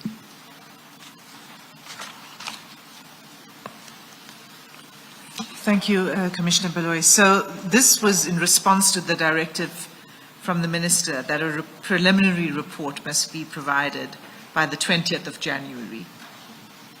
And the directive of the Minister goes on to say the final and closing report must be submitted to the Ministry-Management Executive Committee meeting late January 2025. The date of which will be communicated as soon as possible. And I have two questions. One is, did that meeting take place? And was that final report or any final report prepared? I am not a member of that forum, but then I can respond like if this was going to be part of the agenda, I was going to be requested to prepare a discussion paper or a report. So based on that, I will say then it did not happen.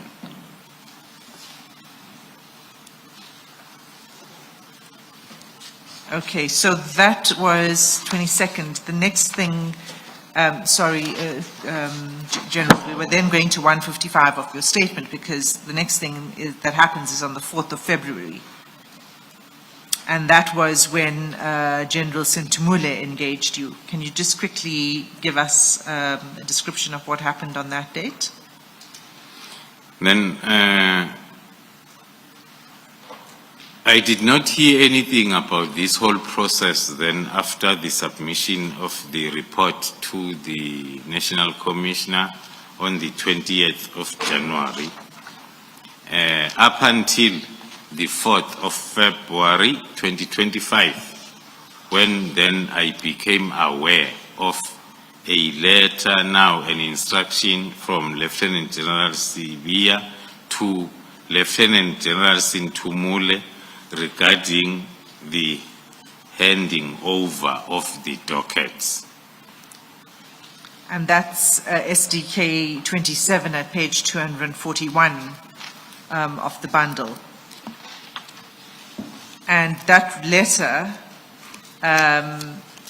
requires that all the cases or projects relevant to the political killings task team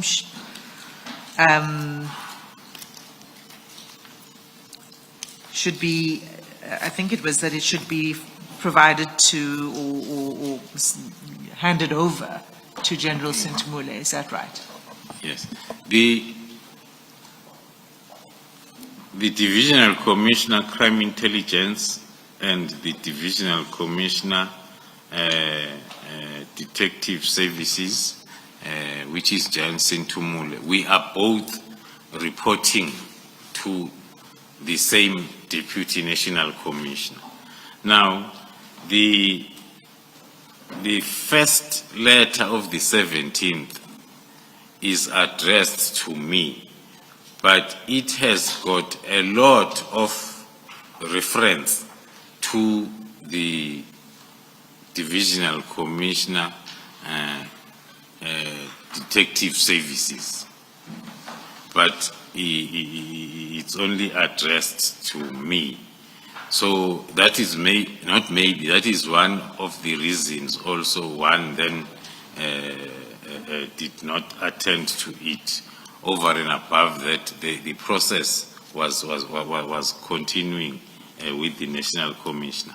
Now, on the 4th, this one now is addressed to the Divisional Commissioner, Detective and Forensic Services alone, only, from the same supervisor, giving... So you were not copied? I became aware of it, but it was not addressed to my office, to me. The directives were for the addressee. But now, because the addressee, to comply with the instruction, had to liaise with me, that's why then I had to be aware of the correspondence. Okay, so it's quite clear in paragraph 5 of this letter that it says, in compliance with the Minister's directive, you are directed to engage with the Divisional Commissioner of Crime Intelligence with a view to the proper handing over and to follow all processes necessary to conduct a handing over process. So this is from General Sabia to General Sintumule. Yes. So 17th of January is addressed to you. You hear nothing back. Yeah. And the next thing is this letter, which is that the handover must be done and that General Sintumule must engage with you. And then did she?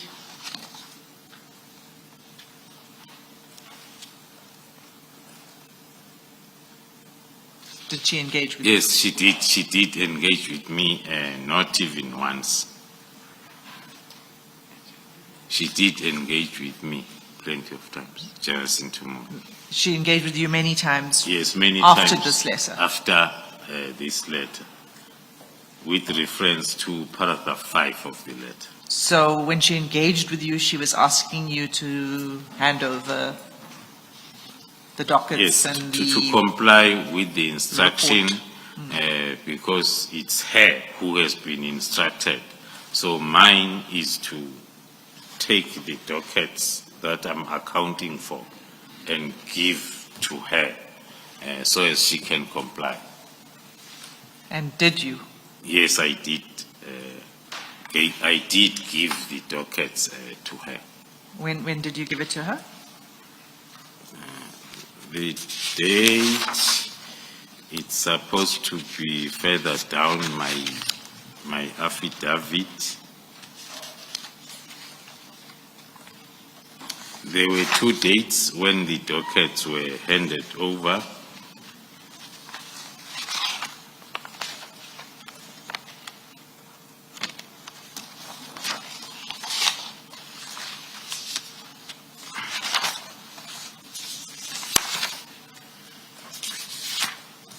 Was it after the meeting with the minister on the 27th of March or before? Around that time. I think the 28th, the first batch of dockets were handed over, and then the following month, the 3 remaining dockets, then I handed over to her. And what's the explanation for the delay between 4 February to 28 March?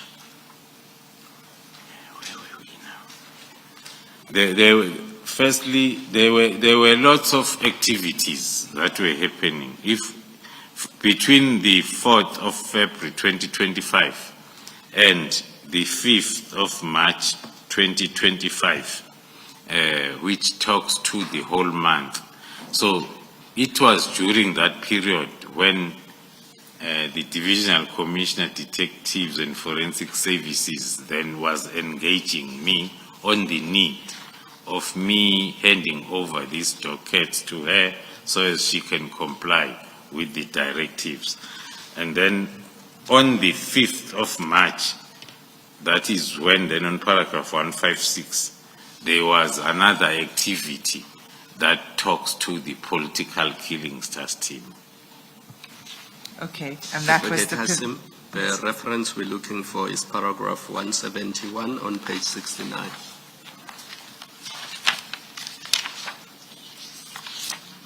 Yes, the 28th of March was when it was handed, when dockets were handed over. That's correct. Thank you, Commissioner Khumalo.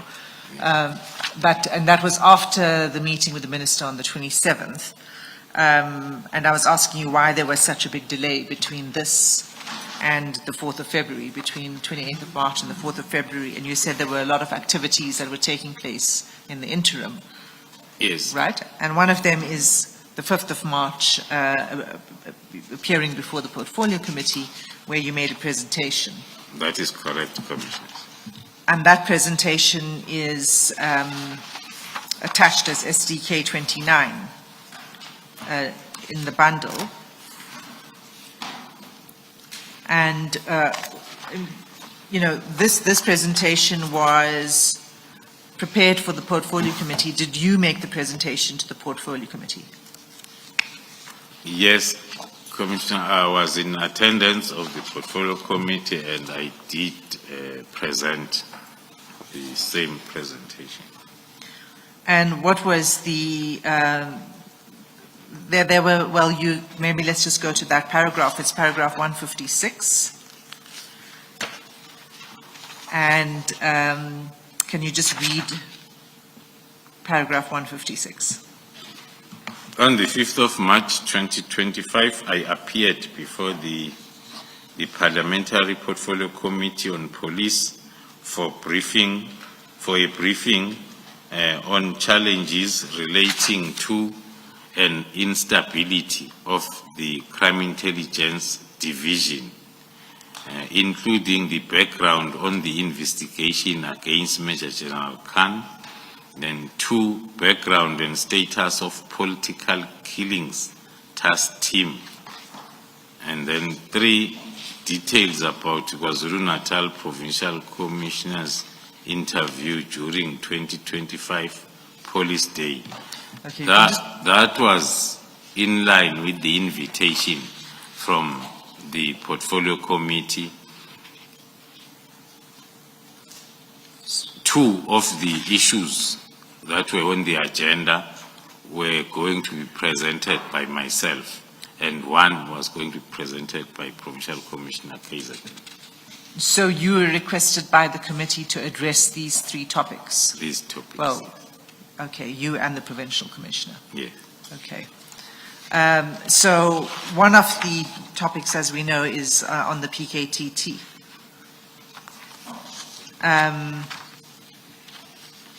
And can we go to paragraph 157 then? Before you do that, Ms. Hassan, you moved a bit too fast for me. I didn't realize you had moved off this letter. General, that letter from General Sibia of the 4th of February, this is the letter to the Divisional Commissioner, Detective and Forensic Services. Now, the last paragraph, 7, at page 242, it says you are required to ensure, this is to General Sintumule, you say, you are required to ensure that this is done within 7 days after listing what it is that is required of him. It says you are to do this within 7 days, in also considering the content of the attached correspondence sent to the Divisional Commissioner, which you will also ensure that the closing report is submitted as per the directive of the National Commissioner. Now, this is the 4th of February. Had the National Commissioner issued a directive to General Sibia or to you or to anyone to submit a closing report? No, thank you, Commissioner. No, this was the continuation of the anomaly that started from the 13th, 14th, 17th. So this was still the continuation where 2 conflicting processes were continuing. Yes.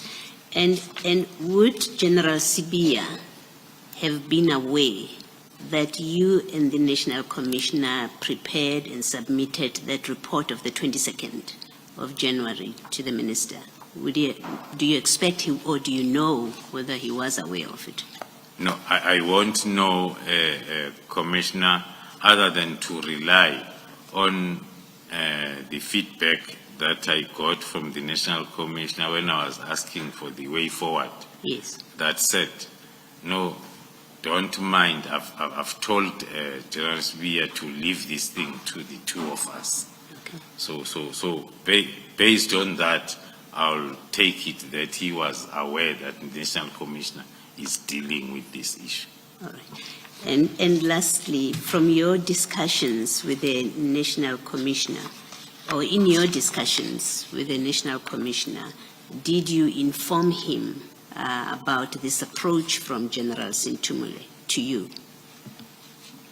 The National Commissioner, did you, now that... With specific reference, Commissioner, to the letter dated the 17th. The letter of the 17th, but also that General Sintumule has now spoken to you because of this latest letter from General Sibia. Well, yes, Commissioner, I was continuously updating the National Commissioner every time I receive a letter that is contrary to what we are doing. Then I'll report and share the letter with him. okay. And do you know if he ever spoke to General Sibia about this parallel process? I won't know, Commissioner, if he did speak. Thank you. Thank you, Commissioner. Thank you.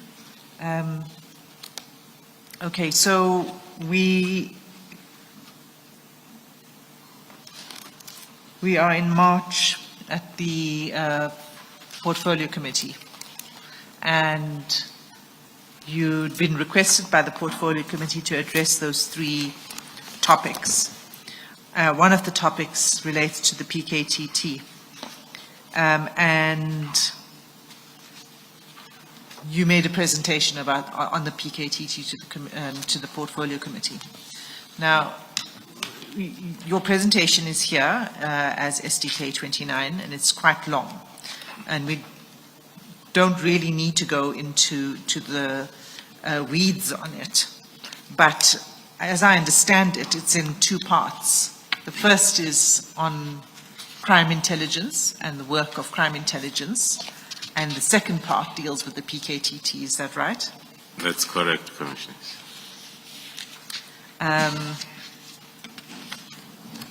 And if I can just turn then to page 273 of that presentation.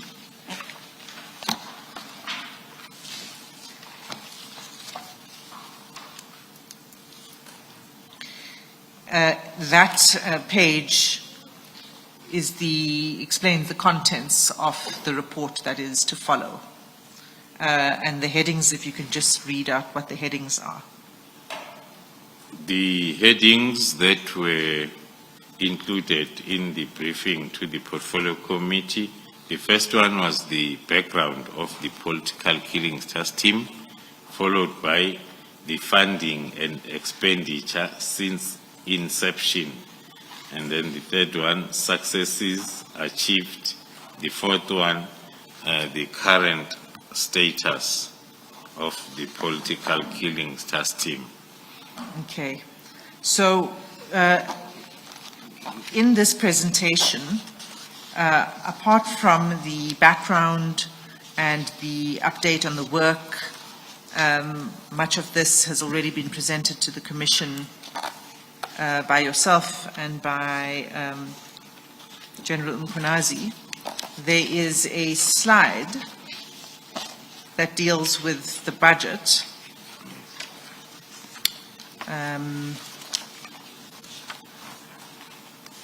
Just going to find it.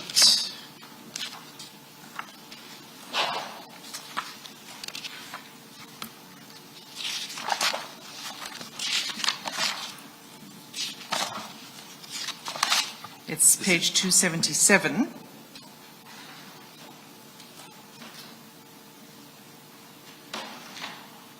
And this slide talks, it sets out the, correct me if I'm wrong, but the expenditure of the PKTT from 2018, which would be July 2018, until February 2025. Is that correct? That's correct, Commissioner. And all of these, can you explain to the Commission where this information comes from and whether it was in line with the budget that had been approved for the PKTT? And can you confirm that there had been, that was my sub-question, that there had been budgets approved for the PKTT in each of these years? Thank you, Commissioners. As I indicated earlier on, that towards the end of each and every financial year, each department that is involved in this project will then start looking at their financial authorities. So the South African Police Service will do the same.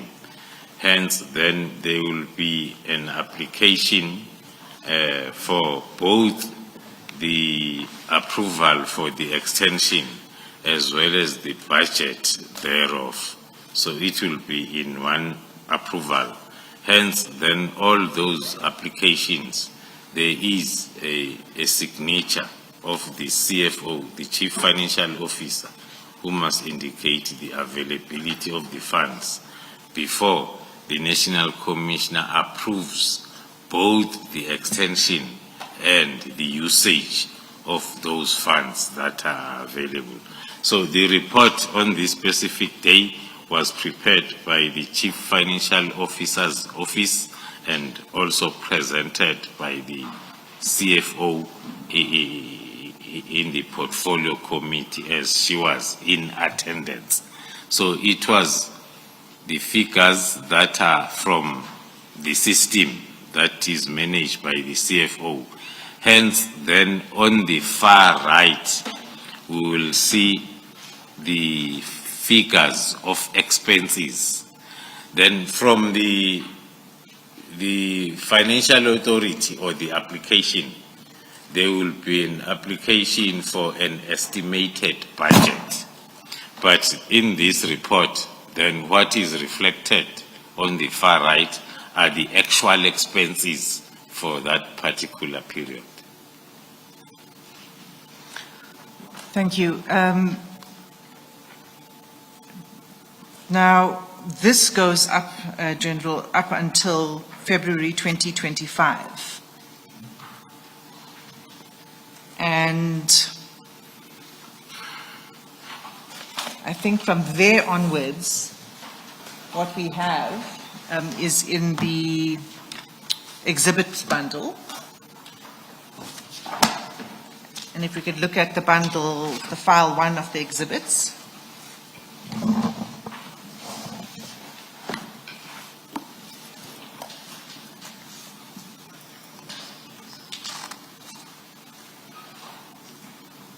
And if we could begin with CJC 18.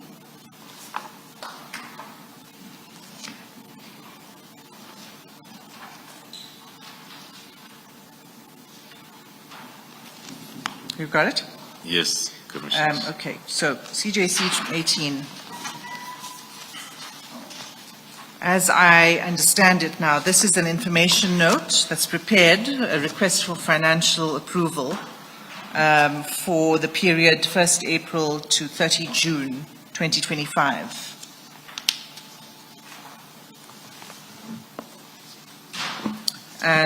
So, Ms. Hazim, if we are going to be much longer, may we take an adjournment and resume at 4:15, please?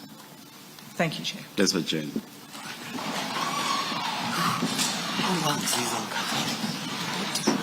No, I was watching the time. So the correct one was put at the back of this bundle. I didn't want to take out stuff and replace it to not create confusion. That's fine.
June 2025. Is that right? That's correct, Commissioners. And did you prepare this note? Yes. Yes, I did. And if we can just go to page 132.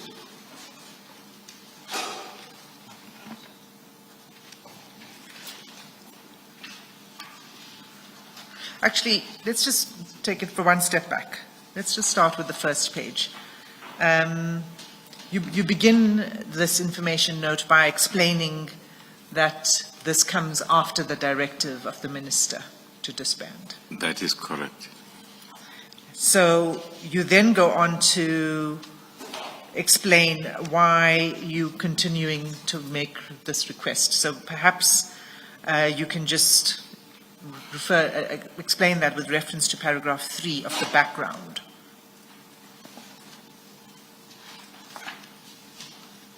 So, yeah. Thank you, Commissioners.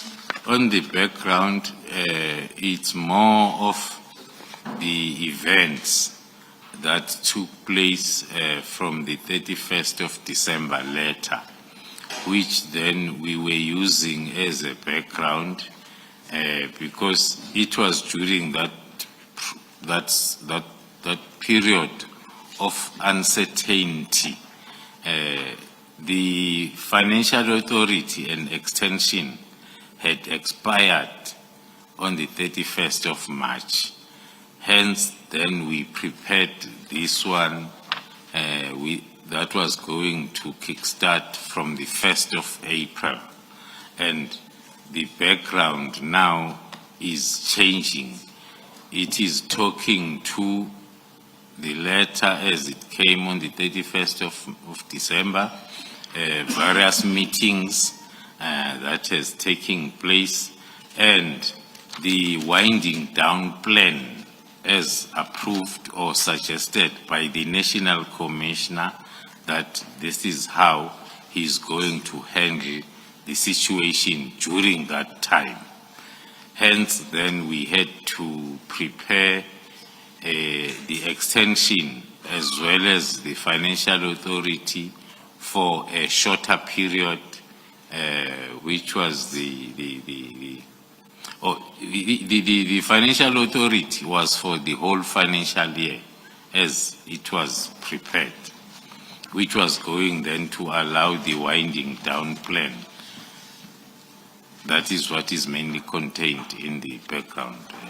So that explains why at paragraph 4 on page 127, you estimate the expenditure for 68 members. It's for a smaller number. That is correct. The estimation there is for a smaller number that will see the dockets that are at court through. And that estimation, if we look at the table, it says 68 SAPS members per month for 12 months. I understand that to be that's incorrect. It's not supposed to be for 12 months, right? It's for 2 months. More especially, it's a typing error, more especially if we look at the first recommendation on the same page, which reads the approval for extension be granted for the duration of 3 months. 3 months, 1st April to 30 June. Yes. And so the budget that was requested here was about 9.9 million. That's correct, Commissioner. With that correction, General, the heading where it says estimated expenditure for the period, what then would that be for? Because as it stands now, it's for 12 months. What months are we looking at? 3 months. From which period? From 1 April? From 1st of April until 30th of June, Commissioner. So as per the first bullet under recommendations, Commissioner, by the way. So the estimation was about 9.9 million for those 3 months. And then if we turn over, can you just explain then the notes of the CFO? The CFO is indicating that yes, the funds will be available as per discussion with the National Commissioner and per approved call-up instruction signed by the same National Commissioner. An amount for only 1 month is confirmed. The rest of the request for the funding beyond 1 month must be submitted as part of the budget input of the cost center if the project is to continue. So it's the same comment like we had seen in one of the recommendations by the CFO, where at the beginning of the financial year, she will allocate for the first few months, awaiting the final allocation of the budget. But the difference here is the drafter, the compiler, which is myself, was recommending 3 months based on experience that the final allocation of budget takes the maximum of 3 months. Now, the discussion between the CFO and the National Commissioner overruled the 3 months and went to 1 month. So one can be of a view that maybe it was because of the uncertainty around the task team extension. So the approval then was for 1 month. That is correct. And the National Commissioner's signature was on 7 April 2025. That explains then why there's a request, a second request that's made, and that's at page 130, and it's CJC 19. And that's, again, a request for financial approval for the period 1 May 2025 to 31 July. Is that right? That's correct, Commissioners, for another 3 months. And as with the previous request for approval that we just read, you set out the background to the request, and then you set out the amount that you are requesting at page 132. Yes, Commissioner. And here you estimate expenditure for the period 1 May 2025 to 31 July 2025 for this time 56 SAPS members. So is this in line, again, with the phasing out? It is in line with the winding down, because the National Commissioner's proposal was, as the case is finalized, those that were dealing with the case will withdraw. And then that's why the numbers kept on going down. And what was the budget you requested here? It was 8.4 million, and then the funds that were made available by the CFO were 13.2 million. Reason being, if we look at the period, it starts from the 1st of April. Her recommendation includes the month that we had the authority for already. They do that for their cost center policies, that if you have the financial authorities that are 1 month each, it makes their maybe work difficult. Hence, there was an approval of the April 1 month, but then when we apply for 3 months, then she recommends 4 months. It means she's reversing and starting from the 1st of April So that's the reason for the increase. for the increase. The increase, the 13.2 Yeah, instead of 8.4. yeah.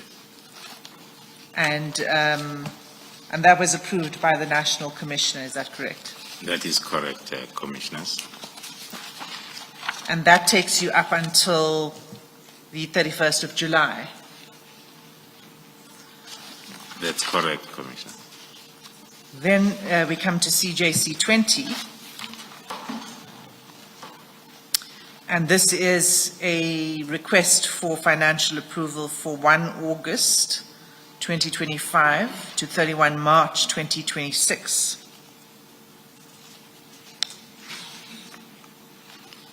That is correct, Commissioners. Now, this one is for the remainder of the financial year, as the applications have been done in drips and drabs periodically. Now, this one is for the whole financial year. So why is this one now for, the ones that were done earlier, you said, was because of the uncertainty, and so there were small extensions. Why is this one for a longer period? Firstly, the budget allocations had been finalized, and then secondly, one being part of, as I've said, that this was the period where there were lots of factors affecting the decision making. So from the application of 3 months as it's a norm, whilst waiting for the final allocation of budget, then instead 1 month is approved. And then the next batch it's 4 months. Then this time around, if now we can link this with the other parts of my affidavit, it was after the long sought after reasons for the disbandment were starting to be clear, or they were clear, that they are not genuine. So then the application can be now for the whole month as powers vested on the accounting officer to approve the budget of SAPS. You say general allocations had been done as at this stage. Were these allocations done in accordance with the original PKTT numbers, or were they done in accordance with the numbers that were dwindling? They were done in accordance with the last number that was dwindling. Thank you. So at this point in August, you felt emboldened to ask for an financial approval for a longer period. From the compiler's point of view, Which is you. yes, the commissioners, the reason behind that is the understanding of the finalization of the allocation process. Because that's what we have been doing all these years. The first few months, maximum of 3 of the financial year, you are given the provisional approval. Then after that, then there is allocation. Then you will get then the approval for the whole financial year. That is the official reason from my side as a drafter. That's the official reason. Your official reason is then it's about the budget cycle. Yes. Okay. And you make the request then for 1 August 2025 to 31 March 2026. Yes. And can you just explain the table, the numbers and the amount requested? The number of members, so this is, The number of members now, it's 56, and then with all those allocations, it gives a total of 31.1 million. and that was signed, this was signed by General Mkhunazi. Yes.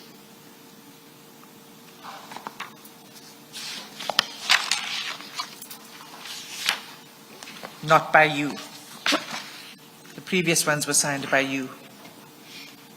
Yes, the reason being, as the whole world know, that I've been arrested and removed from some of the responsibilities. Now I could not sign off some of the things that were supposed to be signed by myself.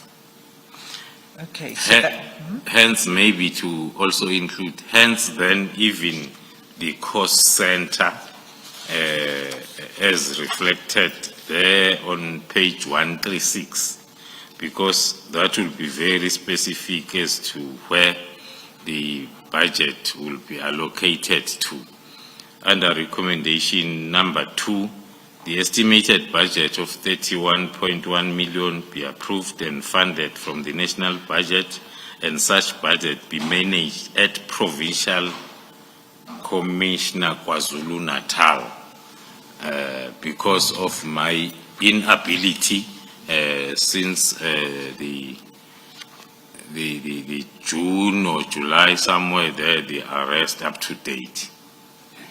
Just to clarify, General, you haven't been suspended. You're not on suspension from work. Or are you? Maybe let me ask, have you been suspended? I am not suspended, but I am not allowed to perform my duties. All right, thank you.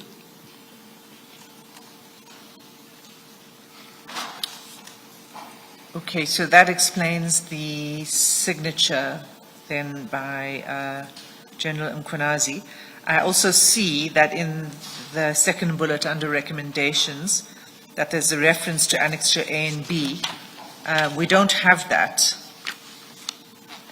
We don't have that in this bundle, but I think it would be important for us to get those annexures just to complete this set of documents. Would it be possible to get those? Which one? So it's the second bullet under recommendations on page 136. The second bullet. Yes. Yes. Estimated budget. And then the last line, as recommended by the CFO as per attached annexure A and B. Yes, we can provide those annexures. Thank you. Just to finish this off though, that was the request was for 31 million. Can we just complete this by referring to what the CFO then recommended? Thank you, Commissioners. The estimated budget applied for was 31.1 million, and the CFO is availing plus minus 27 million. Reason being, that's why the CFO is explaining that the management of this budget should be such it is utilized up until the end of February 2025, which is a month before. Reason being that all the expenses during March will be accommodated for in the new financial year. So it's not a decrease on the estimated budget. It's a minus of 1 month expenditure, which is March the following year. You said 2025, it's 2026, General. Oh, apologies, Commissioners, 2026. Thank you, Chair. And You also refer to the financial year. Am I mistaken that the government's financial year starts on the 1st of April each year? That is correct, Commissioner. It starts on the 1st of April. But the reason why the Chief Financial Officer made such a comment is this plus minus 27 million budget can be utilized up until the expenditure of the end of February. Then for the last month of the financial year, which is March, will fall on the new financial year starting from the 1st of April 2026. Thank you, General. Perhaps I realize perhaps I should have completed my question, just so that it doesn't remain hanging. General, when I asked you that you are not at work and you confirmed you are not on suspension, you said you are not allowed to do your work. What do you mean by that? Who doesn't allow? Is it the National Commissioner is not allowing you to do your work? No, it is the bail condition. Thank you. And then, General, can you just finish with this document? So what the National Commissioner then noted.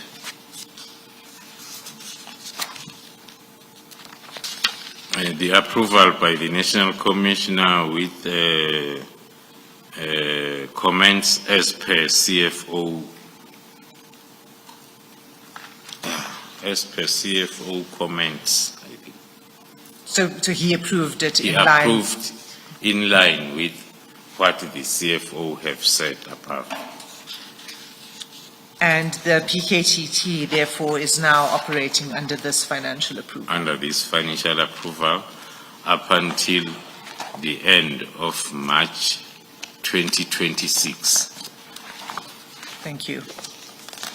Maybe, Chair, Commissioners, before I step off, because one is receiving lots of information as this process is moving on. The allegations or the information that talks to only the financial approvals granted is misleading, because if you look at our applications, they include both the application for extension. That's why on all of them there are two recommendations for the National Commissioner to approve the usage of the budget as availed by the CFO and also the extension. So the same document gives the approval of both the function and the budget thereof. Thank you, Chair. Thank you, General. So we started this discussion on the budget. It was an extension of what you had been presenting to Parliament on the 5th of March. So if we can just return now in our timeline back to 5 March 2025. I just want to ask you whether in this presentation to the Portfolio Committee, whether there were any concerns raised by the Portfolio Committee with the work of the PKTT that you'd presented. Thank you, Commissioners. One, looking at the invitation and the agenda as provided by the Portfolio Committee, one will be of the view that it was informed by the current situation. Hence, it was talking to instability within Crime Intelligence Division because of misinformation that was spreading almost every day in the social and print media.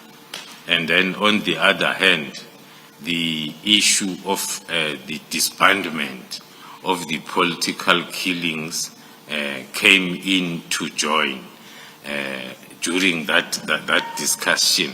So one is of the view that the portfolio committee deemed it fit for them to be briefed on these two burning issues.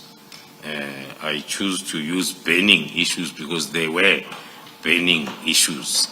And indeed, we prepared to the best of our ability from our side to cover the two areas, which is the instability within the division, giving the reason of each and every misinformation that is seen out there. And then on the other hand, also a detailed presentation on the political killings task team. The political killings task team briefing was not so difficult to prepare because we had not long ago prepared the 27-page document for the minister.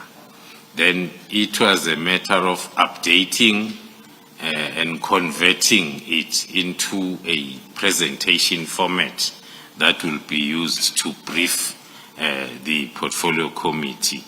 So after both the briefings, one, this is my view, one was expecting the burning discussion, as these were burning issues. But one then did not really get the burning. There were comments there and there, but not really burning discussions around the issues. One of the issues on the attachment is the one that talks to the story that was all over the social and print media of the division employing a 29-year-old girl, which then in the briefing, it was there with all evidence, with everything that was done. But one then also did not get it discussed there the way it's burning when it is discussed on the social and print media. Hence, then 2 months after that, we were still arrested and charged for the same thing that we had explained even to the portfolio committee. So my assessment will be the discussion was not as burning as the issues were discussed before we were invited. Can I just make one comment on what you said, General Khumalo? A 29-year-old would not be a girl, but a woman. But the headline? No. You referred to the 29-year-old girl. I'm just saying a 29-year-old would not be a girl.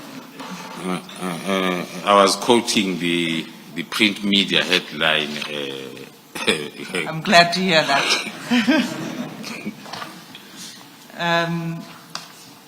Okay, so that was the 5th of March, and then, as I understand, still on the 5th of March, you moved from the portfolio committee to a briefing with the minister. Yes, after the disbandment discussion was not as burning within SAPS now by then it started to burn a day after presentation to the portfolio committee. Hence, then we received the invitation for a meeting in Cape Town for the 6th of March. Oh, it was the 6th of March. Yeah. Just so that we track your statement as far as possible, we were at paragraph 157, and from there until paragraph 159, you deal with a correction you wanted to make to something that General Sabia said. I think you've covered it adequately in the statement. Unless there's something specific you wish to say in addition to what's here, could we just move on? No, there is nothing else that I would like to add. I was just correcting that misquoting of the information that we presented on the 5th, that the team operating in silos was the then provincial team. It was not this team that was being disbanded, but in this affidavit, we are misquoted as if we are saying this team is working in silos. Thank you. Thank you. There's also, with that correction, there's also a part of this where you've quoted the very last paragraph. Do you want to correct that, or is that a correct representation of what you said? It says, due to the task team failing to deliver on their mandate, is that you, is it supposed to be you, or is this General Sibia providing an explanation why the minister disbanded, made the decision? Thank you, Commissioner. This is the misinformation and misquoting by General Sibia in his affidavit. Yes. In that he says you said this. Yes. Okay, thank you. And you say you did not say that. I did not say that. Thank you. I did say it in the briefing to the portfolio committee, but I was referring to the then provincial task team. I understand. Thank you. Thank you.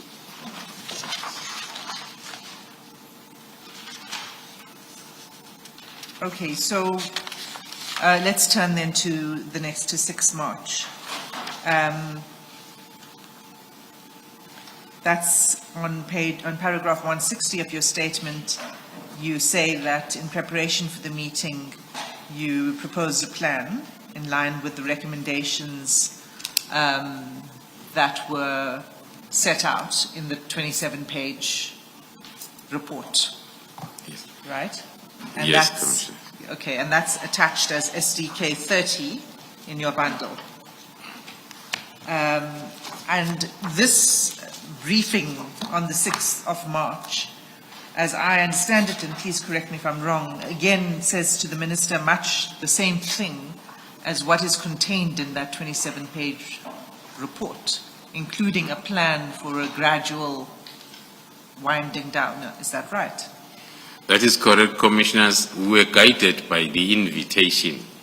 The invitation was not saying, I need a briefing on PKTT. It was saying the meeting is about PKTT disbandment implementation. Hence, then the National Commissioner decided that we take the same process or information that was in the unsigned information note and we deduct it into a presentation in preparation for the meeting of the 6th of March in Cape Town. So this is the first time that you refer to a disbandment plan? Yes.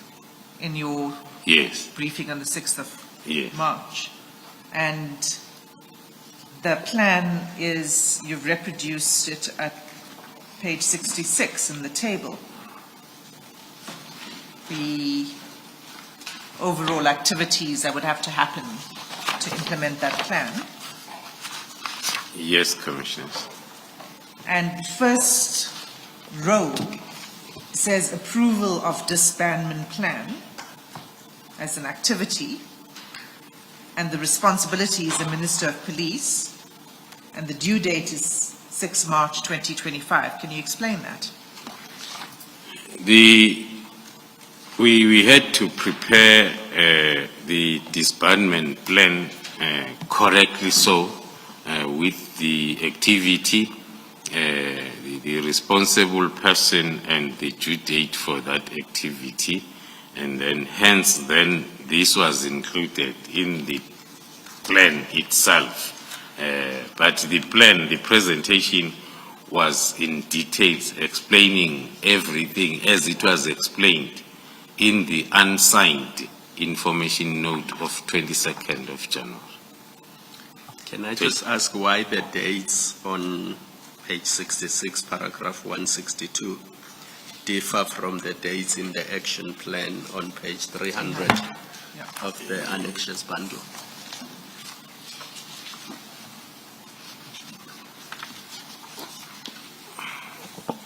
So, Commissioner, can you remind me of the page number? Page 300.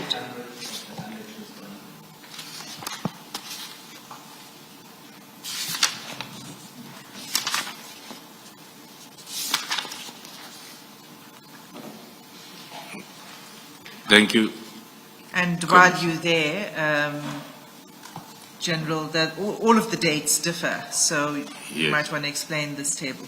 Yeah, the explanation was going to be covered as I move on with this affidavit, but to explain, these dates were informed by the meeting date that as we meet on the 6th, we present, and then the minister approves on the 6th of March. Then, unfortunately, it was not approved. Instead, the meeting was rescheduled for the 27th of March. Hence, then the dates are moving now from the 6th to the 27th of March. So everything was going to be kick-started by the approval. If the approval is done on the 6th of March, then others are continuing. If the approval is done on the 27th of March, then other activities will continue. Is that what you refer to in paragraph 164, the last sentence, maybe the second last on page 67? Sorry, Advocate Hassan. No problem. That is exactly what I'm referring to, Commissioners. The way I understood it was to mean then the absence of any agreement or approval on the way forward, there will be no movement of dockets or personnel because nothing is approved. The information note is not approved up to date. The proposed plan was not approved in Cape Town on the 6th. The amended proposed plan was not approved on the 27th of March. So up to date, there is nothing that is approved. So just to be clear, the table then, the action plan table is continuously updated because everything can only flow from the first item, which is an approval of the plan.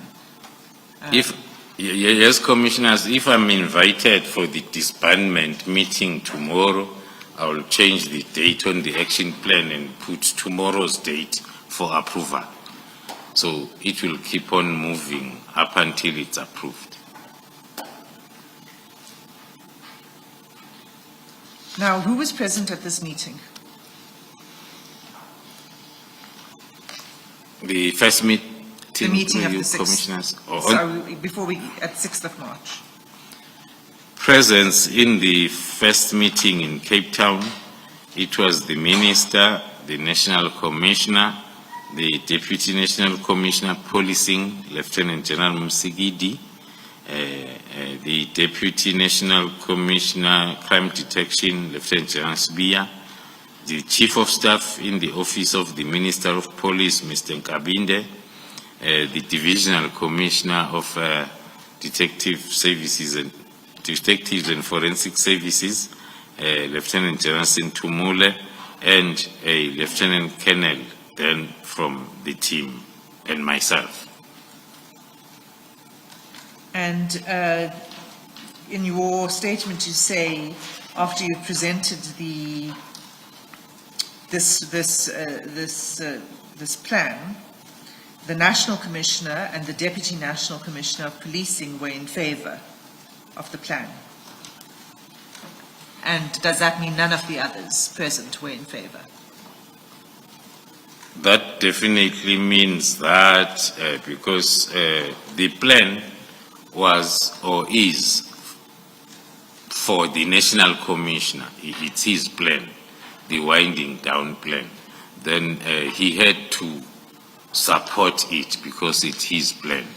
And then the Deputy National Commissioner Policing did support the plan. I remember very well even her words, and one of the reasons, because she said, if we disband now, as the letter says, and we say all the members must go back to their respective stations, then a member from Cape Town, by the time he arrives in Cape Town, he gets the subpoena to go to Mtubatuba KZN to attend the court case. And then he comes back. By the time he arrives, then General Musigidi said that will be not so nice or good or possible for the members to continue with these cases whilst they are back to their stations of origin. So indeed, it wouldn't be cost effective either, would it? On top of that, not cost effective and dangerous and impossible. The whole idea of having coordinated work won't be there. So you say that you mentioned particularly General Sabia and the Chief of Staff of the Minister as being against the plan, and they favoured immediate disbandment. Did they say why? The main reason, because I was part of the meeting, then everybody, after I presented, especially if you are a presenter, you listen attentively when your audience is now asking questions, because you want to do whatever, to understand whatever input they are going to have. Hence, then I still recall most of the inputs that were made there. The main point that the Chief of Staff as well as the Deputy National Commissioner Crime Detection, they were against, was in the plan, disbandment plan, not to show the immediate. In other words, they were against the whole plan because the plan has got the winding down thinking. But then they will one of them will even say, it means you are defying the instruction of the minister because the minister says disband now. So that was the main point. And also somewhere in the plan, we had referred to the dockets under investigations to remain with the political killings task team. You see, so they were against even the alphabet PKTT.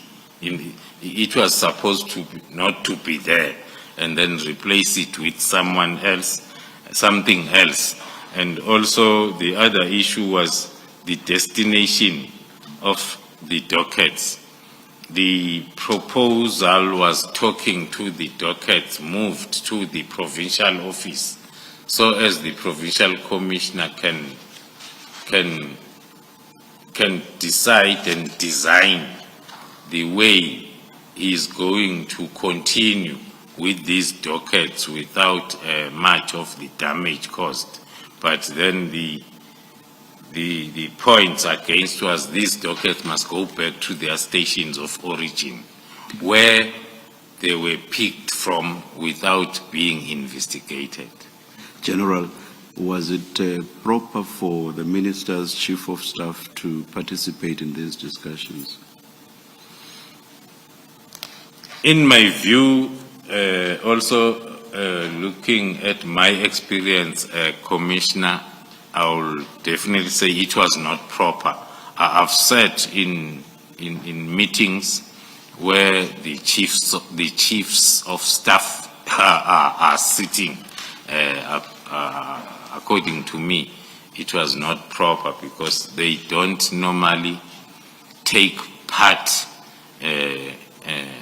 in the decision or discussion that is there during that meeting.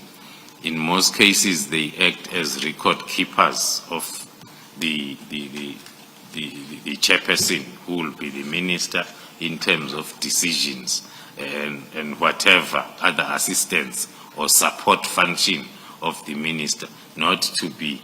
Because now, especially in the subject matter, it's the experts that are discussing this subject matter. And now there are no expertise of a chief of staff that are expected then to contribute in the point of discussion. And what was the alternative name they were suggesting?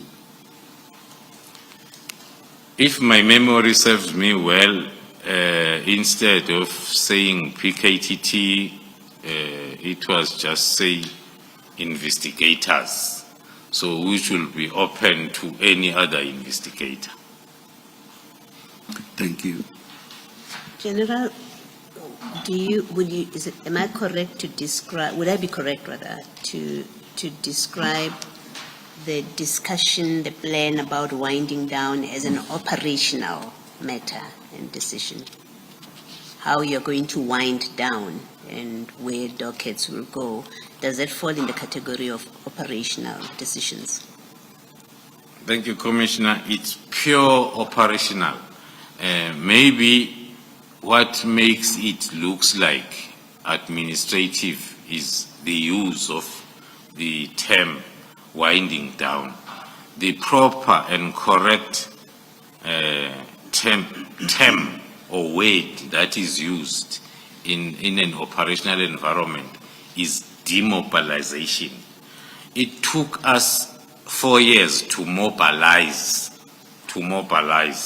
Now, it cannot take you a day to demobilize what you mobilized for 4 years. So the winding down is also talking to that operational understanding, because you have to demobilize resources, which will take you at least half a time that took you to mobilize, yes, if you are not having bad intentions. Yes. And is it appropriate or regular for a chief of staff who's not a member of the policing environment as such, if I'm using the correct word, to have input into decisions that you describe as demobilizing, for example, a plan, how it's going to unroll? Is it appropriate? Is it regular? I'll choose inappropriate, Commissioner, because the benefit of doubt one can give, because the chief of staff, we know and we are told that he is a former police officer. So maybe that might have contributed. I'll make an example. If the chief of staff was a former teacher, definitely the chief of staff won't be tempted even to comment, because the subject for discussion, it's something that has got to do with the support functions of the minister as well as any other administrative functions. It's pure operational. Thank you. But as I understand you, even if the chief of staff had experience in policing, it would still not be appropriate for the chief of staff, as chief of staff, to participate in a decision-making regarding operational matters. That's exactly my view, Commissioners. Hence, then I say maybe the chief of staff was overpowered by the police experience to think that, or to put down the cap of being a chief of staff and wear the cap of being my second in charge as the project manager of this operation. Yeah, okay, we'll find out in due course whether you're being generous to him or not, General, with that explanation. Something else relating to this, when General Sibia and the Chief of Staff, as you say, they were arguing for immediate disbandment, did the Minister explain to them or differ with them about what he meant when he said the disbandment must happen immediately in his letter? Did he offer them any suggestions about what he meant? As a chairperson, thank you, Commissioners. As a chairperson, the Minister sat, listened to the presentation, the plan, and listened to the inputs. And then the parting words or the closing words as a chairperson were then go back and do the amendments as per the comments and then deduct this presentation into an information note where I can sign on the rescheduled meeting of the 27th of March. The short answer to my question is the Minister did not say to them what he meant when he says immediate. That is correct. Thank you.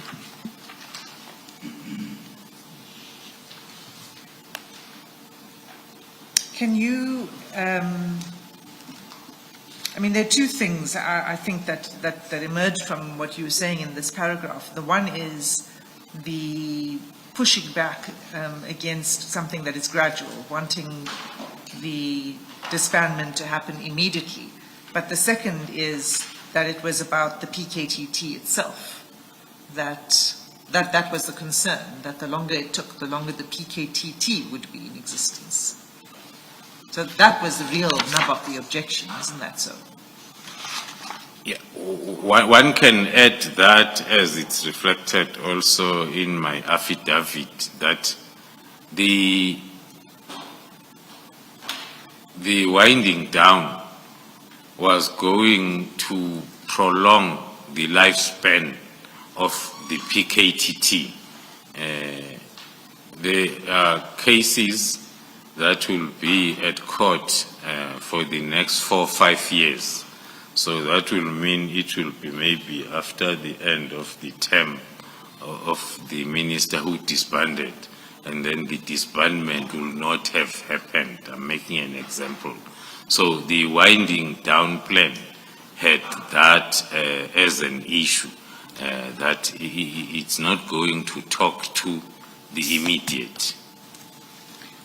Okay, thank you. So still on 164, just to complete this on this meeting on the 6th of March, could you just read into the record the last few lines of that paragraph, starting from "there was no firm resolution"? It's paragraph 164. It's from the beginning. No. From the bottom up 5 lines. Just if you could read from where it says "there was no firm resolution."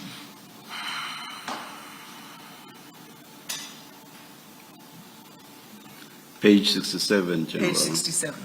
On page 67, line?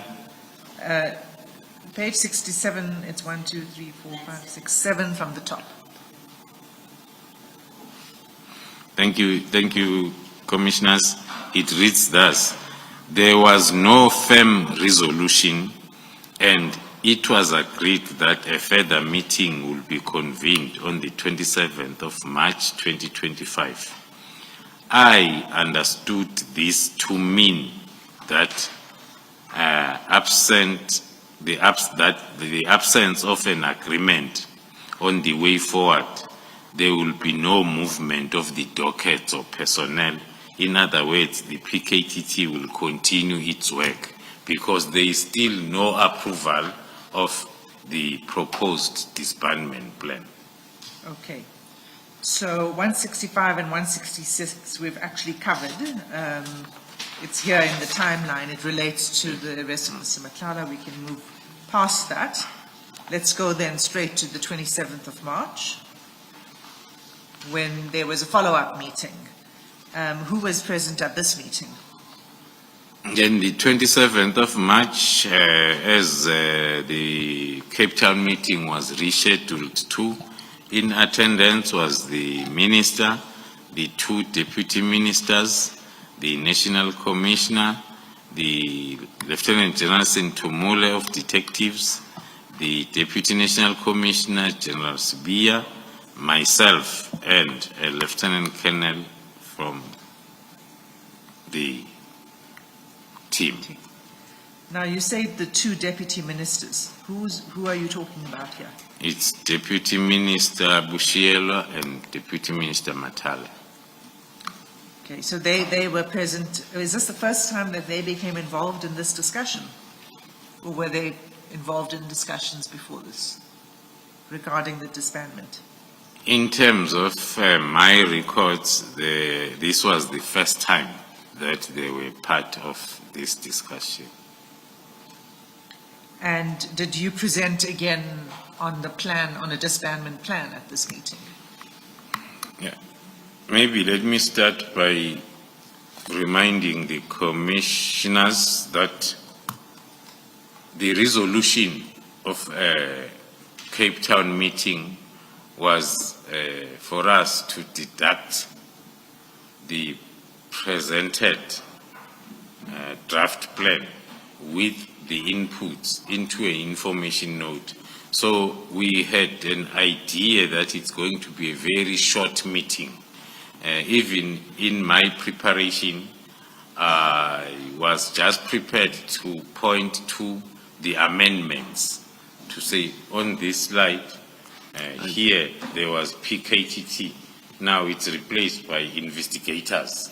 General, now here, General, I did not want to stop you mid-sentence, but that's the longest sentence I've ever had to listen to. Sorry to interrupt you. And on the 4th line... And that's saying a lot when it comes to the General. 4th line, General, you referred to Lieutenant General Khumalo, and then Lieutenant Colonel and me. Is there another Lieutenant General Khumalo? it's a typing error, Commissioner. There is one Lieutenant General Khumalo. It's me. Thank you, thank you.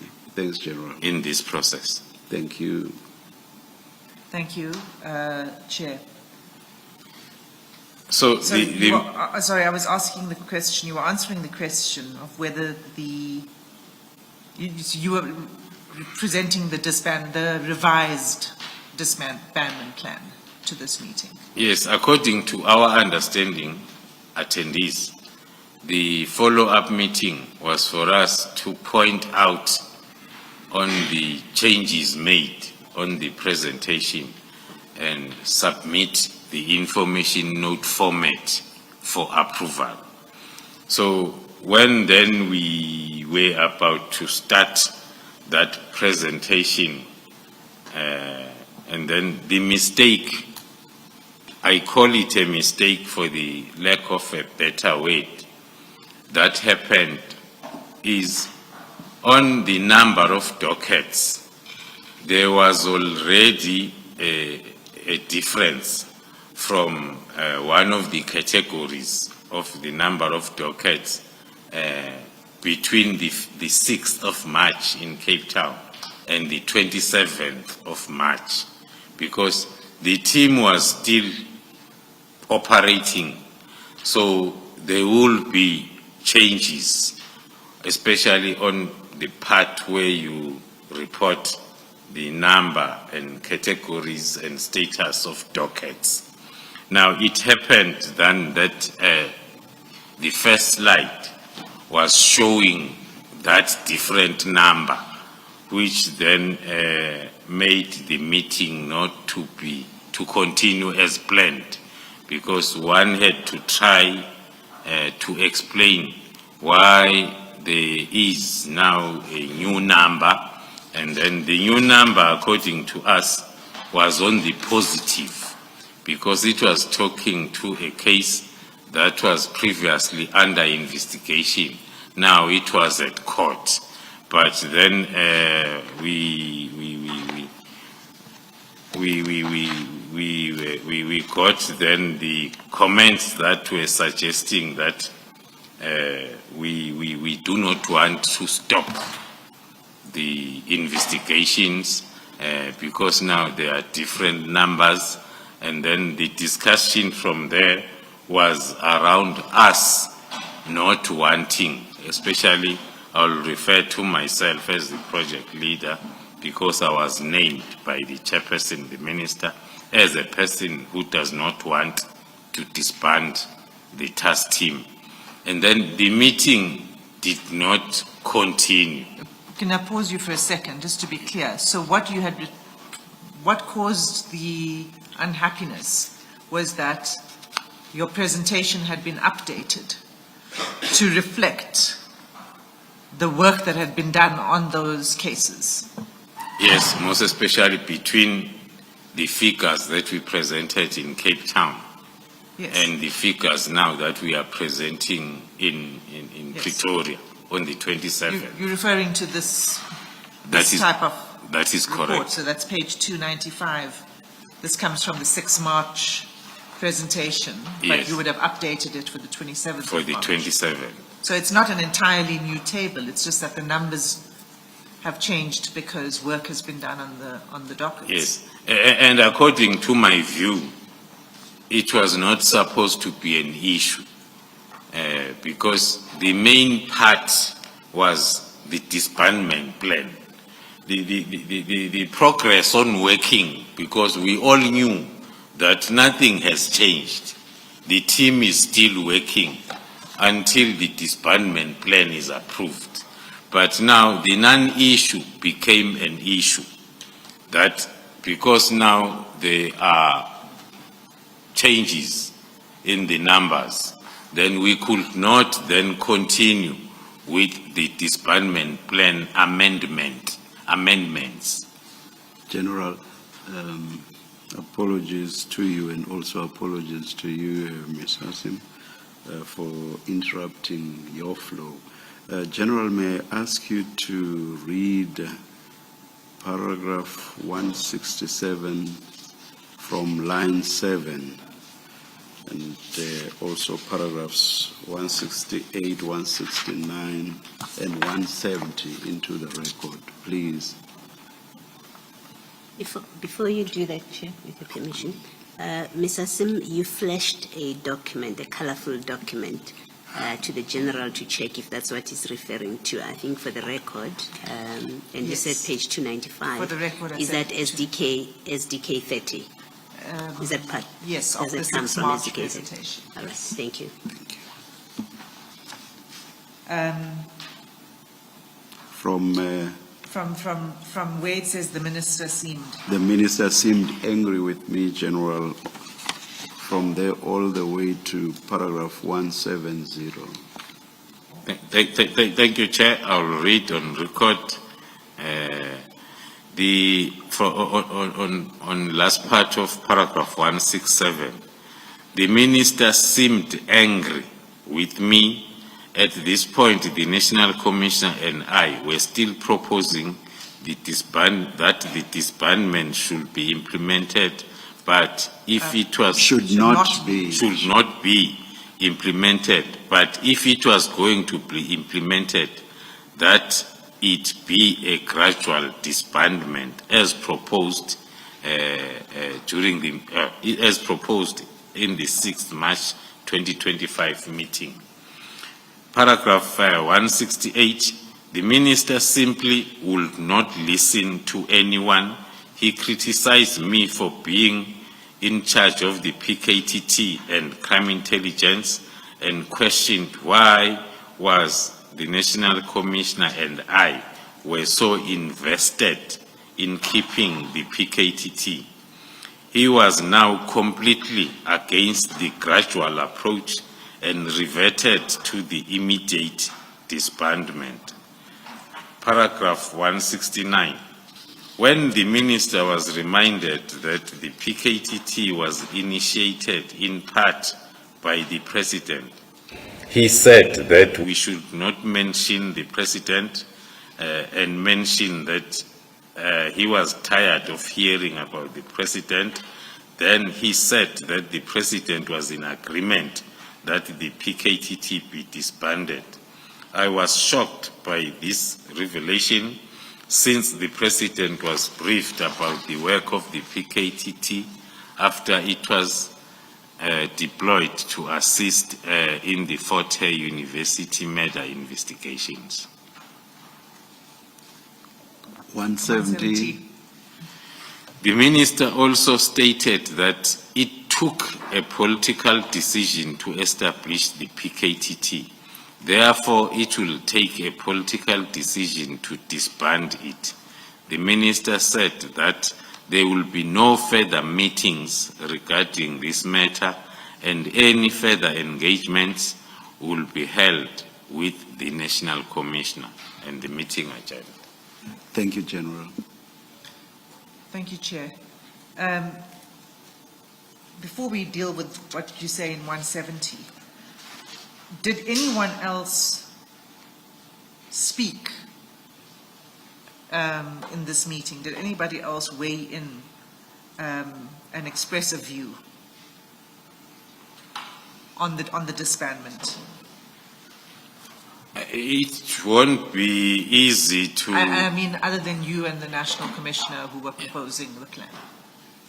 No, it won't be easy to recall, commissioners. It was one of those meetings that one won't want to think about even when you are on retirement, because it was not a nice meeting, especially at the level where we are. We think we understand and we prepare, but then when you get to the meeting, So in terms of comments, and because this happened as I was starting with the briefing, so one was not really paying attention that much to whatever comments that will come from any other attendees.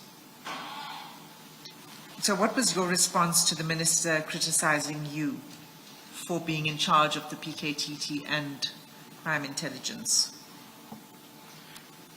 It's a discussion that now and again will come from the same, I will say, individuals, which is not, according to me, necessary, because in the SAPS, especially as you move up the levels, you are expected then to have so many different roles that you play.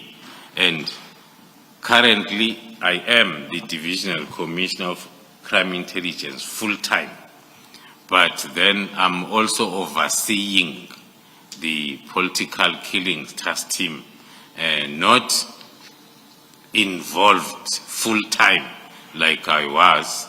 There are commanders, there is everybody doing whatever that they need to do.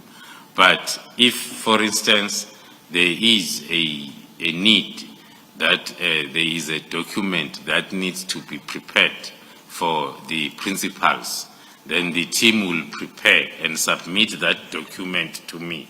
So I'm only dealing with very high-level documents like the extension documents, which is once a year, and whatever other strategic issues that needs to be attended to. So that is the current situation. And what is the substance of the criticism? Why is it being suggested that you cannot be the Divisional Commissioner for Intelligence and at the same time do work related to the PKTT? what's the substance of the criticism? At first glance, Commissioner, thank you. At first glance, it would look like maybe not understanding what I was explaining. But then when you, because the other reason why the National Commissioner kept, maybe let me say, Commissioner, the two current interventions or task teams that are still in place were started and established by myself. The other one in 2017, I think the other one also in 2018 in Western Cape. But then, as I was appointed at other environments, then the National Commissioner decided that you are going to oversee this. Now I'm going back to the understanding, because the National Commissioner has got the understanding that the methodology itself, it's our doing. So it's not easy for any other person to be associated with the methodology.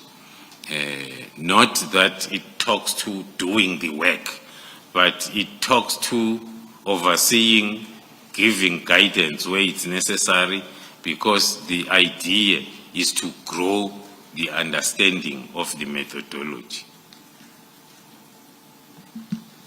General, before this meeting of the 27th and this criticism, had the minister spoken to you or indicated concerns about your being in charge of the PKTT and being in crime intelligence, the boss of crime intelligence? Had he recorded to you any concerns? Not to me. That I've never been given an opportunity to engage. But in meetings where I'm part, it will come now and again, but not as a main point of discussion. Is this in meetings with the minister? Yes. The minister being present in the meetings? Yes. Okay. And your immediate superior, General Sibia, has he formally raised any concerns with you about your dual roles? Also, of late, maybe let me give it the timeline.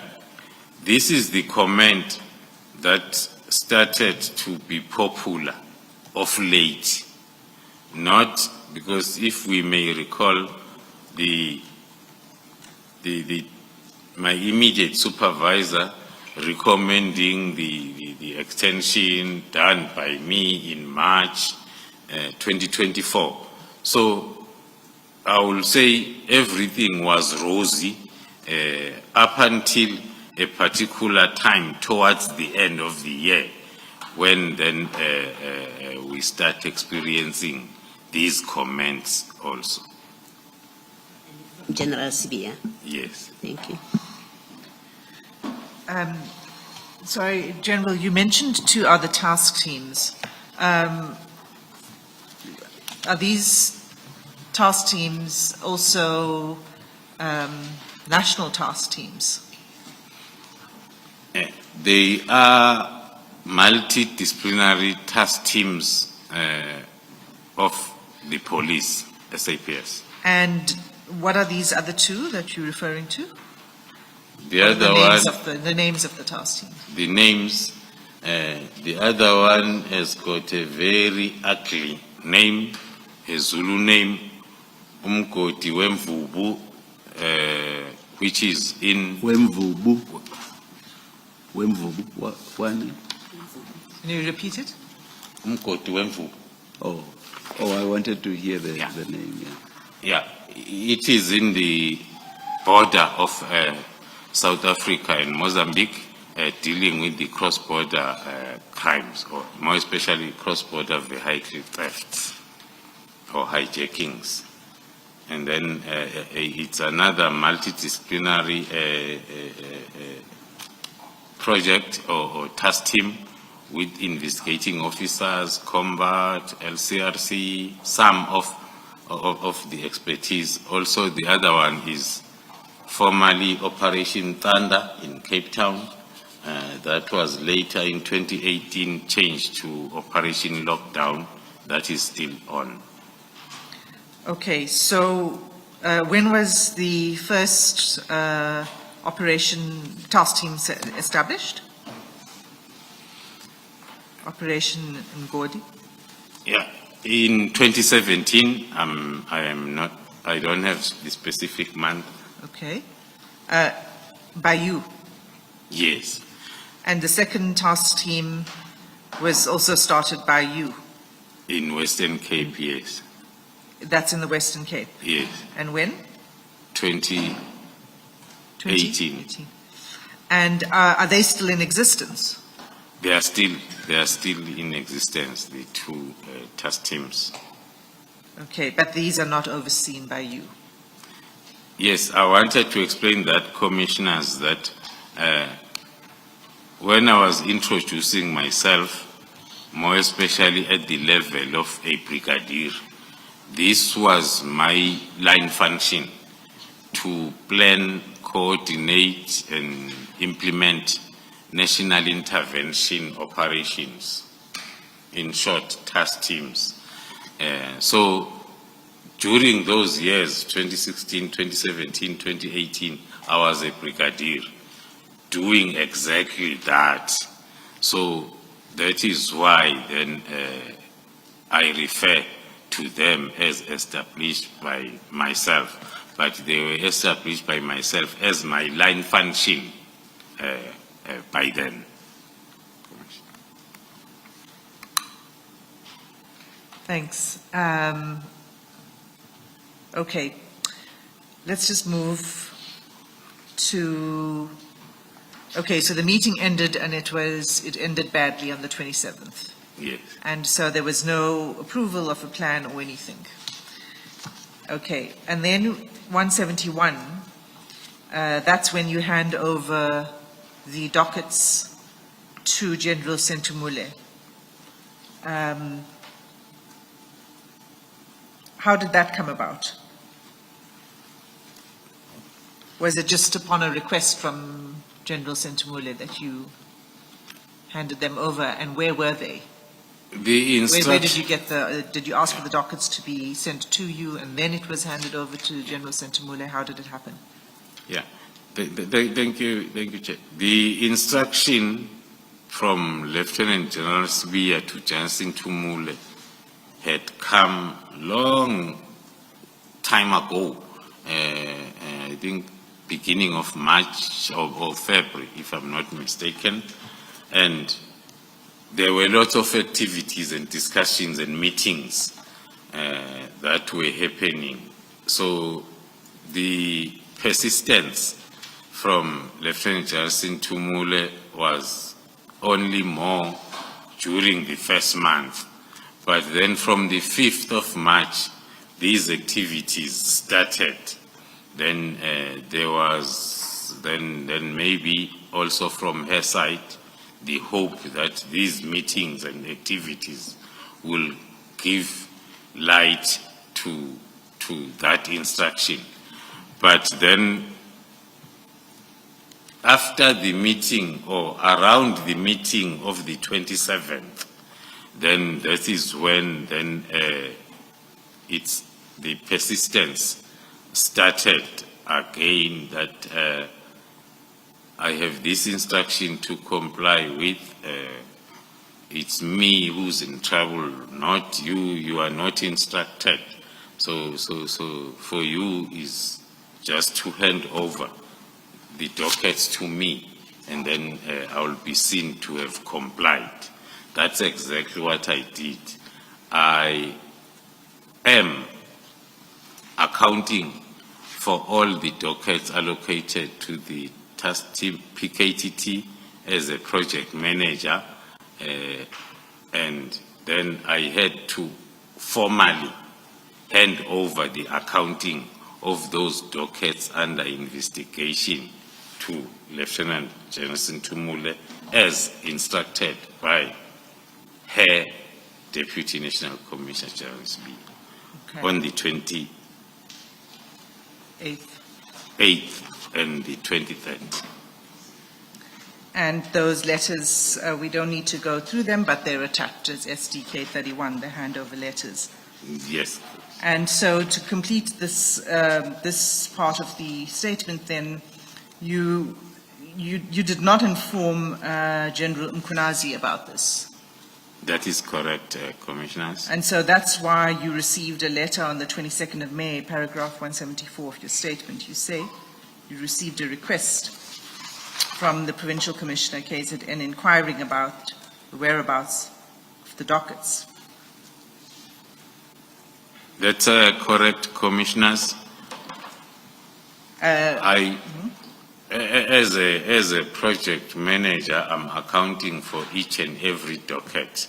Now, I take these 121, I hand them over to Lieutenant General Sintumul, and then during the accounting session, then chaired by the Provincial Commissioner, he is inquiring about the status of these dockets, and he gets the report that they were taken by me.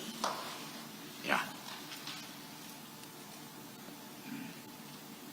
Okay, so you assumed that he was aware. Is that why you didn't inform him? Not that I assumed that he was aware. Firstly, it was not my place to inform, because the period, as I've said, it was the period of uncertainty, and then one would have thought that after the agreement of whatever way forward, then the National Commissioner is the one who's going to inform us all, because even myself, I needed to be informed. So all of us were waiting to be informed as to the way forward. Okay.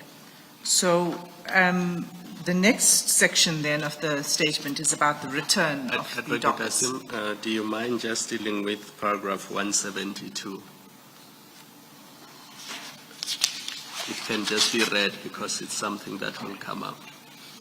Just read it, General, into the record. Thank you, Commissioners. I will read on record paragraph 172. On the 16th of April 2025, Brigadier Nkwashu, who is, let me read it as it is, on the 16th of April 2025, Brigadier Nkwashu made an attempt to retrieve the criminal dockets pertaining to the case in which Mr. Katiso Mulife was charged during December 2024. According to Brigadier Nkwashu, this action was taken following a direct instruction from the Provincial Commissioner, who allegedly mandated that the docket be handed over immediately. The Brigadier further stated that failure to comply with this instruction will result in disciplinary actions being taken against the responsible parties. The circumstances surrounding this request, including its agency, raised suspicions. That paragraph is included in my affidavit as per the report received from the witnesses A, B, and C, also included in their affidavit. And then paragraph 170. Just before that, Ms. Hassan, what do you mean, General, when you say that Brigadier Nkwashu attempted to retrieve Mr. Katiso Mulife's docket? This paragraph... my focus is on attempted to retrieve. Did he want that the docket should be given to him? That's exactly what we mean. he was instructing that this docket be given to him. And then it was an attempt because we did not approve it. It did not happen. Did you make any inquiries that the provincial commissioner had indeed given the instruction that Brigadier Nkwashu was referring to? Commissioners, no, I did not. My approach in situations like this, if a very junior member that is reporting to me is giving me a request from another senior officer, my response will be, tell him to call me. So I said they must tell Brigadier Nkwashu to tell the provincial commissioner to call me, and it did not happen. Thank you. I think that this is linked to paragraph 173, and maybe it's quicker if you read the paragraph 173. To read it on record, Yes, Senator please. Counsel. Paragraph 173.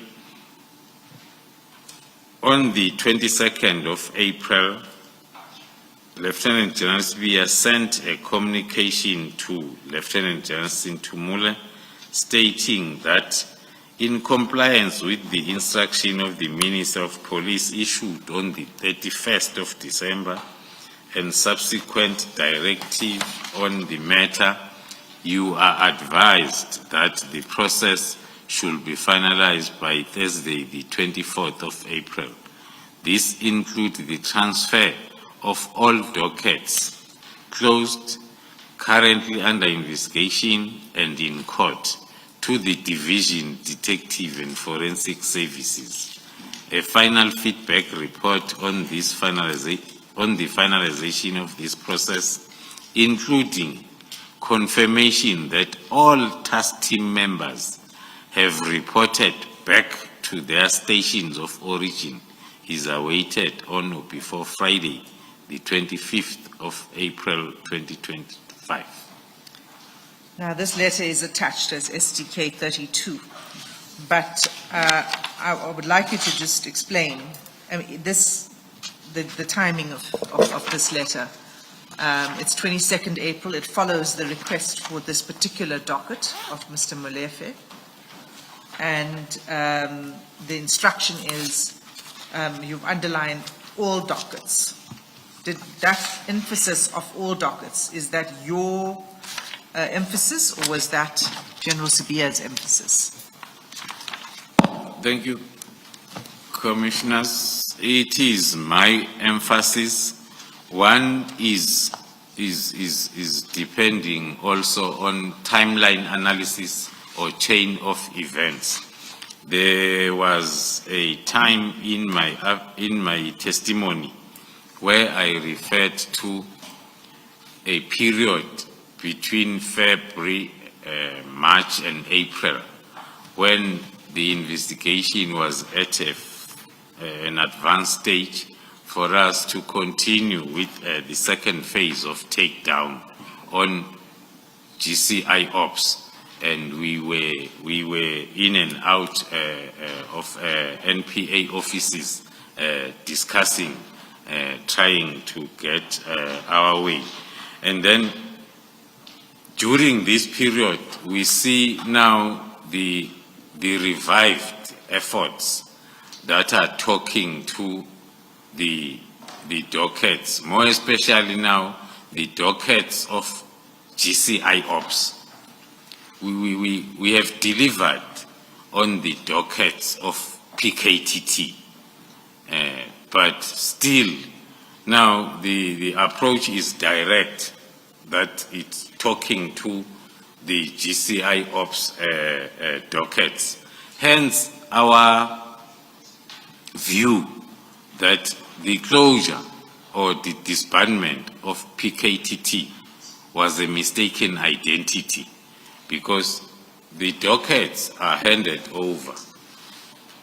Then soon after that, there is direct now attempts through Brigadier Nkwashu there is a letter now on the 22nd of April that now demands all the dockets, meaning others have been received, but there are those that are still outstanding.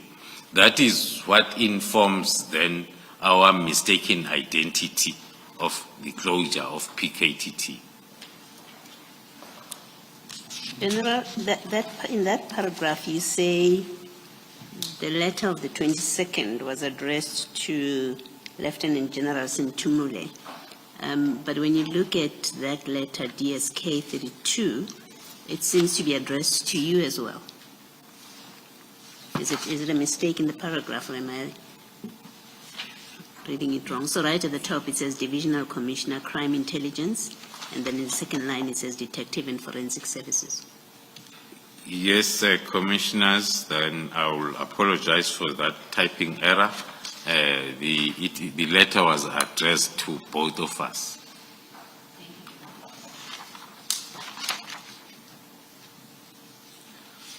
Okay. I think we understand that and what your explanation is and why the request for all dockets. And just to cut to the chase, is this because there were members of the PKTT in GCI Ops, and that hence the confusion? Yes, Commissioners, the process, as I explained during my testimony, that as to how the GCI Ops came about, it came about with the combination of counterintelligence investigation and Gauteng organized crime investigation assisted by the PKTT. So out of all these three environments that were involved in the GCI Ops, it's the PKTT that came out as a target to neutralize whatever that the GCI Ops was busy with.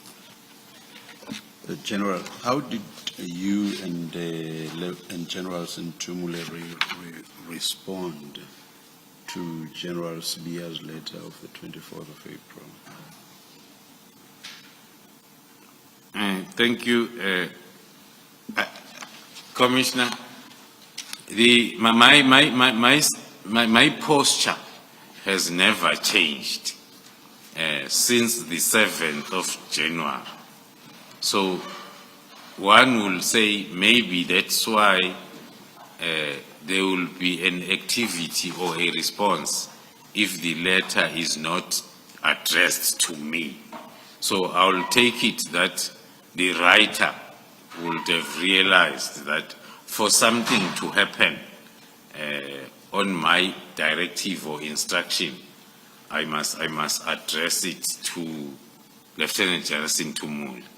So with this attempt on the letter addressed to both of us, my posture remained the same. No response, no nothing, no activity from my side. So the same posture from the 7th of January up until to date, maybe. Oh, just for the record, I must correct myself. I said the letter of the 24th. It was the letter of the 22nd April. I think, the 24th was the deadline. Thanks, Chair. Yes, Ms. Hassim. Thank you, Chair. So now we go to the section of the 121 dockets return. Now, this section from page 70 until page 72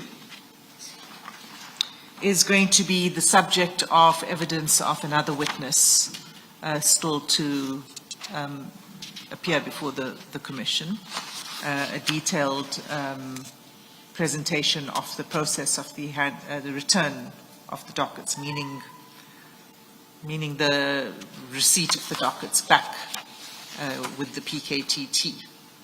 And that took place on the 27th and 28th of August, correct? I confirm, Commissioners. I don't think it is going to assist us to go in detail through this section because we are going to get more detail in near future, but do you confirm the contents of these paragraphs up until 184? Thank you, Commissioners. I do confirm my involvement as on the previous part of my testimony, the handing over on those 2 dates. And then also now the return on the 27th and 28th, my involvement as a responsible person and accounting for the dockets, but the witness who was directly involved with the process itself will come and testify. But I confirm everything. Thanks.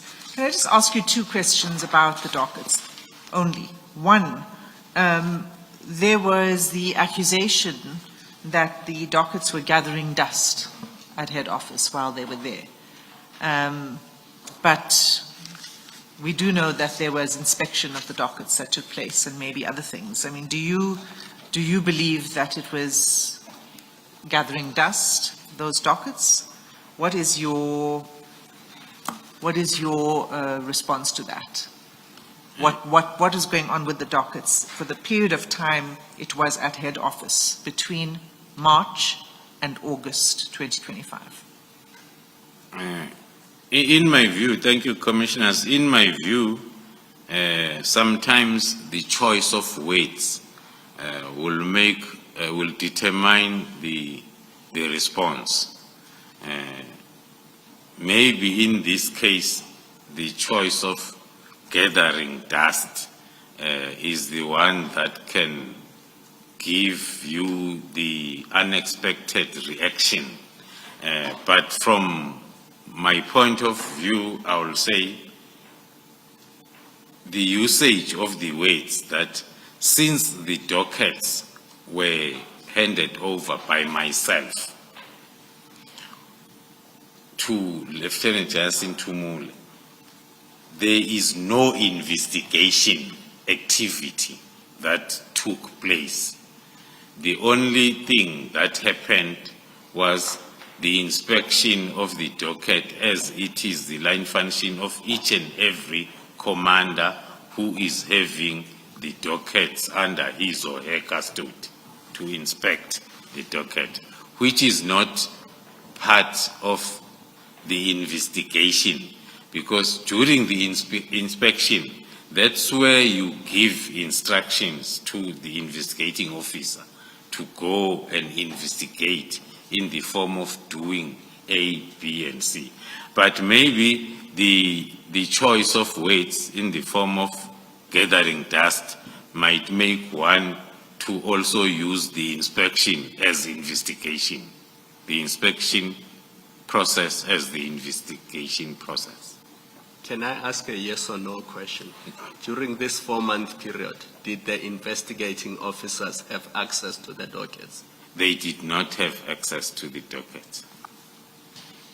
Thank you. And then my second question is, okay, so the first is there was no investigation on the dockets while they were there. The second is there's been criticism that there are dockets amongst those 121 where there had been little movement for a long period of time. Can you explain that? Is that correct? And do you have an explanation for that? Thank you, Commissioners. That is very correct. Again, it depends as to who is saying it.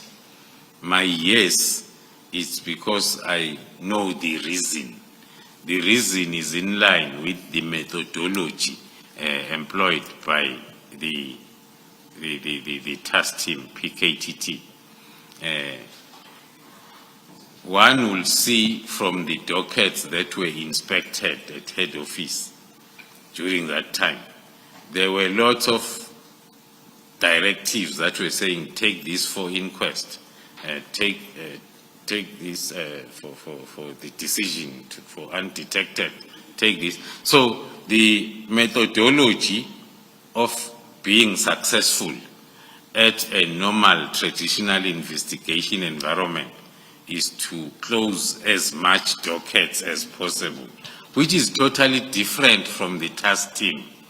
In the task team, you will investigate the docket in phases, employing all the available investigative aids that are there.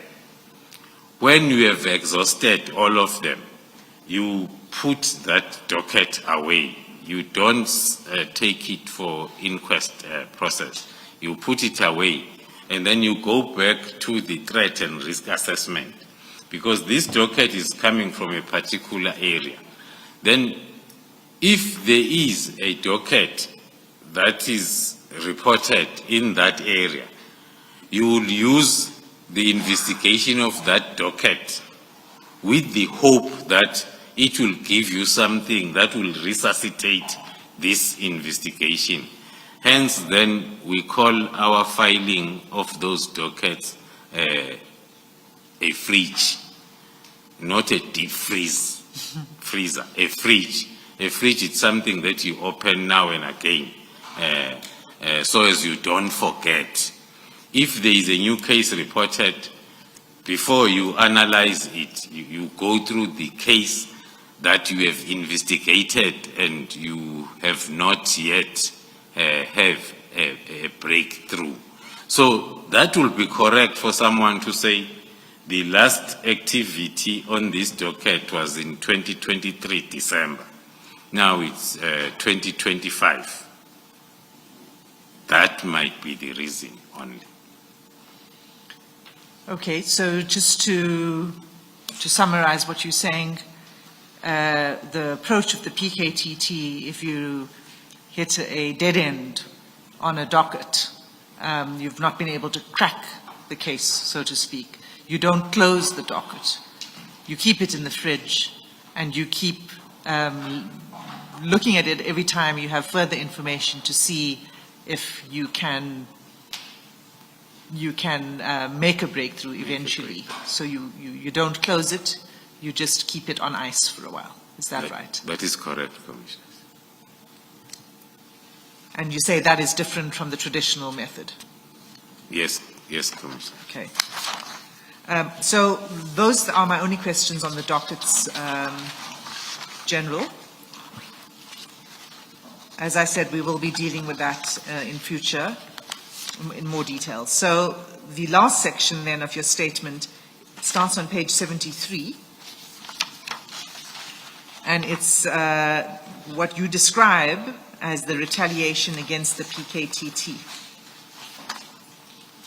And in this section, you explain what you understand to be retaliation through several cases that have been brought against members of the PKTT. Are you able to summarize what you wish to say in this section for the Commission? Thank you, Commissioners. I will indeed summarize this by just pointing to the fact that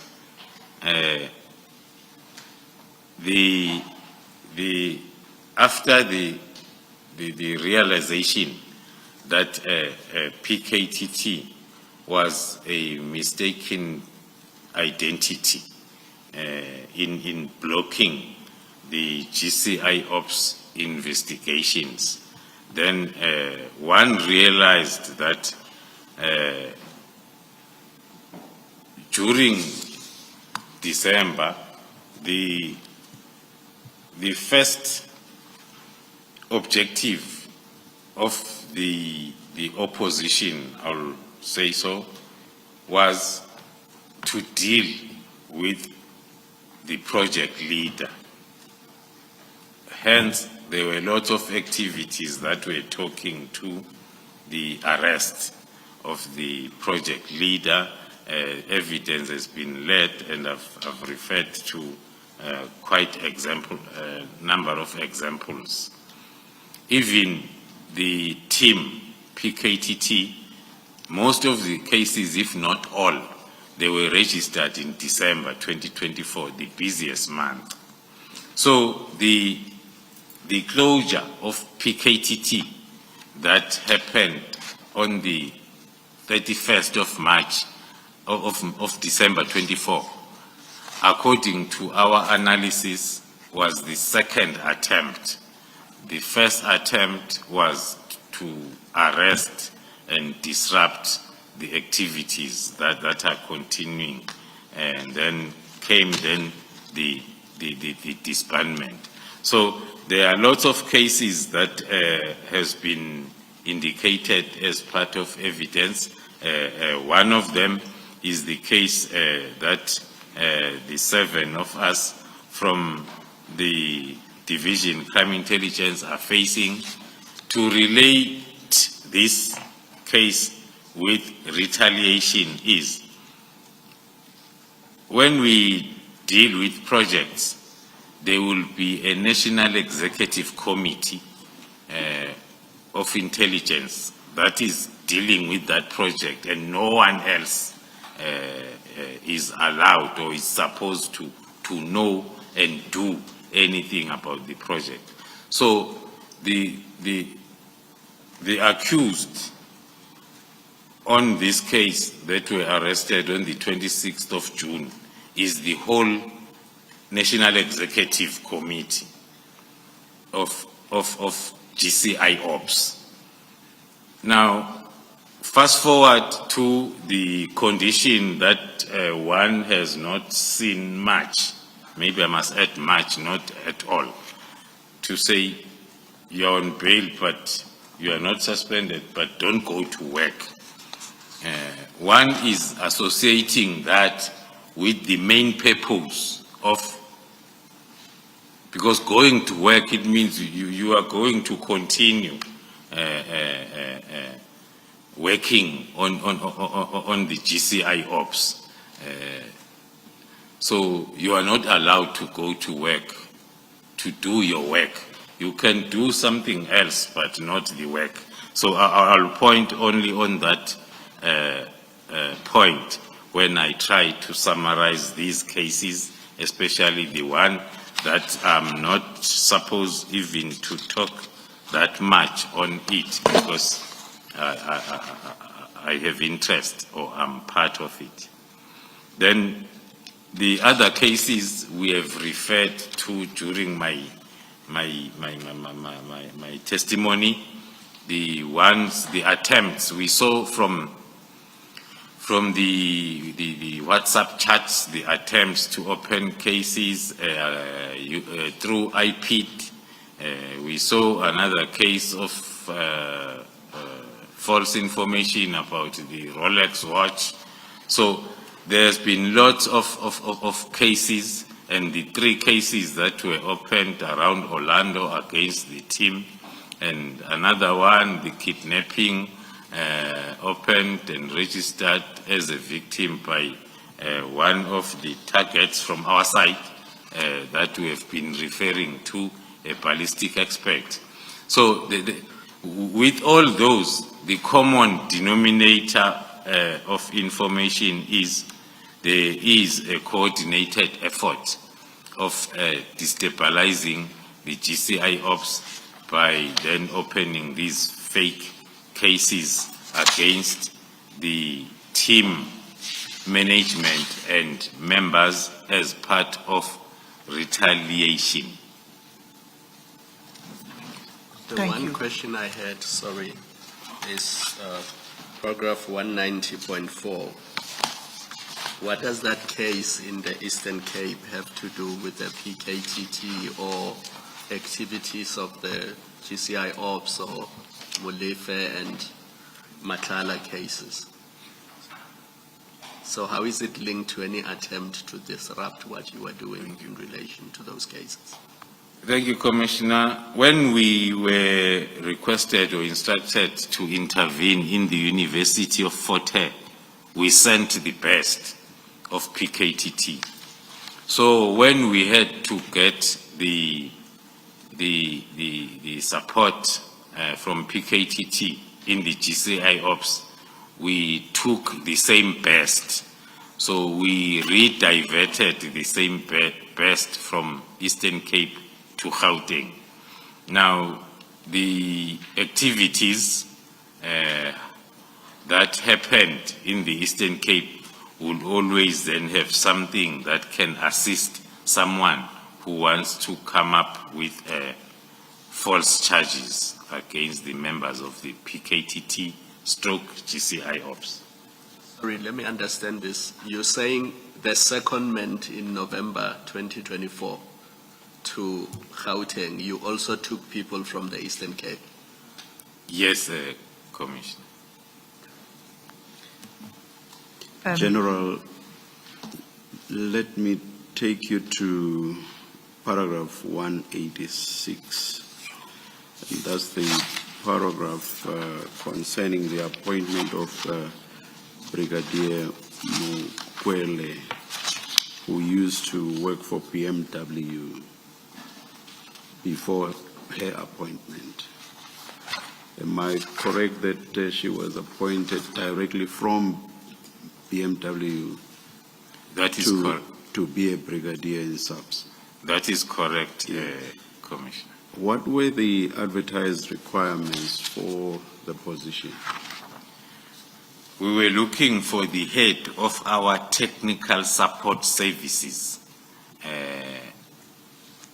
Without detailing it that much, so as we don't expose our covert methodologies, but it's a person, firstly, who's qualified in mechatronics, a person who can combine both mechanical engineering and electronical engineering to suit our covert activities needs. So those people are normally found then in these environments like BMW or Ford, because they are doing both electronical and mechanical engineering, or qualified, and they have experience. Was she based at the manufacturing plant, not at a dealership? I cannot be able to be quite sure in terms of the separation, but what I know is she was a supervisor of technicians that are doing mechanical and electronic work in the manufacturing part of the car. And so do you say that she met the advertised requirements? According to us as the panel that recommended her as candidate number one, she did meet all the requirements. Thank you, General. General, I had a question on this, which is the appointment was made from someone outside of the SAPS into the SAPS, and the appointee was given the status of a brigadier, which is, as I understand it from the rankings, fairly senior.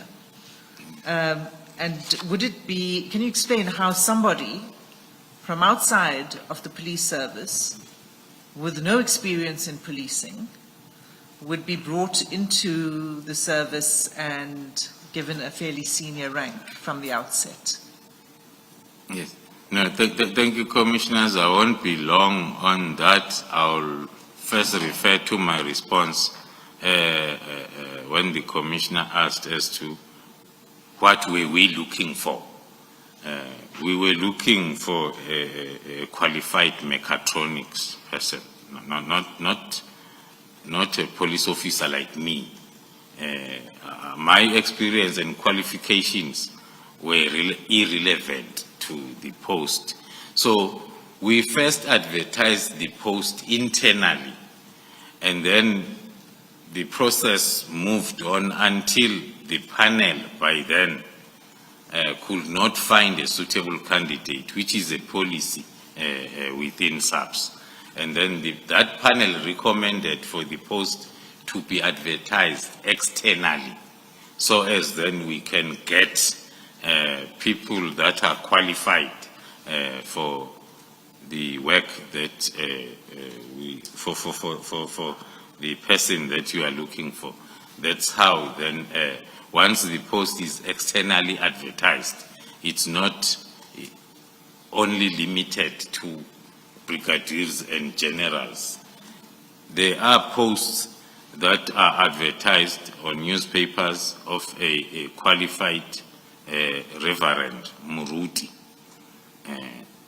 And those people then, because we are not Barutis, police officers, then a Muruti who's qualified and registered with a particular Baruti organization then will apply and qualify, come in and be given that rank that was advertised. So in the police, it's not something that does not happen. We have a lot of senior officers that came in from the level of a brigadier. Some, they came in from a level of a major general. Not, or maybe let me make one example, the living example. The current divisional commissioner at the level of a lieutenant general, who is a lieutenant general, is from the National Treasurer Department. 2 years ago was appointed by SAPS as a divisional commissioner, who is a lieutenant general. It's another fresh example that we can see, because SAPS was looking for particular qualifications and experience that SAPS could not find within SAPS. So the Lieutenant General you are referring to had no policing background whatsoever? Not at all.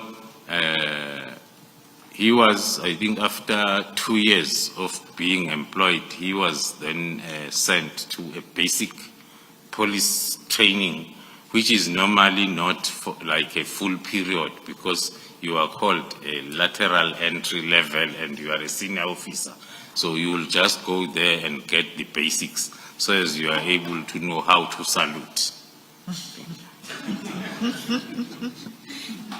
So this post was advertised at the level of a brigadier? Of a brigadier, yes. General, about just one question about the bail issue. Your bail condition is that you may not go to the office. Do your bail conditions prohibit you from speaking to members of the intelligence division, of crime intelligence? I was hoping that I'm not asking you to explain in full. questions. I'm not asking you to give an explanation. I just want to know whether your bail conditions include that you may not speak to employees. No, it does not, Commissioner. Talk to speaking. Yes. The only condition is we must not go to our offices to do our crime intelligence work. Yes. We can do whatever other work as long as it's not crime intelligence. All right, thank you. Thank you, Commissioner. Okay, General, please, can I take you to page 77? Please. Yes. And I think that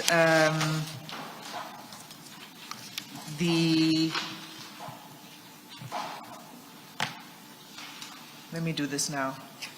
Okay.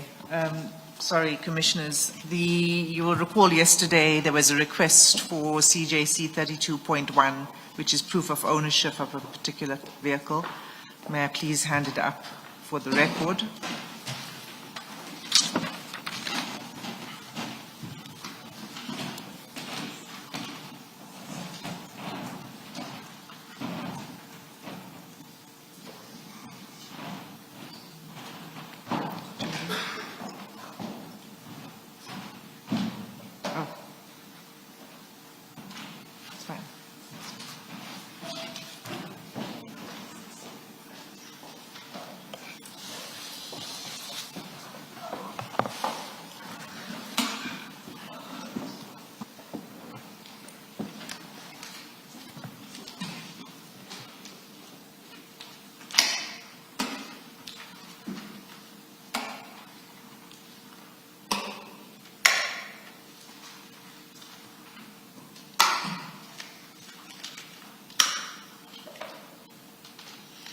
Thank you, Chair.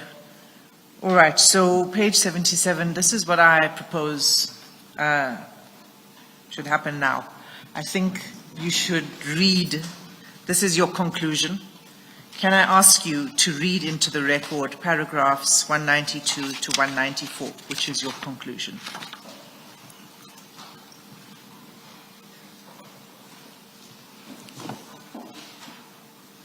Thank you, Commissioners.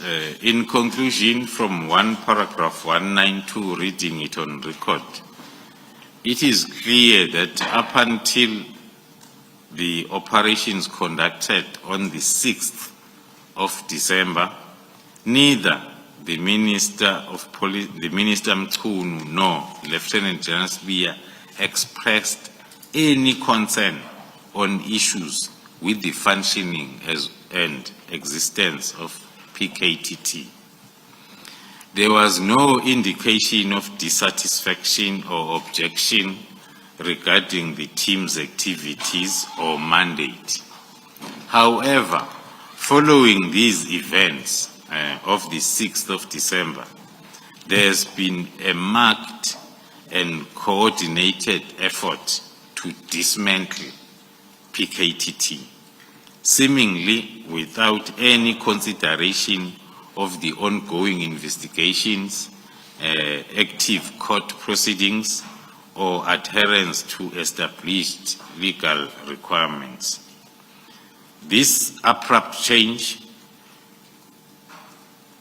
instead suggests that actions taken by the PKT during the 6th of December operations triggered a targeted campaign to undermine and ultimately disband the team, regardless of the broader implications for justice and the due process. General, before 31 December 2024, were you aware of any attempts to disband the PKTT? I was never aware of any attempt or any complaint, Commissioner. Now, I want you to explain the connection that you make between the final disbandment and the events of the 6th December 2024. You say following the events of the 6th December 2024, there has been a marked and coordinated effort to dismantle the PKTT. That, to me, suggests that from that date onwards, up to the date of the actual disbandment, there was a lot happening leading towards or suggesting that there would be a disbandment. Can you please explain that? Thank you, Commissioner. I had prepared it in a timeline analysis format showing the dates, so as when I narrate, it talks to the question by the Commissioner. The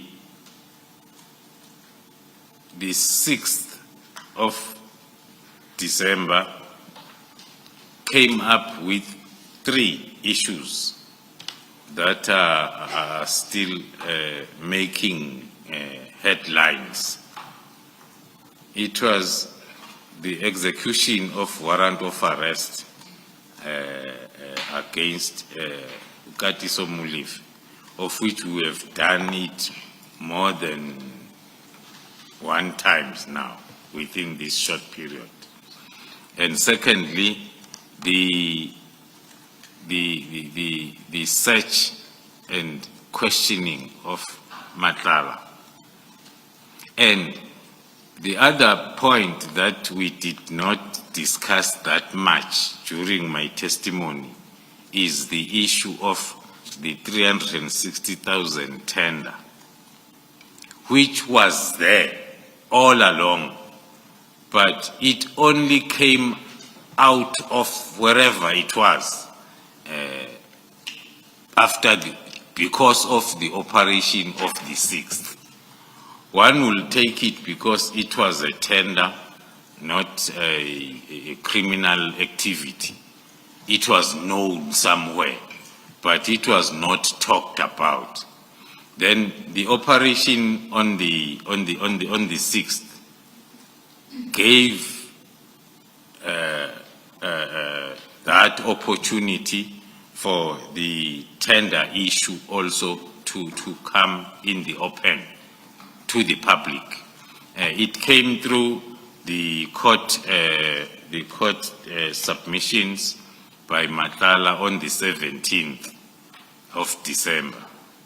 And then, because we have active media, then the media then took it up until the minister called the meeting on the 24th of December for that reason, to say, hey, what's happening with this tender that is now all over the show, and it's also associated with the Tembisa Hospital fraud and corruption investigations. So that's what was also brought in by the 6th of December. So from where we are sitting now, looking at all the evidence that we have led, starting from the 6th of December, making an example on both operations, I said yesterday the minister's name is dropped, because indeed by that time we looked at it as name dropping on the 6th of December. Now,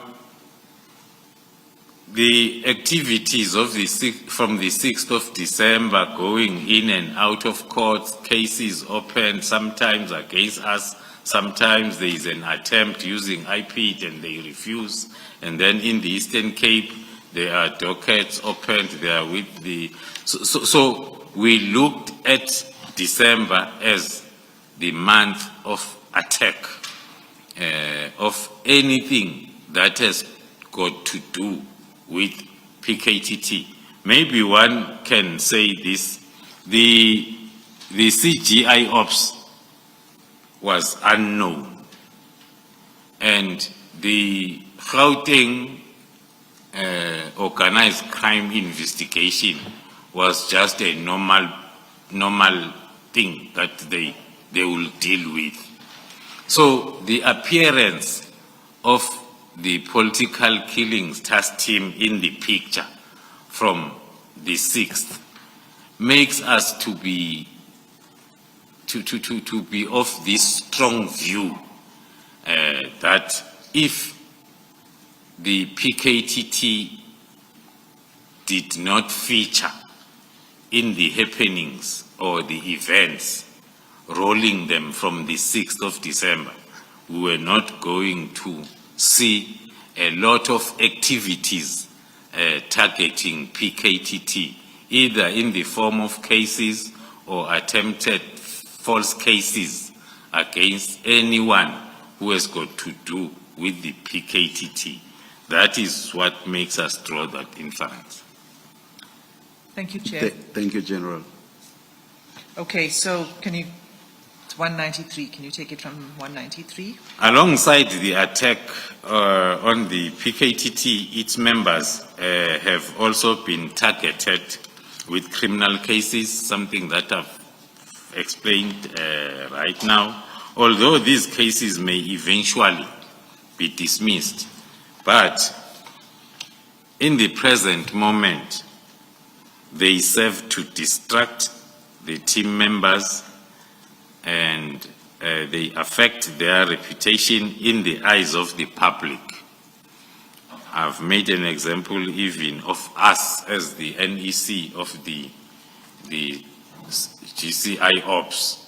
How difficult is it to continue with our oversight function of such a delicate project? You left out intimidate. In the present moment, they serve to distract, intimidate the team members, and their reputation in the eyes of the public. Thank you, Chair. The cumulative effect of these actions has been to create an atmosphere of uncertainty and apprehension, making it increasingly difficult for the PKTT members to carry out their duties effectively. Such tactics not only undermines the morale, but also it erodes public trust in the integrity and the purpose of the team. Last paragraph 194, I, General Dumisani Khumalo, hope this statement goes a long way in assisting the Commission with the facts related to the disbandment of PKTT and provides a clear factual account of the events and motivations behind the team's disbandment. My intention is to ensure that the Commission is fully informed of the circumstances so that the truth may prevail and that the critical work of the PKTT is properly understood and considered. Thank you, General. That brings us to the end of your evidence. I have a qualifier to that because it brings us to the end of your evidence for today. But I expect and I hope you agree, General, that you will return for further questioning at a later stage before the Commission, as there will be other questions to pose to you, particularly as other witnesses appear before the Commission. I will always be available, Commissioners. Thank you.